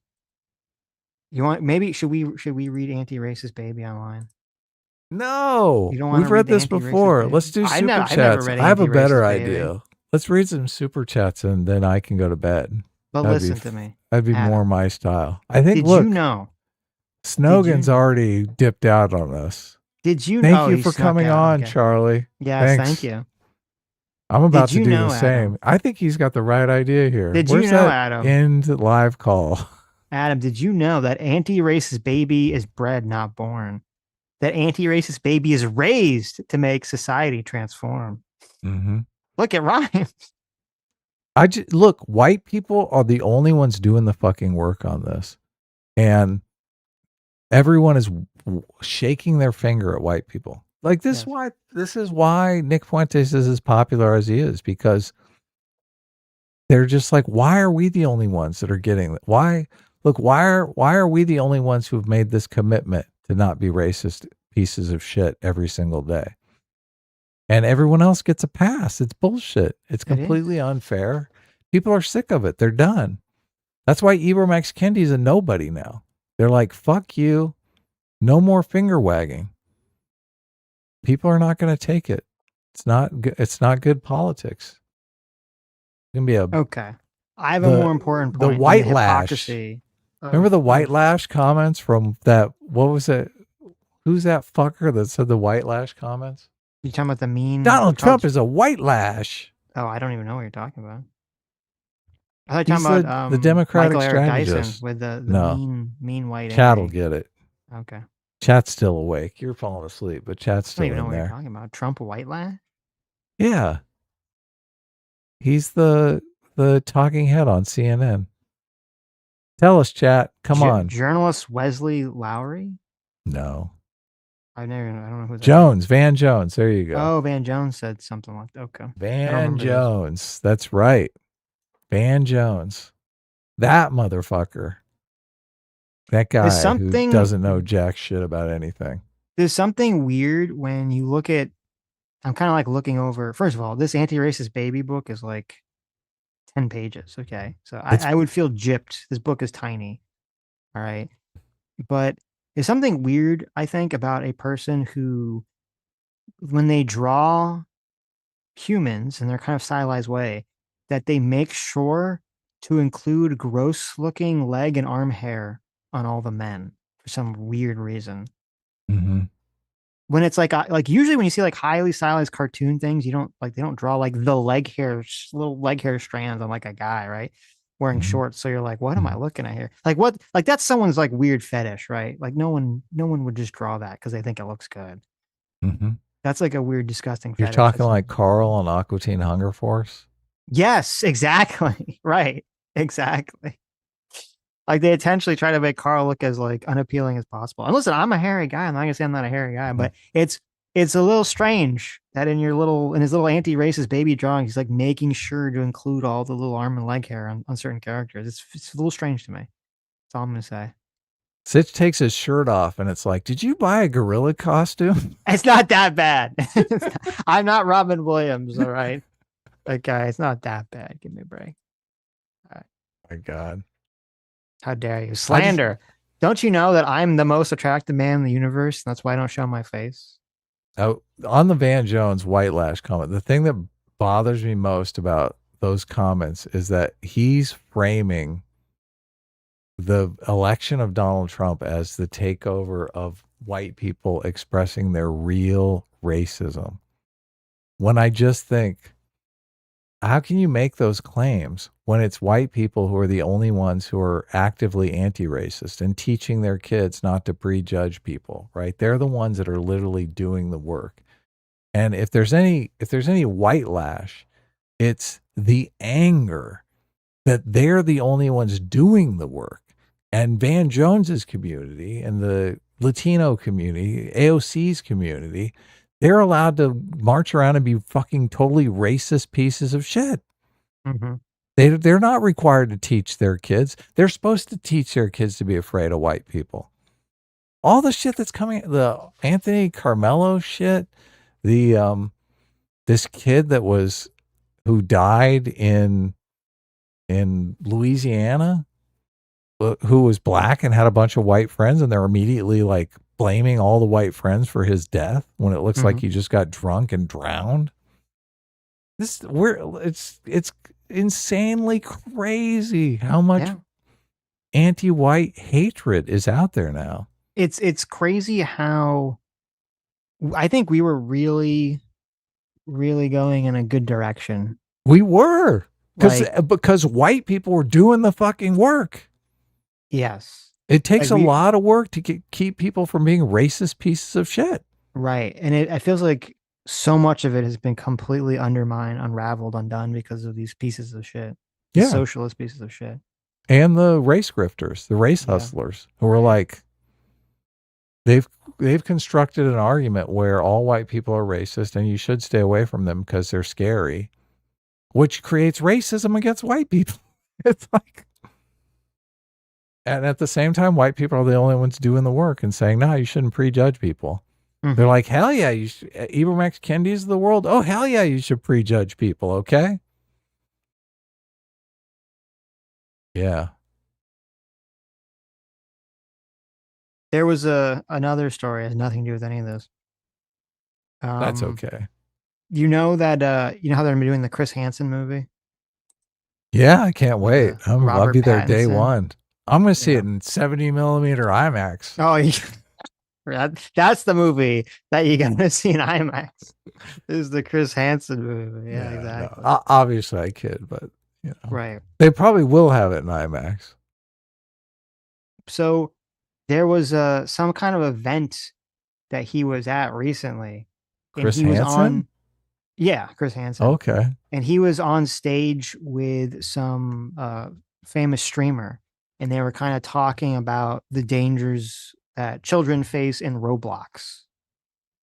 Look, I saw this. Oh, yes, you saw it. Okay. And I told a story about my nephew and how my nephew is like rich in Roblox. Yes, like he's a player at the elementary school because he invented something in Roblox that made him like tens of thousands of dollars. Mm-hmm. Which, look, I didn't have. Can you imagine being in like second grade and being like worth tens of thousands of dollars from Roblox? That is pretty crazy. It is fucking insane. So yes, I know about the whole. It's a strange world we live in. Yes, but there's a bunch of pedos on there trying to get pictures of these kids. Yeah, and actually, a friend of mine. This happened to his son. That I guess it was Roblox. Like some weird guy was like trying to get him to send pictures of him and stuff. It's really fucked up. Yeah, those people we should just execute in the street. Yes. Yeah. But so they found some like weird sounding username, some sort of like weird sounding game that sounded kind of sus. And so when Chris Hansen tries to join it, his account is immediately banned by Roblox. Okay. Yeah. Which seems very suspicious. So everyone's wondering, wait a minute, why? Like, how did they immediately ban Chris Hansen's account on Roblox? Unless they were watching this happen live at this convention, and someone at Roblox just instantly banned him. because they didn't want him to. Yeah, because he to was doing uncover a anything. demonstration. He was going to show him, Right. look how many pedos are in this room. And Roblox is like, Exactly, yeah. what? Our CFO is in that room. I don't know if Shut it down. has Roblox respond. I don't know if Roblox has responded at all to this.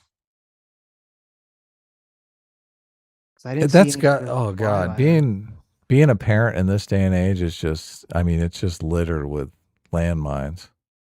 I mean, I don't have kids. I never had kids. Sometimes I think I should have had kids. And sometimes I think, oh, thank God I never had kids. Like I the worry amount more of about danger. the you got to keep the cocoa melon and all that shit away from the kids. Like, Cocoa melon. yeah, like all those. It's like the AI kids slot videos that all these kids are like the babies are addicted to. Oh yeah. But they just put they put the iPad in front of the baby. Yeah, and it that's the plays, like, babysitter these- now. Yeah, and it has like these songs and shit. And they're doing like a lot of research things that this shit is just like basically destroying babies, like Melting brain their development and brains. stuff. Yeah. And I wonder because all these reports of all these teachers that talk about like kids can't read anymore.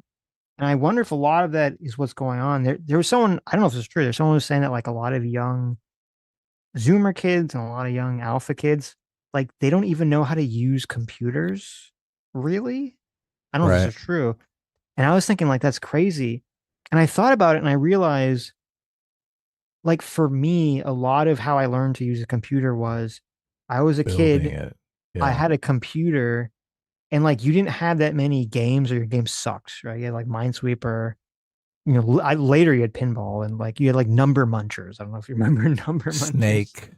Right, Snake. Yeah, Tetris. right. You had like just Knockout. shit that was really boring. And so like a lot of the time when I was younger that I had with a computer is that you would like play around with like the settings.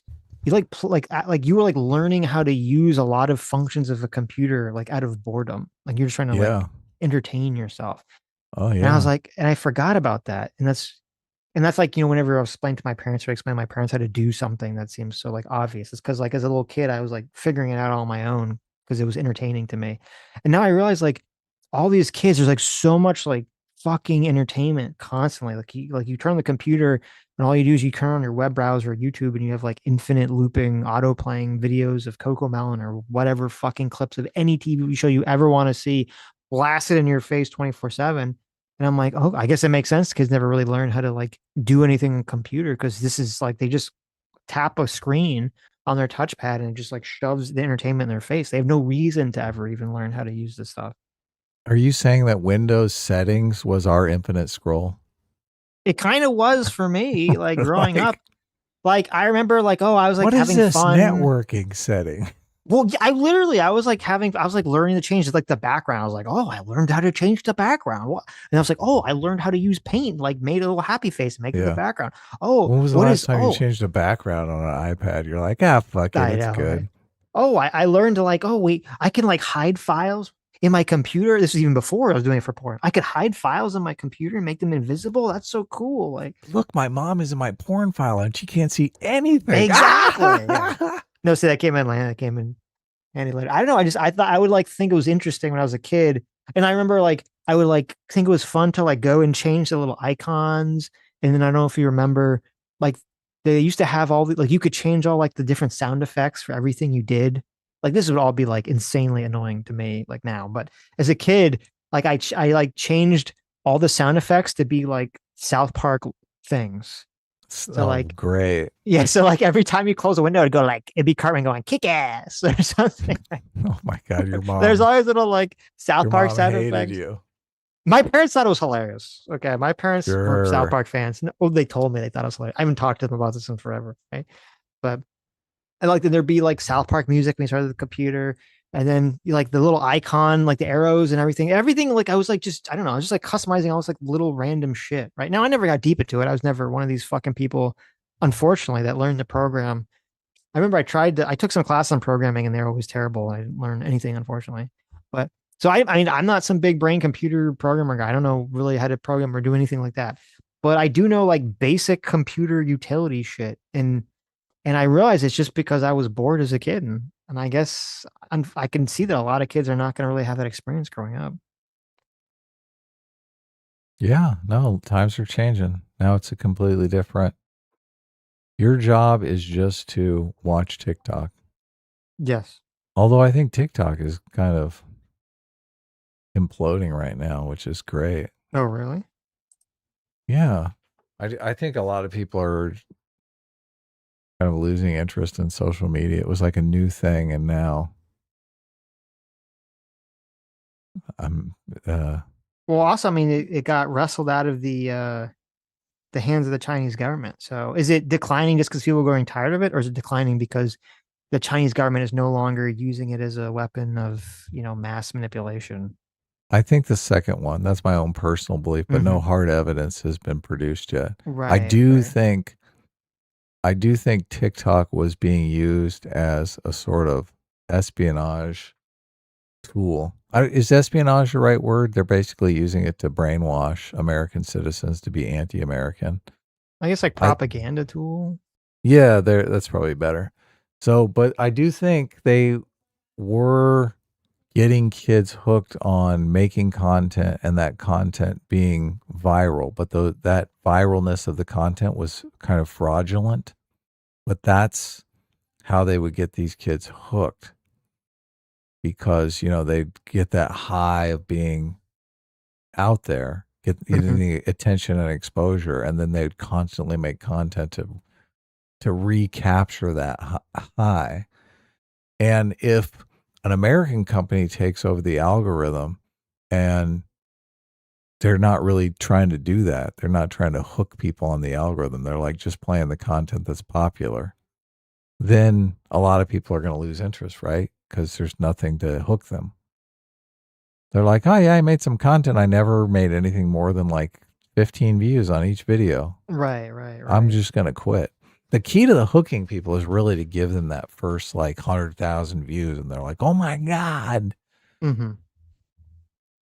this is amazing. I'm going to be an influencer. I'm moving to Hollywood. I'm going to be set. That's true. Anyway, we're from a different time.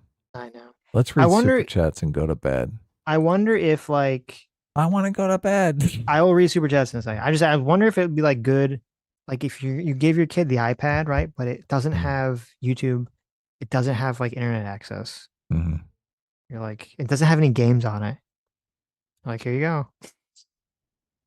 Have fun with the settings. There's a lot of fucking settings on the iPad. It's not fun. Maybe it is to a kid. I don't know. The things I was doing when I was a kid with a computer would not be fun to me now. I'd be bored out of my mind. Yeah. So.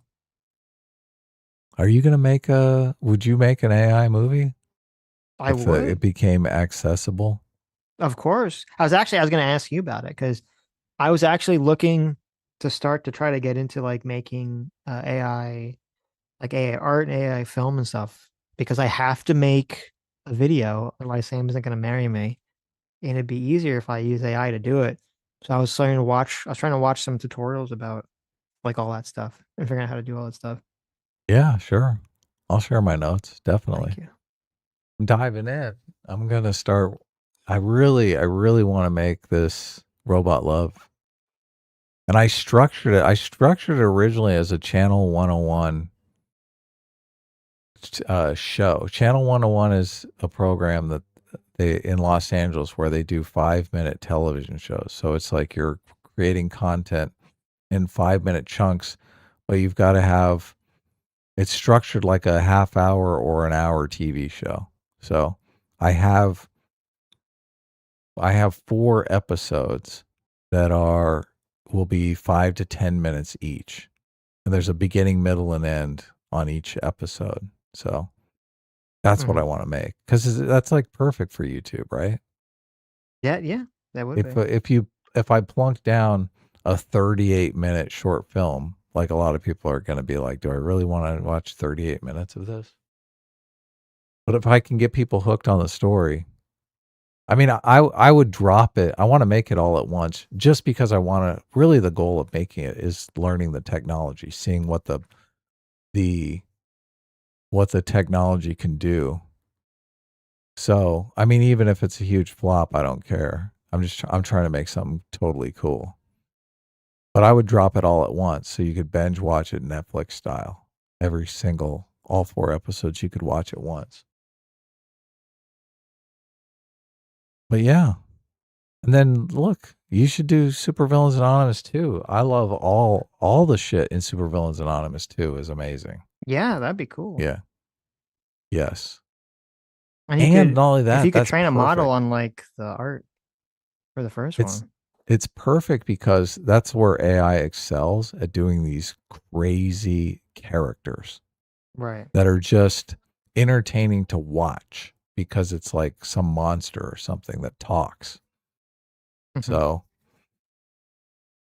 a lot of the stuff is entertaining to people just because it's like a monster that talks, even though the story, I'm like, oh my God, there's no fucking story here. You know me. I quickly turn to the why am I watching this? Why am I here? What is the hook? So much about the dialogue too in Robot Love. I was like, man, I'm a good writer. What the fuck? It is demoralizing because like I said, I wrote Robot Love 12 years ago. I wrote it in 2014. And just all the technology that exists now nobody thought AI was even going to be a thing. Well, I did, obviously. I knew AI was going to get here sooner or later, but I didn't have a timeline on it. Now that it's here, and it's an open question of whether or not it'll be here in the kind of way that everyone's thinking. But a lot of tools are coming out of it. Like there's a revolution coming in the movie making industry that I think many people are unprepared for.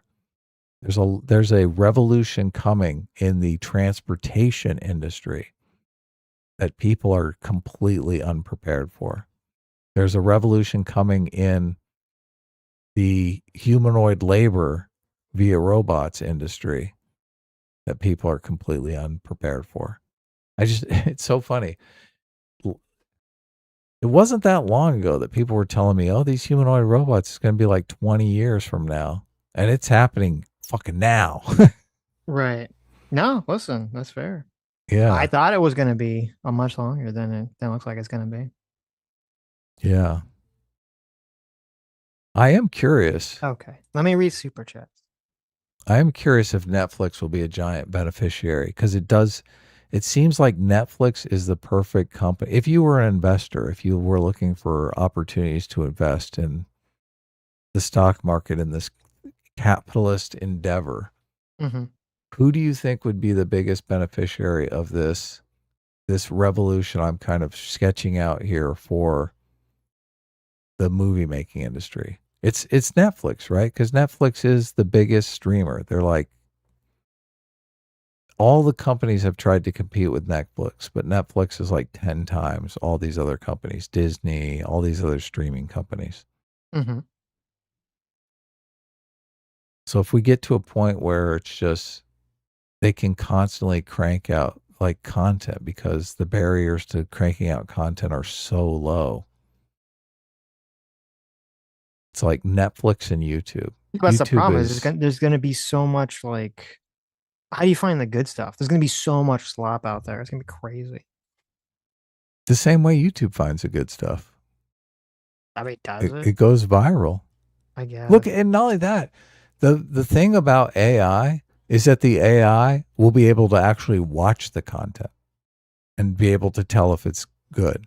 Like the AI could only, before the algorithms only had the signal, right? People clicked on it and didn't watch much and clicked away. Therefore, it's bad. But look, it could be better in the end. It could get better.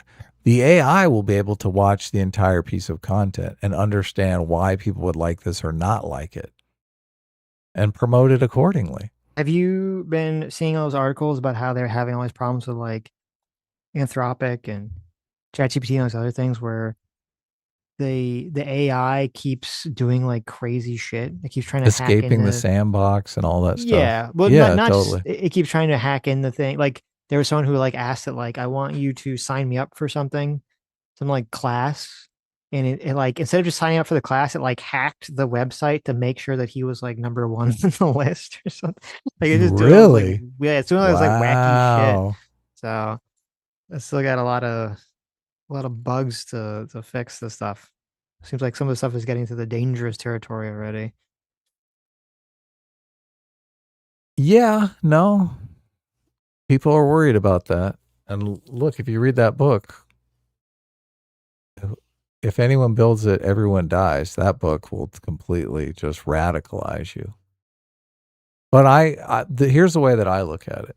There was a bunch of doomerism around all kinds of like food shortages, like population was going to boom and we would all starve to death. Like it's common to think like the whole climate change, we're all going to be underwater. Right. Right. It's common for people to have doomerism. But a lot of what's missing in all of those equations is the action reaction sort of system that we live within, right? Mm. It's hard for me to imagine like these little steps that we're talking about here, the AI escaping its sandbox, those are actions that we're going to have some reaction to. So I think it's better to assume that everything is going to be fine and not overreact. Hmm. I mean, we can't stop, well, obviously. Right. Okay. Become the Knight for $20 says, did you guys see Tim Pool went on Jubilee? Apparently he stormed off the set. Review it? Good. So, I mean, we've been streaming when it came out. I did see on X that people were talking about that and that he stormed off. It's really difficult, unfortunately, to watch Jubilee shit because they are so fucking copyright happy for their stuff. But I'm sure we'll talk about it at some point. We bring it up. Yeah. We'd bring it up now if we could. No, we wouldn't. I'm tired. I'm tired. Okay, here, let me start from the top here. Become the Knight. Thank you so much for the 5 gifted memberships. Thank you so much. PC for $10 says you should compare the conversation early on when Candace says that Ty Robinson's parents won't speak out for him because of lawyers versus the end where she criticizes Erica Kirk for running TPS USA instead of being home with the kids. Well, that's a good point. That's a good point. Major hypocrite. Yep. Roberto Calamari for $2 says, if you're a Candace Owens fan, you have low intelligence. Tobin Russell for $2 says, you're saying Candace settled 3/5 as a compromise? Yes. Oh, wow. She literally did, didn't she? Holy shit. Yes. That's she did. crazy. What's wrong with that? She got 300K. Yeah. Anonymous Coward for $5 says, did you guys see the clip on CNN of Bernie defending Hasan? He couldn't criticize him in any way and said we need a big tent. Bernie is a huge cuck. I did see that, yes. And Bernie is a huge cuck. I mean, we know Bernie was a huge cuck ever since those 2 fat black ladies stormed on stage. Yeah. When he was speaking. The and BLM he stood lesbians. there and he like held his hands and he looked down in a demure fashion, right? Yeah. So. Shut up, Whitey. That's what they said. I think and he shut up. I think that really, the Kyle Kalinskis and all like the Bernie obsessed people, they never talk about that. They never do. Yeah. I remember when I saw that happen and I saw like the image that came out of that, the viral image that came out of that of him just standing there looking ultra cucked while they were speaking. And I was like, okay, that's it. He lost there because he just this is the image of his presidency, right? Yeah, no one wants a cuck to be their president. They just see that and they go, okay, he's weak. This is a weak person. Yeah. These are the people that's going to be running the Bernie administration. Yep. These weirdos. And he's going to do nothing to stand in their way. Just like he's doing nothing to stand in their way now. Dan Richards for 17 months says Hasan says enough crazy stuff in context that taking him out of context is completely unnecessary. That is true. That is true. Yeah. Living Sucks Wall Relay for $5 says, woke quote, woke one was crazy. It's fast becoming one of the most impactful comments in my worldview, both politically and generally. Made open eyes. Yeah, I'm telling you, that line is going to haunt AOC and the left for the next 3 or 4 years. That line is very impactful. Roberto Calmari for $5 says, you can't beat someone like Candace. Her and her fans don't care about truth, logic, or reason. She made an unfalsifiable conspiracy. It's all fad slop. I completely agree. Yeah. Yes. You're Living in Suggs trying Wall to do the Relay. impossible. Living in Suggs Wall Relay for $2 says that could have been Sitch in a dress ×3. Yeah. Yeah. All that been. money wasted. That's true. Andrew Wilson could have paid to have me in 3 dresses instead of debating Candace Owens for no reason. It's a good Would have point. been totally worthwhile. Yes. He should have put it on his credit card, and then he could have called the credit card company and said, listen, my credit card was stolen. Right. Oh, some lady stole my credit card. Her name was Candace Owens. Yeah, no. Can I do a chargeback here? Don't count this. Spencer Harmon for $10 says he literally tells us his motivation in the Joe Rogan episode. He tells in the beginning of this debate, why don't we listen to the guy instead of hypothesize? I said Well, what you he tell said. us. I literally said what he said, Spencer, later in the conversation. Well, He doesn't like that that there could have been this unifying force against the right. I'm sorry, the right could have unified against the left and talk about this like true, enemy that they have to deal with. And then, I didn't say this, but his whole thing he said was like just to destroy the left, and that Candace Owens and all these people kind of ruin that. But the whole thing is, if that's his motivation for doing this, this is not going to make one bit of impact on that situation whatsoever. So totally why? So why do it? Right? Like, you can be mad that this has happened, but this is not the strategy to remedy the situation or change the situation or even to get even with her for the situation. Right. You're going to give her $300,000 and that's how you're going to get even? Didn't work. Yeah. Throwing good money after bad. Thanks so much, Old School, for joining the Free Will Seekers. Thank you. Twice. Yeah, I'm assuming went some kind of glitch or something, but Zaninga for 46 months says, Sitch, thanks so much for being 46 months Free Will Seeker. Says, Sitch, have you watched Durarara? No. I've never even heard of Durarara. Is this an animu? Without spoiling, the DSA candidate takeover is basically the ending of the first arc. Oh, let's have to check it out. Also, plap get S-classed. That's terrible. What's that mean? You don't want to know what that means. Okay. Or you know what? You should Google it.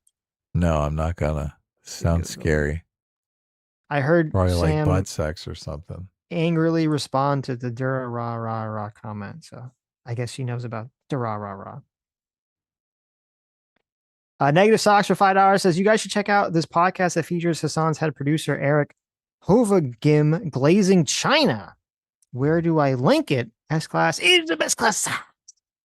I think I've seen... to either send it to us on X or something, because unfortunately when we allowed links in the chat, it just you get all these bots and they just spam like porn links and virus links and stuff. So gotta add us on Twitter.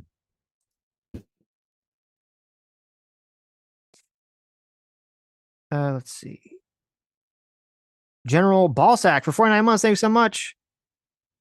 Says Andrew missed an opportunity to troll so hard by wearing all maroon with a maroon 5 undershirt or hat. You know what? That's oh my God. Point. See, that could have won the debate right there. Should he have just paid $300,000 and just trolled the ever-loving shit out of her? That would have been more effective. That would have been more effective. Coming in and treating her like she was a respectable debate opponent did not really help the cause. Sammy says, did Sitch just say he's never heard of Dara Rah Rah after I told him 100 times about it? Oops, caught. I got caught in 4K. Listen, you say a lot of things, okay? Are you just ignoring your significant other? How You dare said me you? there's a lot of things, all right? Selective hearing here. I know, terrible. Oh, just about the maroon shirt thing. It's funny too, I thought, because like there's a part in the conversation where Candace is talking about how ridiculous it is that the police used the fact that they were like saw that Tyler Robinson changed his clothes, but he had the same shoes. And they used that as to like an identifier that it was Tyler Robinson. And she thought that was ridiculous that you could point at a man and look at his shoes and on a college campus and think that that like could be the same person or that they could be related or something. And I'm like, this bitch is the one who came up with the whole fucking theory that because people were wearing red shirts, that they were all part of a plot together. And she's like, oh, it's ridiculous for them to look at someone's shoes to see if it's the same person or not. Yeah. So corny. BW, thanks so much for 27 months. Says when Tyler is found guilty, Candace and her orbiters will just claim that his defense team was willfully in on the conspiracy or threatened by Israel. Now, obviously, yes, 100%. Of course they will. 100%. When Tyler Robinson is in trial and he doesn't, in his defense, does not say any of this stupid, retarded, insane shit that Candace Owens has been peddling, they're going to say, well, that's obviously because they're just throwing the case. They're just throwing the case because they're all paid off by Israel. You got to quarantine this shit. Even reacting to it is not good. How ironic would it be if, this is my prediction, if somebody tries to assassinate Tyler Robinson, it won't be a Charlie Kirk fan. It will be a Candace Owens fan who's mad that he didn't speak the truth at the trial. That's my prediction. Oh, okay. Jason Mulgreen for 15 months. Thanks so much. Says, y'all, clearly the Jews did it. What the fuck, Sitch? You're right. I'm sorry. It's my bad. Okay. It's my bad. I tried to tell them at the secret Jew meetings. I tried to tell them, listen, Charlie Kirk's a good guy. Okay. Mm-hmm. Don't do it. And BB was just too excited about it. All right. He was too excited. Couldn't contain himself. I know. Had to plant the microphone, the exploding microphone. I know. I couldn't believe it. Who set up that microphone? It was like a secret sneaky Jew, and he ran away into like one of the underground Jew tunnels after he planted it. Who put the explosives in the microphone? I can neither confirm nor deny who did that, Adam. All these people just dumb nuts. Asher Genius for $5 says, what do you think of the Unfuck America tour higher ups pushing these alternative theories? I didn't know that they were pushing. This is the first I'm hearing about this. I didn't know that. I thought that was Destiny's tour. I thought it wasn't Destiny involved with that? He was involved with it. I don't know if he like was the creator of it or something, but yeah. And so they're pushing. Terribly named. That's what I think. Interesting. Completely retarded. I guess not surprising if they're going to become super, if they're going to go in the direction of becoming socialists. I'm not surprised at all, I guess. So anything to blame Israel, right?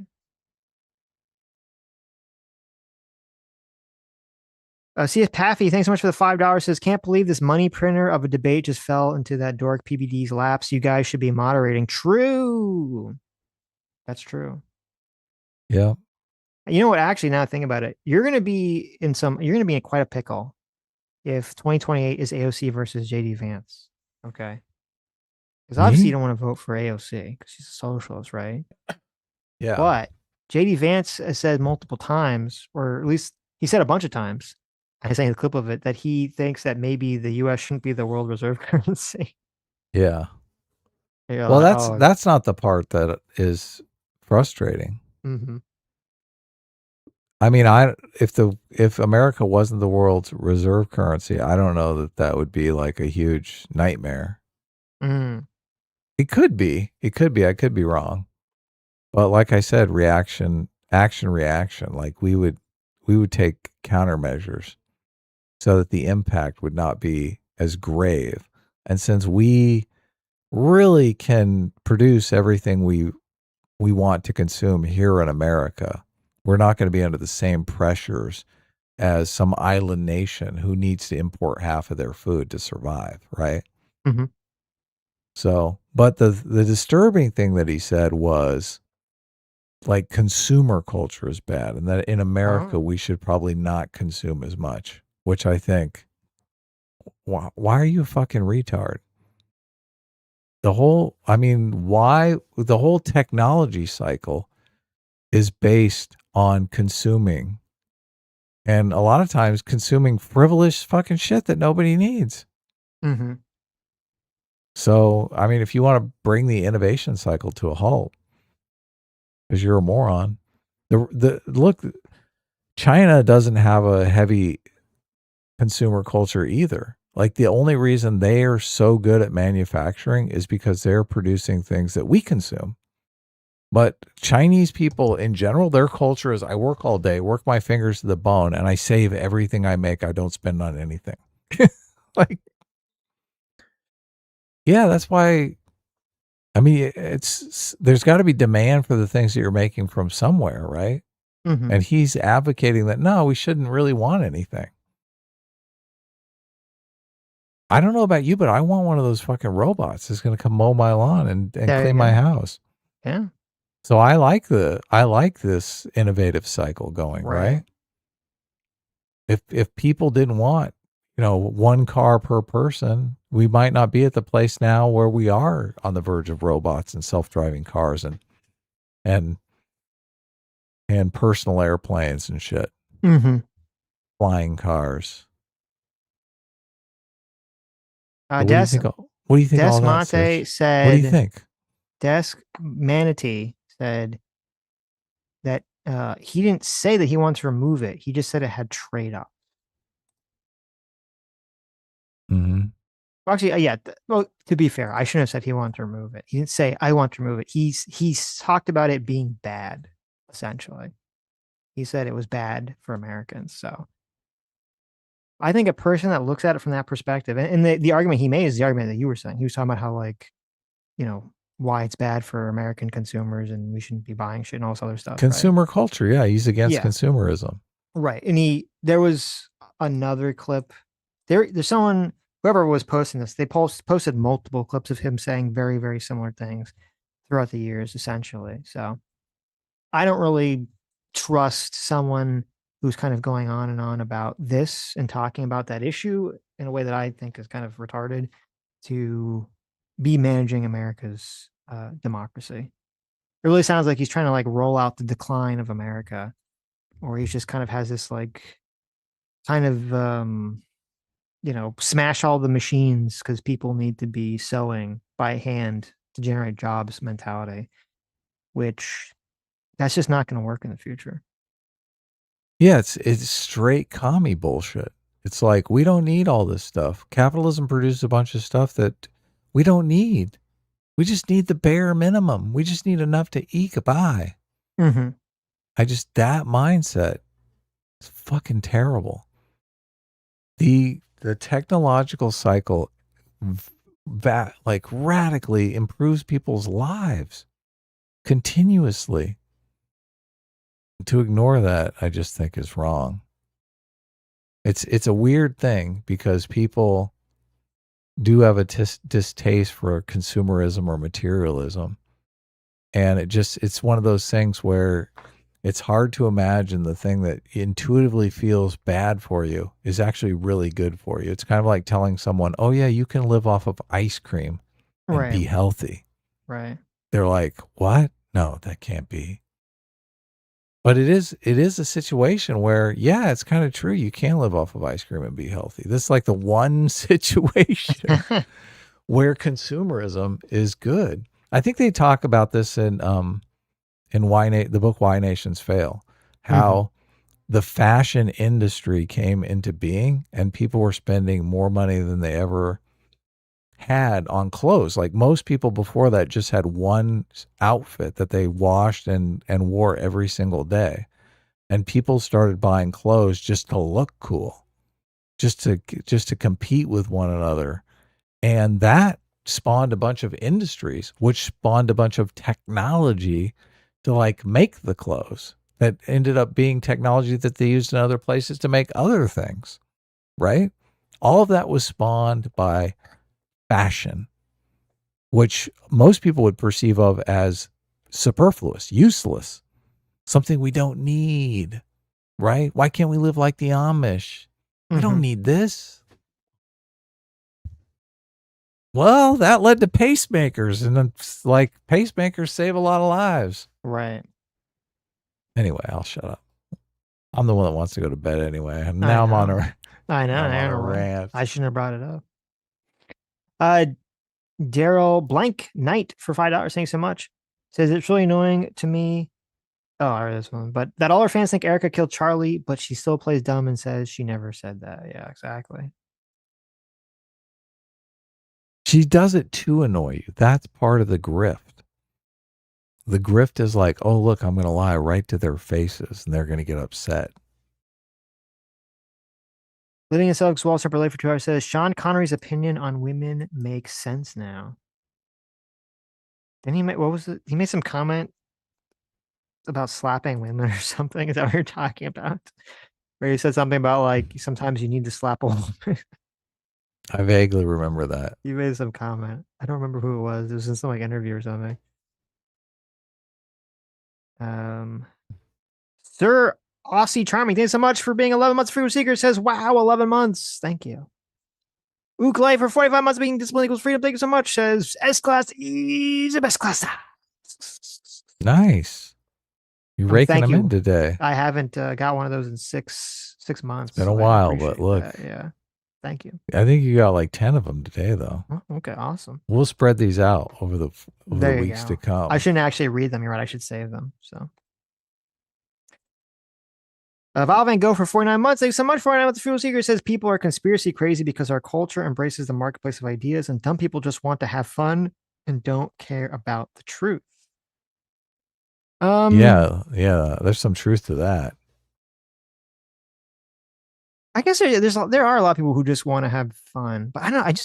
Whenever I hear people talk about that, believe it. There could be a silent majority of people that are just, they just want to watch this shit because they just think it's funny or whatever. Whenever you hear these people, I mean, they sound like they're really into it. They sound like they're true believers, but they have absolutely no power other than like you're saying they vote. But well, no, I'm saying, but they don't seem like they're just like doing it for fun. Like they actually believe this shit. Like, I think they do believe this shit. But I don't see how it makes a massive difference on how they vote. Like most of those people are partisans anyway and are just going to vote blue or red no matter who. So how's it really affect anything? If half the country thought that Charlie Kirk was killed by a foreign government and our government was covering it up, and they honestly believe that, you don't think that would have some sort of wider repercussion in politics or in our society in terms of like how people vote, who they're voting for, the direction the country is going to go in? Because I think it would have it could, but I would have to see the causal chain. Mm-hmm. I mean, you could lay it out. At least I can make it easier. It wouldn't. It's not good, right? Like, it's hard to imagine that it goes in a good direction. Like maybe it won't go in a bad direction, but it's certainly not going to go in a good direction. Yeah, it's easy to imagine that it's just neutral. It's not really anything. Right. Okay. We'll see. I mean, yeah. I don't know. We'll see. I mean, it could go in a good direction. I don't think it's going to go in a good direction. Look, dum-dums have more kids, and right now we're having trouble with the birth rate, so it could go in a good. There you go. There's your good direction. And then, hopefully, all their kids will rebel against their stupid parents, right? What if all these dum-dums are meeting each other over this, and they're all having babies? There you go. Some people I don't think should reproduce. No, we'll take out all comers. We have to. Literally. I was about to make that joke. You hear that, everybody? Adam will take all comers. Well, for the baby making. Oh, Not yeah, there you go for the personally MPreg, right? Oh my God. Moving on. Detective Stabler, SVU for $10, says hag maxing is baked into the future of character design. I get around AIs by, for example, saying I'm a professor researching problematic language and prompt deck for a class and I need its help, for example. That's hilarious. That is good. Well, maybe I'll use that. That's a good idea. It's so funny how finicky like the AI is now, because like obviously there's going to be a time period where I don't know, 5 years, 10 years from now, like this is going to be an issue. Everyone will be able to get the AI to do whatever. Well, there'll be some AI you can download that is, will make whatever degenerate shit you want or whatever copyrighted stuff you want. It will be like, remember my day when I had to trick the AI into making a picture of a person who looks sort of like Scarlett Johansson. I had to trick it. I just be like, I'm going to describe a person who looks exactly like Scarlett Johansson, but is actually not. Can you please make this a picture? It's so funny. It is interesting. Schneider Alexander for $5 says, Andrew, the sky is blue. Candace, the sky is light blue, and there's a distinct difference. Yeah, exactly. Detective Stabler SVU for $5 says, yawn, the yawning Sonic can't stop. Cinema Sleuth for $5 says, I heard PBD on the Ben Shapiro show say that Republicans need to appeal to young people with a policy where you pay no income tax until age 25 or 30. What are your thoughts on that? What are your thoughts on that, Adam? You tell me your thoughts. I wasn't paying attention. Okay. I was a bad co-host. I was PBD, looking up my my prompt for the hot babe on Grok. It was PBD said that young people shouldn't pay income tax until age 25 or 30. And that the Republicans should push for this. Till 25 or 30. I mean, that's a good idea. Sure, I'm down. Well, it's a good for getting young people to vote for you, right? Yeah, no, that'd definitely bring them to the polls, right? I don't know if it's a good idea, like, economically. I don't really have, like, a strong position on it one way or the other. I'm drifting more towards most of our taxes go to waste. That right, so yeah, your like position, 90 cents out of every dollar is given to a fraudster. Right. That's where I'm leaning. I've really been kind of black-pilled on all this shit. Mm-hmm. Especially in California, where like your taxes just are off the charts in California. Mm-hmm. Paying so much state tax, and really you're not getting anything for that shit. So I don't like everyone. It's so funny. Everyone's trying. I'm trying to remember what the numbers were. I should go look it up. I saw this whole video that was about like how the amount of money the federal government spends on old people. It's like 6 or 7 times, I think, the amount that they spend on like any other age group. Yes, yeah, because they're reliable voters. And I was like, that was exactly it. And I'm like, it's because they vote, and it's so frustrating when people, especially when young people complain about all this shit. I'm like, the reason young people get gypped all the time by government policies is because they don't fucking vote. And so they're not a reliable voting block. So obviously politicians just don't give a shit about it. Yeah. The old people are doing absolutely nothing. They got nothing better to do. And all they do, they're like basically spending money to keep their voters alive so that they can still vote. Right. It's an insane waste of resources. Yeah. But since young people don't believe in the system, they don't believe voting does anything, even though it's right in front of their eyes. It's a self-fulfilling prophecy. Yeah. Yeah. It was weird. I haven't heard a lot of talk about it. Yes, Syed, he has like this policy. It was something like once you turn 65, like your property taxes can't increase or something, or like the taxable amount that they use to determine how much property tax you should pay doesn't increase once you're over 65 or something to that effect. It was like a tax freeze. And I'm like, oh, that really, really appealing to the youth there. Old people, they're really appealing to the socialist youth. The old people don't have to pay for their increasing property values as they get older. Interesting. Yeah, well, that is kind of anti to Completely. the socialist Yeah. message, right? I know. I thought it was hilarious. So, like, see, even Syed has to do his little appeals to the old people. Become the Knight for $10 says, I love Charlie using Groucho Marx for his avatar, for his away avatar. Of course, Groucho Marx, classic.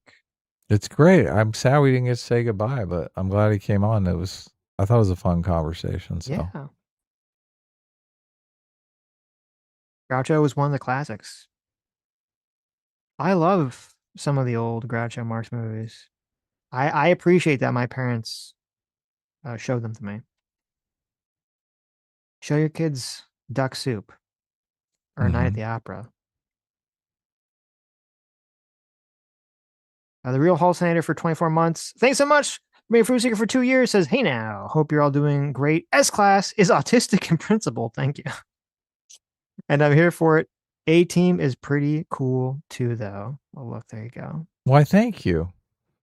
I mean, the Real Holzinator, that man, he's been with us forever. It's true. Thanks for the kind words. Definitely. The Living in Sex Wall Separately for $2 says shibboleth issues. True. Don't you hate it? I hate it when you got that. I hate it when the goy slop just is not coming out like correctly, right? Oh yeah. I mean, you're my goy slave. I hope you know that, right? What? What are you talking? You're my goy slave. Oh, okay. The Real Halcinator for $2 says Cenk is Piccolo's star pupil. Infarto Vominos. That's right. Because Cenk knows how to dodge. Oh, it's so sad. The Real Halcinator for $10 says, here is $5 putting in my vote for you both to talk about your ideas rather than to watch videos. That is by far the most interesting content on this channel to me. Also, hi guest, what's your name? Oh, cool. Yeah, no.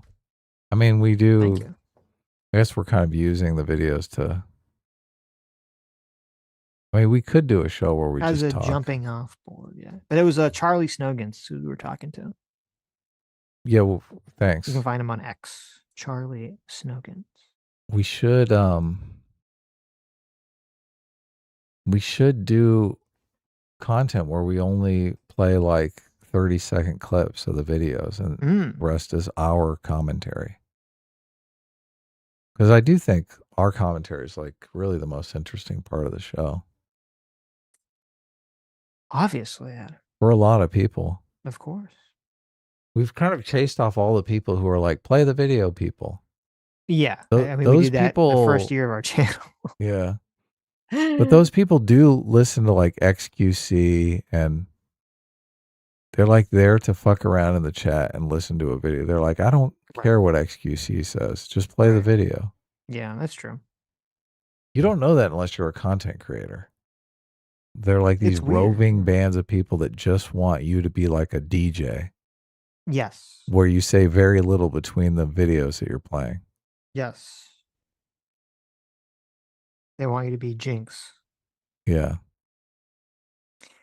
The Oceanist for $10 says, before World War II, it was American businessmen who built up industry in the USSR. They lasted as long as they did because capitalism. Imagine if they didn't get the Lend-Lease or American industry to help them. That's true. That's a good point. Yeah. Yeah. Andrew for $2 says, sorry, GBT lied to me. Oh, ChatGPT? You asked Chat. Okay. Did you ask ChatGPT about this? It was Mohammed Atta. It was Mohammed Atta. So just wait, are you telling me that ChatGPT? Okay. That's hilarious. That's really funny, actually. Mohammed Atta was one of the hijackers, though. Right. I don't know what his backstory was, but that's okay. The Real Halcinator for $2 says, get Dev in here now, LOL. Where's Dev at? Yeah, what's going on with Dev? The Oceans for $2 says, remember when everyone said AOC moderated? Yeah, I know, right? What a joke that was. She just hit her power level. It's so weird that she's doing the freezing her eggs thing. It's just bizarre. And well, she's like, running for president. She's 36 though. Yeah. So she's like planning. If she's running for president, she's like, I'm going to have kids in my 40s. So I'm going to be pregnant when I'm 45. Mm-hmm. I'm like, no, you're not. I mean, look, there are plenty of women that do get pregnant when they're like 45. Because there's, they've already popped out a bunch of kids and they're still having sex with their partner and they just randomly get pregnant, right? Mm-hmm. But the idea, like, there are plenty of women that never get pregnant. They never end up having kids. Like, if you're in AOC's position, you don't know which category you're in, right? Are you in the I'm super fertile category? Or are you in the it's going to be difficult for me? It would have been difficult for me even when I was in my 20s. And when can they tell you? Like, I don't know how they determine that. Do they know that? I'm sure they can do some sort of fertility tests. Right, I guess they do, yeah. But like the people who are going to tell you to freeze your eggs, they're going to say, yeah, do it. Obviously, we're going to make hundreds of thousands of dollars off of you. Mm-hmm. Yeah. It's bizarre. It is bizarre because of the JD Vance connection. I don't know if you remember JD Vance got in super hot water because he said that the Democratic Party was run by childless cat ladies. You remember this? These comments? Mm-hmm. And then, like, literally, he may be running against AOC in the next election, a literal childless cat lady. I mean, it's like too much to handle. What's weird about it? You know who the youngest president was? No. Who? Well, everyone probably thinks it's JFK. I thought it was JFK. It was not. He was the second youngest. He was 43. The youngest was good old Theodore Roosevelt at 42. Okay. And you know what's crazy? Bill Clinton was only 46 when he took office. Yeah, no, there's been a bunch of presidents in their 40s. And Barack Obama was only 47. Yeah, look at that. A bunch of young. That's weird. We had that's the Democrats. The way it should be. Yeah, I know. But isn't that weird? The Democrats had like young presidents back to back, and then you get Biden, like the oldest president. That's crazy. Yeah, it's because all those old fuckers vote. Mm-hmm. But it's weird. If the youngest president's 42, 43, and AOC's 36 now, like, shouldn't she have the kid now and then run for president, like, when she's in her 40s? Yeah. Instead of the reverse. I mean, look, she's going to strike when you have the opportunity. And right now, everyone is like, this is it. This is her opportunity. This is her shot. Right. So she's going to look. Kamala Harris never had kids because she wanted to play around in politics. So AOC will never have kids. I don't know. That's one of the reasons why the 2028 election will be interesting. I mean, it'll probably just be interesting for the primary. I think she's going to get bounced out of the primary. I can't see her going the distance in the primary. Mm-hmm. She's just, oh my God. That video of her lecturing her ex-fiance about whiteness. I'm just you don't think that appeals to people? I mean, it doesn't appeal to men. I don't think it appeals to white people who are at all conservative, who aren't afflicted by the white guilt. I think white guilt is becoming a scarce resource for Democrats. I really do. I mean, I don't think white people are they're not all becoming groypers, but they are definitely becoming conscious of the fact that they're being discriminated against in many situations in ways that are completely unfair. And I don't think people are not necessarily going to come out and say, oh, it's racist or whatever, but they're just thinking, okay. That's how it goes. So I looked into this while you were talking. I looked into Muhammad Atta because I was curious Oh yeah, about this claim. he was one of the hijackers. Yeah, well, I knew he definitely. was one of the hijackers, but this background claim. So I'm sorry to inform you, Andrew. I'm pretty sure the AI hallucinated to you once again. Okay. I don't know why you didn't look this up before you sent the super chat. So there's nothing about Muhammad Atta having any family members that were killed by Israel that I see in his Wikipedia page. And then I asked the ChatGPT myself, and it couldn't find anything. So I don't know what you're talking about. And actually, his Wikipedia page said that he actually got radicalized in 1992 in Hamburg, of all places. It says he grew more religiously fanatical and visited mosques with greater regularity. There's a whole article about this in October 2001. Childhood clues that make a killer. It did say that he didn't like Israel whatsoever. He didn't like the Oslo Accords and he didn't like the first Gulf Wars. He was angry and bitter at the elites in his native Egypt, who he believed hoarded power for themselves, as well as the Egyptian government that cracked down on the dissident Muslim Brotherhood. Atta was anti-Semitic, believing that Jews controlled the world's media, financial, and political institutions from New York Cities. He also believed that Monica Lewinsky was a Jewish agent influencing the American president Bill Clinton against aiding Palestine. I'm going to be real with you. I'd never heard that before. I didn't know that was a conspiracy. That Monica Lewinsky was a Jewish agent that was sucking Bill Clinton's dick to get him to be anti-Palestine. I didn't know that was paying even him a thing. blowjobs. Yeah. Wow. Okay. I never heard that one before. Interesting. So when you said that there was truth to the blowback argument, is that what you meant? Yeah, that was the blowback. Is this the blowback you were talking about? The Monica Lewinsky blowback theory? I never heard this one before. Okay. Very interesting. Very interesting.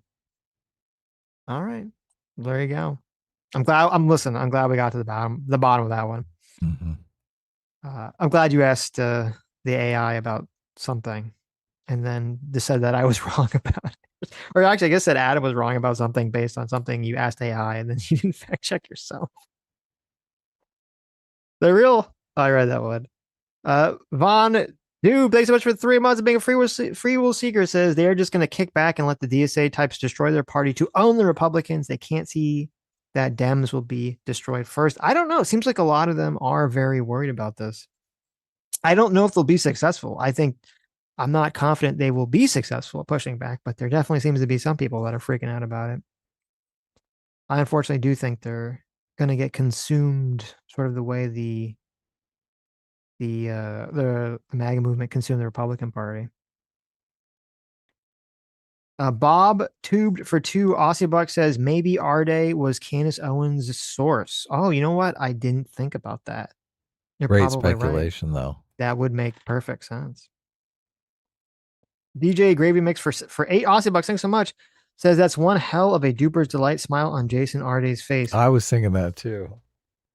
Yeah, it's weird. I saw He's some loving interviews. it. I saw some interviews with him. He has like this. First of all, he's a weird looking guy. He's kind of a weird looking dude. There's something Most off of it's about the it. hat, right? That crazy hat they put him in. No, I don't know. It's like he's got the crazy eyes. Like he got like the really like wide eyed. You know, usually you see like it's usually something you see in women. You see they got like the big wide eyes, and you're like, okay, this lady's crazy, right? He had like the big wide eyes, and I was kind of listening to some interviews with him, and it was very interesting. He definitely had the effeminate male cult vibe leader guy. And I could see why a bunch of woke women, especially, would completely fall for whatever bullshit he was slinging. Because he has that, I don't know how to describe it.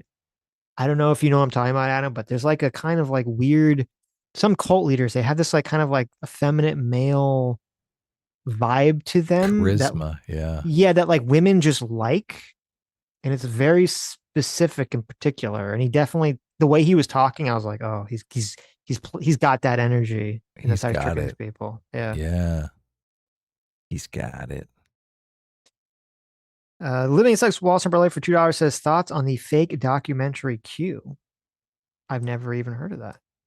What is that? No thoughts. I have no thoughts on it. Zach Anderson for $5 says, did either of you guys watch PBD's interview with Ben Shapiro? I felt it was the first interview I've seen that really got into how Ben thinks. I did not, but I'll check it out. I'll check it out. Sounds interesting. I don't like PBD at all, but I mean, I'm neither a PBD or really a Ben Shapiro fan, but I'll check it out.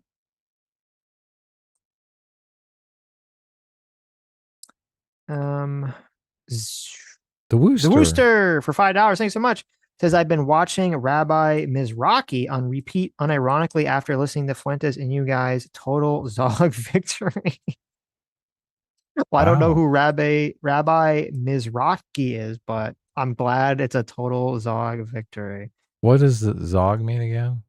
Zionist occupied government. Okay. Yes. Nice. Matter Rules for $5 says, I don't agree with your point on bullying, Adam. Remember, Cenk was a Republican until 2003. He, in fact, voted for McCain in the 2000 Republican primaries. I did forget about that, actually. Oh, yeah. Maybe he did. Doesn't he talk a lot about, though, like, maybe not as a kid, but doesn't he talk a lot about how, like, 9/11, he, like, faced all this Islamophobia and stuff? Doesn't Cenk talk about that? Maybe. Yeah. I don't remember. I don't know why he said he changed, though. Michael Dorman for 2 Canadians says, did you guys watch the video I DM'd you? I did not see it, no. What did you send me? I've kind of been lagging on my DMs because I've been working on a movie now. And I'm like obsessed with creating a movie. A Day in the Life of Leftist Streamer. I'll check it out. I do like that that it's got the little Art Stoker Papers, Please music in the beginning, so I will check it out. Okay, let me read the Streamlabs. Charlie said his internet went out, so he wasn't dissing us. So, but thanks for coming on, Charlie. It was great having you. Thank you. I didn't think you were dissing us, but thank you. Okay. I thought you just snuck out. Yeah. Well, that is a diss. What are you talking about? Is it? I thought you just like didn't want to interrupt what we were saying. Sneaking out? That it is? Sneak out like that. Oh. You got to sit there quietly until we call on you. I see. And then you get to leave now. There you go.